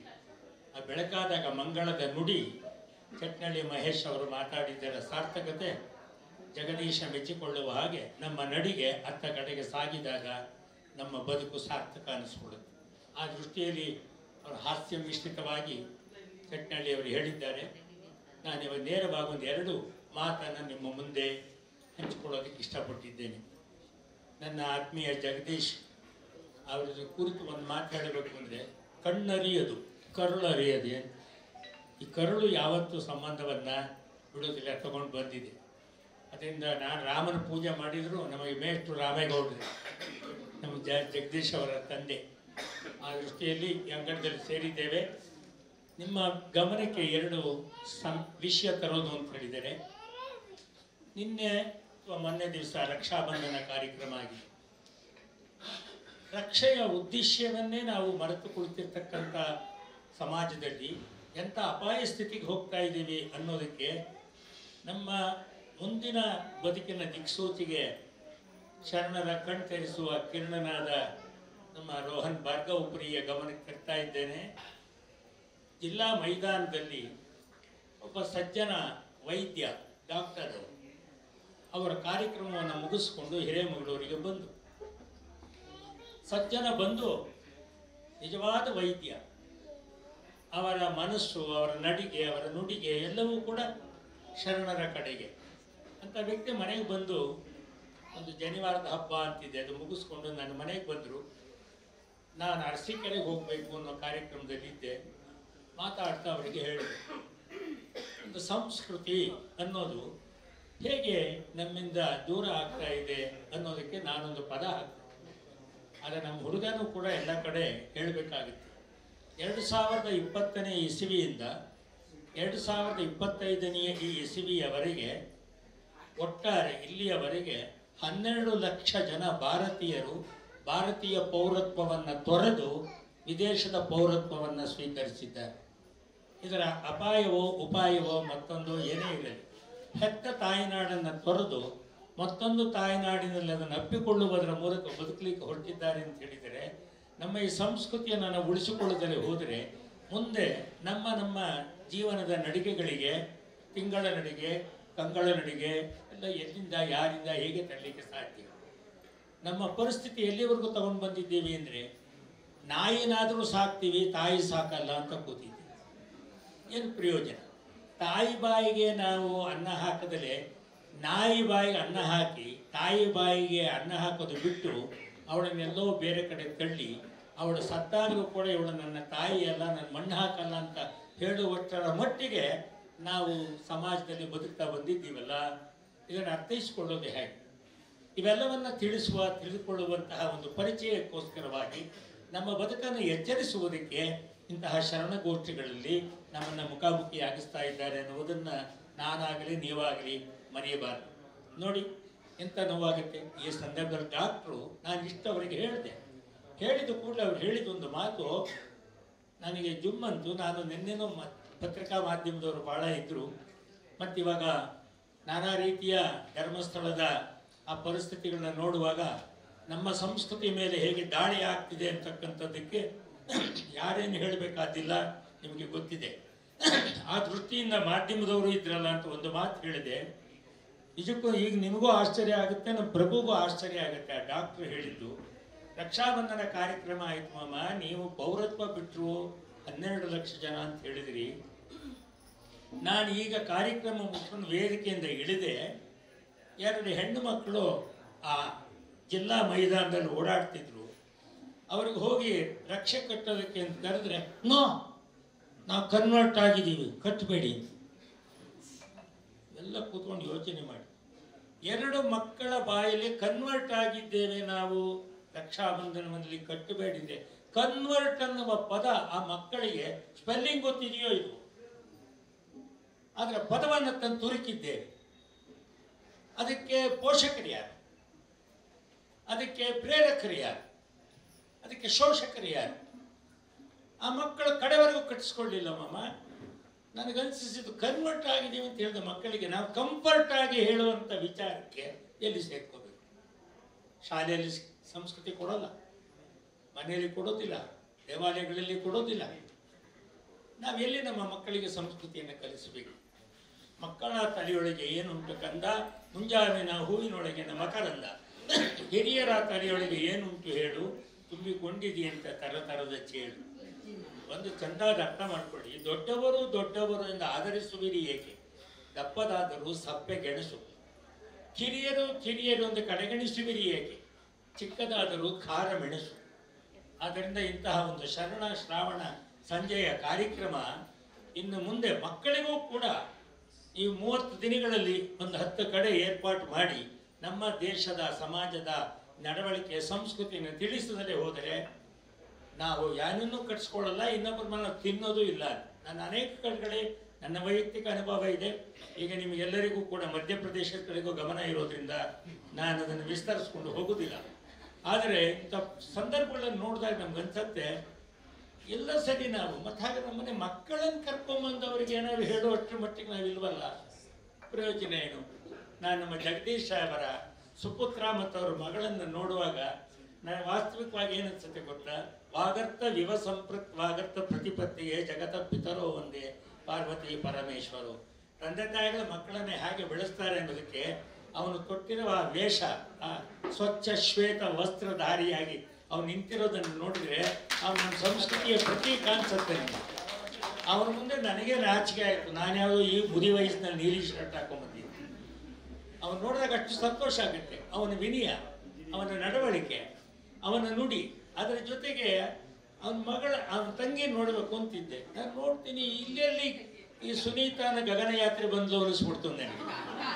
ಅವಳ ಆ ಒಂದು ಕೇಶರಾಶಿಯಲ್ಲಿ ಮಿಂಚುವ ಅವಳ ಸ್ವಭಾವತೆಯನ್ನು ನೋಡಿದಾಗ ಮಕ್ಕಳ ಪ್ರತಿಭೆಯನ್ನ ತಂದೆ ತಾಯಿಗಳ ಮುಂದೆ ಯಾರು ರೂಢಿಸ್ಕೊಂಡು ಕೊಡ್ತಾರೋ ಅವರೇ ನಮಗೆ ಕಣ್ಣ ಮುಂದೆ ಕಾಣ್ತಕ್ಕಂಥ ಪಾರ್ವತಿ ಪರಮೇಶ್ವರ. ಅದಕ್ಕೆ ತಕ್ಕ ಹಾಗೆ ಜಗದೀಶು ಮತ್ತೆ ಅವರ ಮನೆಯ ಆ ಶ್ರೀಮತಿ ಅವರ ಶರಣಸತಿ ಲಿಂಗಪತಿ ಅನ್ನುವುದಕ್ಕೆ ಒಂದು ಪ್ರತೀಕವಾಗಿದ್ದಾರೆ. ಅದು ಒಂದು ಉದಾಹರಣೆಯಾಗಿ ಕೊಟ್ಟಿದ್ದೀನಿ ಅಷ್ಟೇ ನಾನು. ಅದರಿಂದ ಒಂದು ಪದ ಇದೆ, ಅದು ನಮ್ಮ ರಾಷ್ಟ್ರೀಯ ಸಂಸ್ಕೃತಿಯನ್ನ ಎಲ್ಲಿ ಹೋದರೂ ಎಚ್ಚರಿಸುವ ನಮ್ಮ ಪ್ರಭುಲಿಂಗ ಶಾಸ್ತ್ರಿಯ ಈ ಒಂದು ಸಮ್ಮುಖದಲ್ಲಿ ನಾವು ತಿಳ್ಕೊಳ್ಳುವಂಥದ್ದು ಒಂದಿದೆ ನೋಡಿ. ಭ್ರಷ್ಟತೆಗೆ ಅಂಟಿದರೆ ದೇಶ ಹಾಳು. ಇವತ್ತು ಒಂದು ಪಕ್ಷದಲ್ಲಿದ್ದು ಸತ್ಯ ಹೇಳಿದ್ದಕ್ಕೇನೆ ರಾಹುಕಾಲ ಅಂಟಿಕೊಂಡಿದೆ. ಸತ್ಯ ಹೇಳಿದ್ರೆ ರಾಹುಕಾಲ ಹಿಡಿಯುತ್ತಲ್ರಿ. ಹಾಗಾದ್ರೆ ಕೇತು ಇನ್ಯಾರು ಇರಬಹುದು? ಒಂದು ಮನುಷ್ಯನಿಗೆ ಒಂದು ನುಡಿ ನಡೆಗೆ ಸಮರಸ ಇಲ್ಲದಿರಲು ಓದಲ್ಲವದು ವ್ಯರ್ಥಭಾರ ಕತ್ತೆಭಾರ. ಸತ್ಯ ಹೇಳಿಯೂ ಕೂಡ ನಿಂತ್ಕೊಳ್ಳೋ ಪರಿಸ್ಥಿತಿ ಇಲ್ಲ. ನಂಗೊಂದು ಅನ್ನಿಸ್ಬಿಡ್ತು, ರಾಮನ ಹೆಸರು ಇಟ್ಕೊಂಡ್ರೆ ಅವ್ರಿಗೆಲ್ಲ ಹಿಂಗೆ ಅನಿಸ್ಬಿಡ್ತು. ಹೌದಾ? ಯಾಕೆ ಈ ಮಾತು ಹೇಳ್ತಿದ್ದೀನಿ ಅಂದರೆ, ಅಂತಃಸಾಕ್ಷಿ ಏನಪ್ಪೋ ಚಟ್ನಳ್ಳಿ ಹೇಳ್ತಲ್ಲ, ಅಂತಃಸಾಕ್ಷಿಗೆ ತಕ್ಕಂತೆ ಮಾತಾಡಿದರೆ ಅದು ಅಪರಾಧೀಕರಣ ಅಂತ ಹೇಳುವಂತಹ ಪರಿಸ್ಥಿತಿಗೆ ಬಂದಿದ್ದೀವಲ್ಲ ನಾವು. ನಮ್ಮ ಜೀವನಕ್ಕೆ ಗತಿ ಏನು? ಆ ದೃಷ್ಟಿಯಿಂದ ತುಂಬ ನೋವಾಗುತ್ತೆ ನನಗೆ. ಭ್ರಷ್ಟತೆಗೆ ಅಂಟಿದರೆ ದೇಶ ಹಾಳು, ಜಾತಿಗಂಟಿದರೆ ಧರ್ಮ ಹಾಳು, ನಿರ್ಲಕ್ಷ್ಯ ತಾಳಿದರೆ ಸಮಾಜ ಹಾಳು, ನಿದ್ರಿಸಿದರೆ ಸಂಸಾರ ಹಾಳು, ಸಂಶಯ ಪಟ್ಟರೆ ದಾಂಪತ್ಯ ಹಾಳು. ಇವೆಲ್ಲವನ್ನೂ ಸಹಿಸಿಕೊಳ್ಳುತ್ತೀರಾ? ಸಹಿಸಿಕೊಳ್ಳಿ, ಮಕ್ಕಳ ಭವಿಷ್ಯ ಹಾಳು. ಅದರಿಂದ ಬಹಳ ಎಚ್ಚೆತ್ತುಕೊಳ್ತಕ್ಕಂಥ ಪರಿಸ್ಥಿತಿಯಲ್ಲಿ ನಾವಿದ್ದೀವಿ. ಶರಣ ಸಂಸ್ಕೃತಿ ಅದು ಕಿರಣ ಸಂಸ್ಕೃತಿ. ಆ ಶರಣ ಅಂತಕ್ಕಂಥ 3 ಅಕ್ಷರವೇ ಕಿರಣ, ಅದು ಬೆಳಕು ಕೊಡ್ತಕ್ಕಂಥದ್ದು. ಆ ಕಿರಣದ ಮೂಲಕ ನಾವು ಕೇಳುವ ನುಡಿಗಳು ನಮ್ಮ ಬದುಕಿಗೆ ಸ್ಫುರಣವಾದಾಗ ಇಂಥ ಕಾರ್ಯಕ್ರಮ ನಾವು ಬಂದಿದ್ದಕ್ಕೆ ಪ್ರೇರಣೆ ಸಿಕ್ಕಿದಂತೆಯೇ ಹೌದು. ಆ ದೃಷ್ಟಿಯಿಂದ ಈ ಸಾಕ್ಷಿ ಅಂತಕ್ಕಂಥದ್ದು ನಮ್ಮ ಜಗದೀಶ್ ವಕೀಲರಾಗಿರ್ತಕ್ಕಂಥ ಕೋರ್ಟ್ಗೆ ಏನ್ಬೇಕಾದ್ರೆ ಒಬ್ಬ ಮನುಷ್ಯ ಅಂತಃಸಾಕ್ಷಿಗೆ ಹೇಗೆ ಬದುಕ್ತಾನೆ ಅಂದರೆ, ಯಾರೋ ಮನೆ ತಗೊಂಡಂತ ಒಬ್ಬ ಬಾಡಿಗೆ ಕೊಟ್ಟಿದ್ದೀನಿ ಇದಕ್ಕೆ ಎದುರುಗಡೆ ಇದ್ದ ವ್ಯಕ್ತಿನ ನೀವು ಸಹಿ ಹಾಕಿ ಸಾರ್ ಅಂದ್ಬಿಟ್ಟು, ಅವನು ಪಾಪ ಅವ್ರ ಮನೆಯ ಮುಖ್ಯಸ್ಥ ಅಂದ್ಬಿಟ್ಟು ಹಾಕ್ಬಿಟ್ಟು ಯಾರಿಗೋ ಬಾಡಿಗೆ ಕೊಡಬೇಕು ಕೊಟ್ಟರು. ಆ ಕೊಟ್ಟವನು ಮಾಲೀಕ ಎದುರ ಮನೆಯಲ್ಲಿ ಇದ್ದಂಥ ವ್ಯಕ್ತಿನ, ಸರ್ ನೀವು ಅವ್ರ ಬಾಡಿಗೆ ಕೊಡ್ತಿದ್ದೀವಿ, ಅವ್ರ ಬಾಡಿಗೆದಾರ ಬಾಡಿಗೆ ಬಂದಿಯಾನೆ ಅನ್ನೋದಕ್ಕೆ ಒಂದು ಸಹಿ ಹಾಕಿ ಅಂತ. ಅವರು ಇವರು ಪರಿಚಯ ಇತ್ತಲ್ಲ ಅಂತ ಹಾಕಿದ್ರು. ಒಂದು 15-20 ವರ್ಷ ಆದಮೇಲೆ, ಈಗ ನಾನು ರೋಹನ್ ಅಂತ ಹೇಳ್ತಿದ್ದೆ, ಏನು 30 ವರ್ಷ ಆದರೂ ಮೂಳೆ ಸಿಕ್ಕಿದ್ರು ಕೆದಗಕ್ಕೆ ಜನ ಬರ್ತಾರಲ್ಲಪ್ಪ, ಏನು ಮಾಡೋದು ಹೇಳು. ಹಾಗೆ ಒಂದು ವಿಚಿತ್ರ ಅಂತ ಹೇಳಿದರೆ 15-20 ವರ್ಷ 30 ವರ್ಷ ಆದಮೇಲೆ ನೋಟಿಸ್ ಬಂದಿದೆ. ನೋಟಿಸ್ ಯಾರಿಗೆ ಬಂದಿದ್ದು ಗೊತ್ತಾ? ಆ ಬಾಡಿಗೆ ಕೊಟ್ಟ ಮನೆಯ ಯಜಮಾನನಿಗಲ್ಲ, ಆ ಯಜಮಾನನ ಮಾತು ಕೇಳಿ ಸಹಿ ಹಾಕಿದ್ರಲ್ಲ ಅವ್ರು ನಮ್ಮ ಪರಿಚಯ ಅಂತ ಅವ್ರಿಗೆ ಬಂದುಬಿಡ್ತು. ಅವರು ಬಹಳ ದೊಡ್ಡ ವ್ಯಕ್ತಿ, ಕಡೆ ನಿಮ್ಗೆ ಅರ್ಥ ಆಗುತ್ತೆ ಇಷ್ಟು ದೊಡ್ಡ ವ್ಯಕ್ತಿನ ಅಂತ. ಅವರಿಗೆ ನೋಟಿಸ್ ಕೊಟ್ಟರು.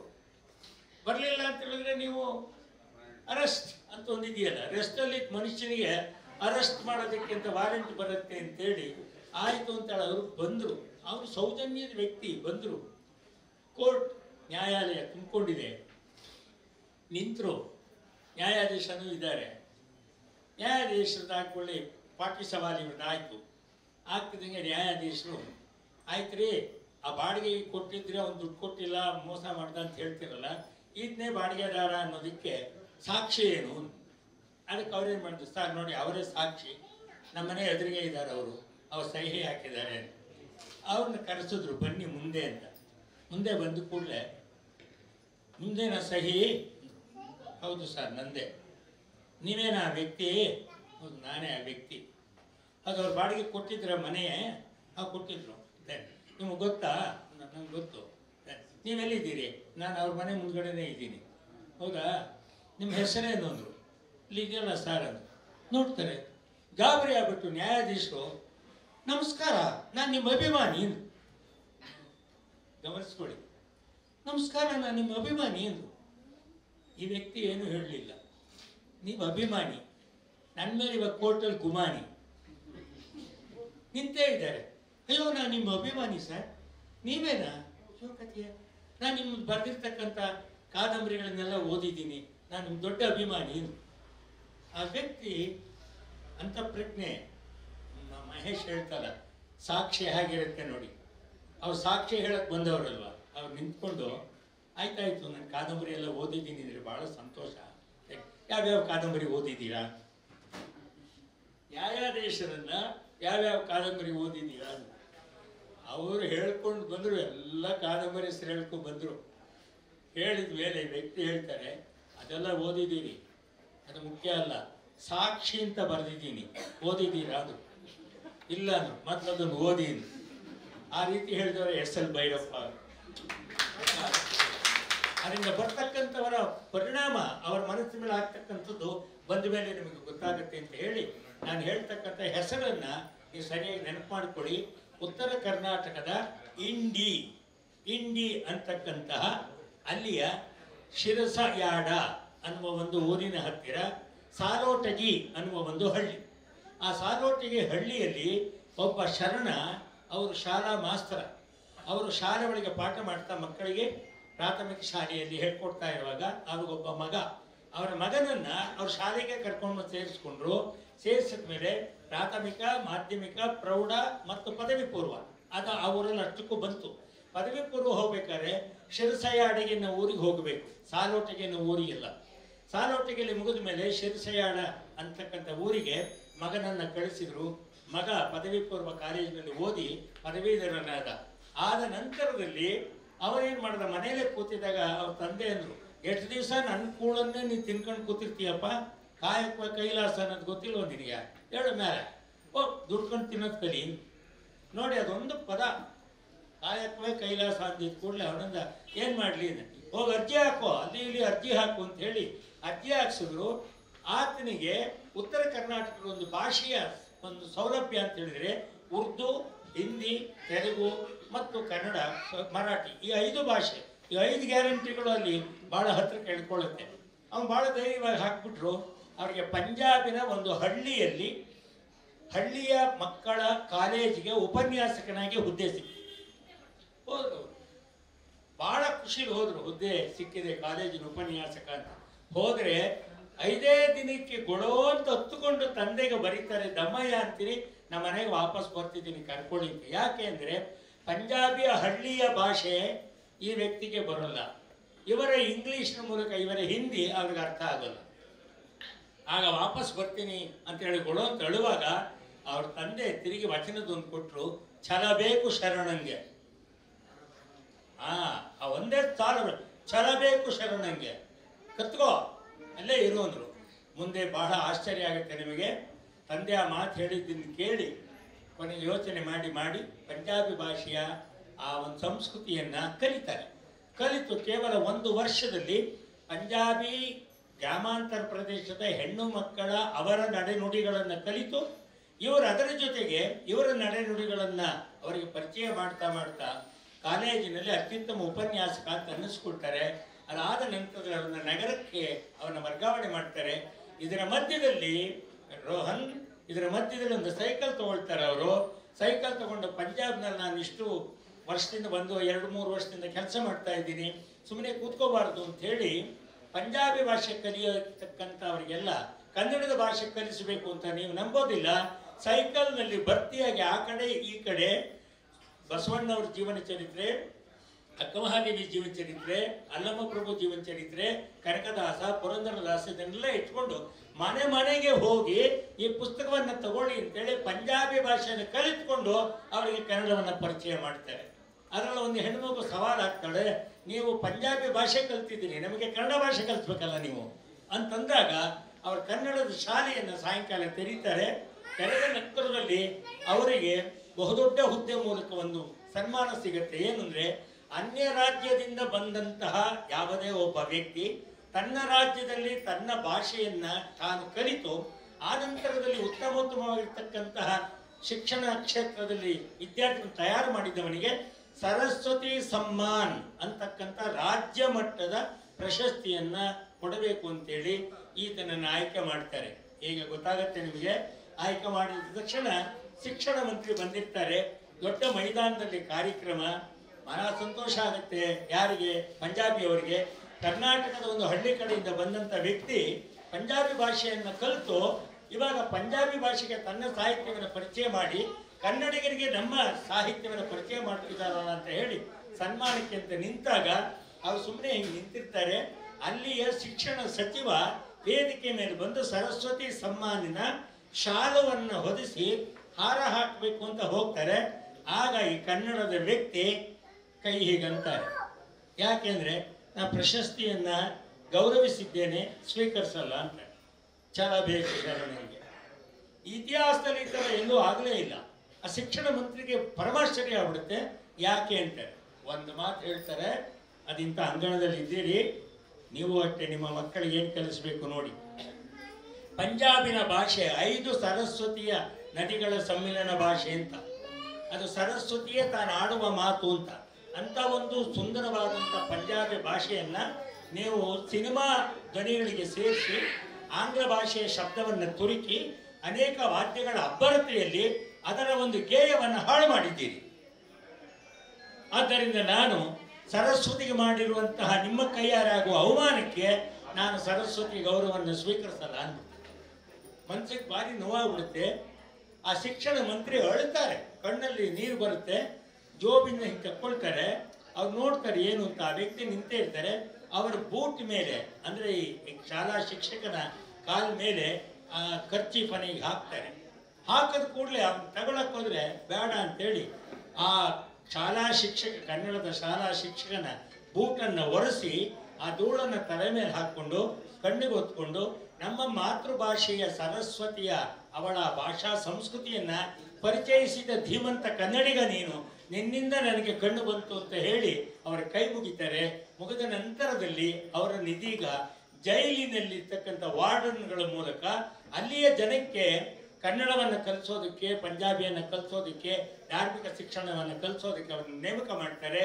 ಈಗ ಗುರು ಗೋವಿಂದ ಸಿಂಗ್ ಅವರ ಗ್ರಂಥ ಸಾಹಿಬನ್ನ ಕನ್ನಡಕ್ಕೆ ಅನುವಾದ ಮಾಡ್ತಿದ್ದಾರೆ.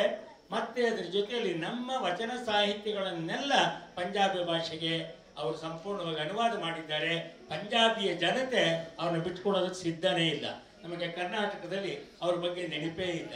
ಅವರ ಹೆಸರೇನೆ ಧರಣ್ಣನವರಂತ, ಅವರ ಪಂಡಿತಾಚಾರ್ಯ ಧರಣ್ಣನವರಂತ ಅಂತ ಒಬ್ಬ ಮಹಾನುಭಾವನ ಅವನ ಒಂದು ಕಾಯಕ ಶ್ರದ್ಧೆ, ಛಲಬೇಕು ಶರಣಂಗಿ ಅಂತ ತಂದೆ ಹೇಳಿದಂಥ ಆ ವೇದ ವಾಕ್ಯವನ್ನು ರೂಢಿಸಿಕೊಂಡಂತಹ ಮಕ್ಕಳನ್ನು ನಾವೆಲ್ಲಿ ನೋಡ್ತೀವೋ ಅಂಥವರ ಬೆಳಕು ನಮಗೆ ಈ ತಿಂಗಳ ಮೂಲಕ ತಂಗಳಾಗದೆ ಅದು ಕಂಗಳಾಗಿ ನಮ್ಮ ಅಂಗಳದಲ್ಲಿ ಬೆಳಕಾಗಲಿ ಅಂತಕ್ಕಂಥದ್ದು ಇಂಥ ಸಂದರ್ಭದಲ್ಲಿ ನಮ್ಮ ಎದೆಗೆ ಆ ಮಾತು ಮುಟ್ಟಲಿ ಅಂತ ಹೇಳಿ ಇವತ್ತು ನಮ್ಮ ಜಗದೀಶ್ ಮನೆಯಲ್ಲಿ ಸಂಜೆನಾಯಿತು. ಸಂಗರ ಶರಣರು ಮನಗರೆದು ಮಾತನಾಡಿದರೆ ಅಂಗೈಯಲ್ಲೇ ಲಿಂಗವ ಕಾಣಬಹುದು ಅಂತ ಹೇಳಿ ನಾವಿಲ್ಲಿ ಮುಖಾಮುಖಿಯಾಗಿದ್ದೇವಲ್ಲ, ಇದನ್ನು ಅರ್ಥೈಸಿಕೊಂಡು ನಮ್ಮ ಸಂಸ್ಕೃತಿಯಲ್ಲಿ ಜೀವಿಸಿ ಅನ್ಯ ಸಂಸ್ಕೃತಿಯ ಪ್ರೀತಿಸಿ ಅಂತ ಹೇಳಿ ನನ್ನ ಮಾತಿಗೆ ವಿರಾಮ ಕೊಡ್ತಿದ್ದೀನಿ.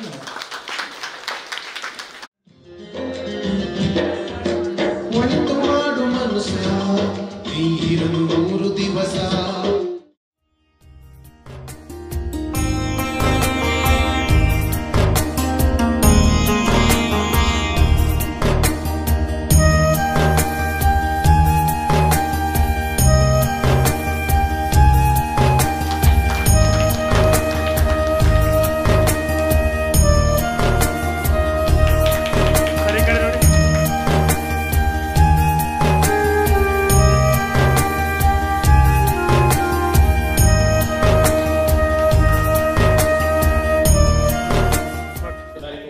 ಇದೇ ಕಾರ್ಯಕ್ರಮ ನಮ್ಮ ಮನೆಯ ಕಡೂರು ನಿವಾಸ ಮನೆ ಅಂಗಳದಲ್ಲಿ ಇದೆ. ದಯವಿಟ್ಟು ತಾವೆಲ್ಲರೂ ಬರಬೇಕು ಅಂತ ನಮಗೆ ಆಹ್ವಾನವನ್ನು ಕೊಡ್ತಾ ಇದ್ದೀವಿ. ಇದುವರೆಗೆ ತಾವೆಲ್ಲ ಮನಸ್ಸಿಗೆ ಮನೋರಂಜನೆ ತಗೊಂಡಿದ್ದೀರ. ಸ್ವಲ್ಪ ಒಬ್ರು ಯಾರೋ ಸಾಹಿತ್ಯ ಅಂತಂದ್ರೆ ಮಾತಿರ್ಲಿ ಅಲ್ಲಿ ಮಾತು ಜಾಸ್ತಿ ಅಂತ, ಬಟ್ ಮಾತಿ ಬಹಳ ಸೈಲೆಂಟ್ ಆಗಿದ್ರು. ಈ ಮಾಹಿತಿ ಅಂತ ಸ್ವಲ್ಪ ಮಾತಾಗ್ತಾ ಇತ್ತು, ಆದ್ರೂ ಪರವಾಗಿಲ್ಲ, ತುಂಬಾ ಚೆನ್ನಾಗಿ ಎಂಜಾಯ್ ಮಾಡಿದ್ರ. ಇವಾಗ ಧನ್ಯವಾದಗಳನ್ನು ಸಹ ಅವರಿಗೆ ಅರ್ಪಿಸ್ತಾ ಇದ್ದೀವಿ. ಇವತ್ತು ಗೌರವವನ್ನು ಸ್ವೀಕರಿಸಬೇಕಂತ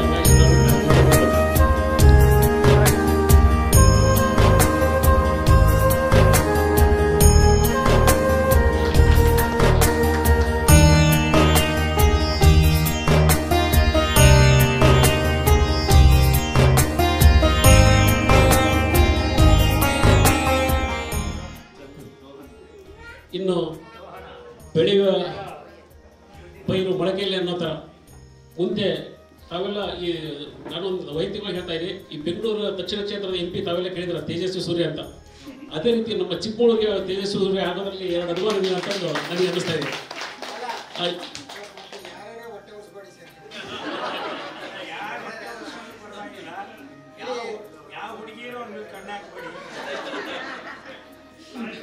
ಅವರ ರೋಹನ್ ಭಾರ್ಗವ್ರಿ ಇವರಿಗೆ ಈ ಒಂದು ಕಾರ್ಯಕ್ರಮದ ಪರವಾಗಿ ಜಗದೀಶ್ ಕಾಂತಿ ಸಂಸ್ಥೆ ಕುಟುಂಬದ ಪರವಾಗಿ ಹಾಗೂ ವೈಯಕ್ತಿಕವಾಗಿ ತಮ್ಮೆಲ್ಲರ ಪರವಾಗಿ ಹೃತ್ಪೂರ್ವಕವಾದ ಧನ್ಯವಾದ ಅರ್ಪಿಸ್ತೇನೆ.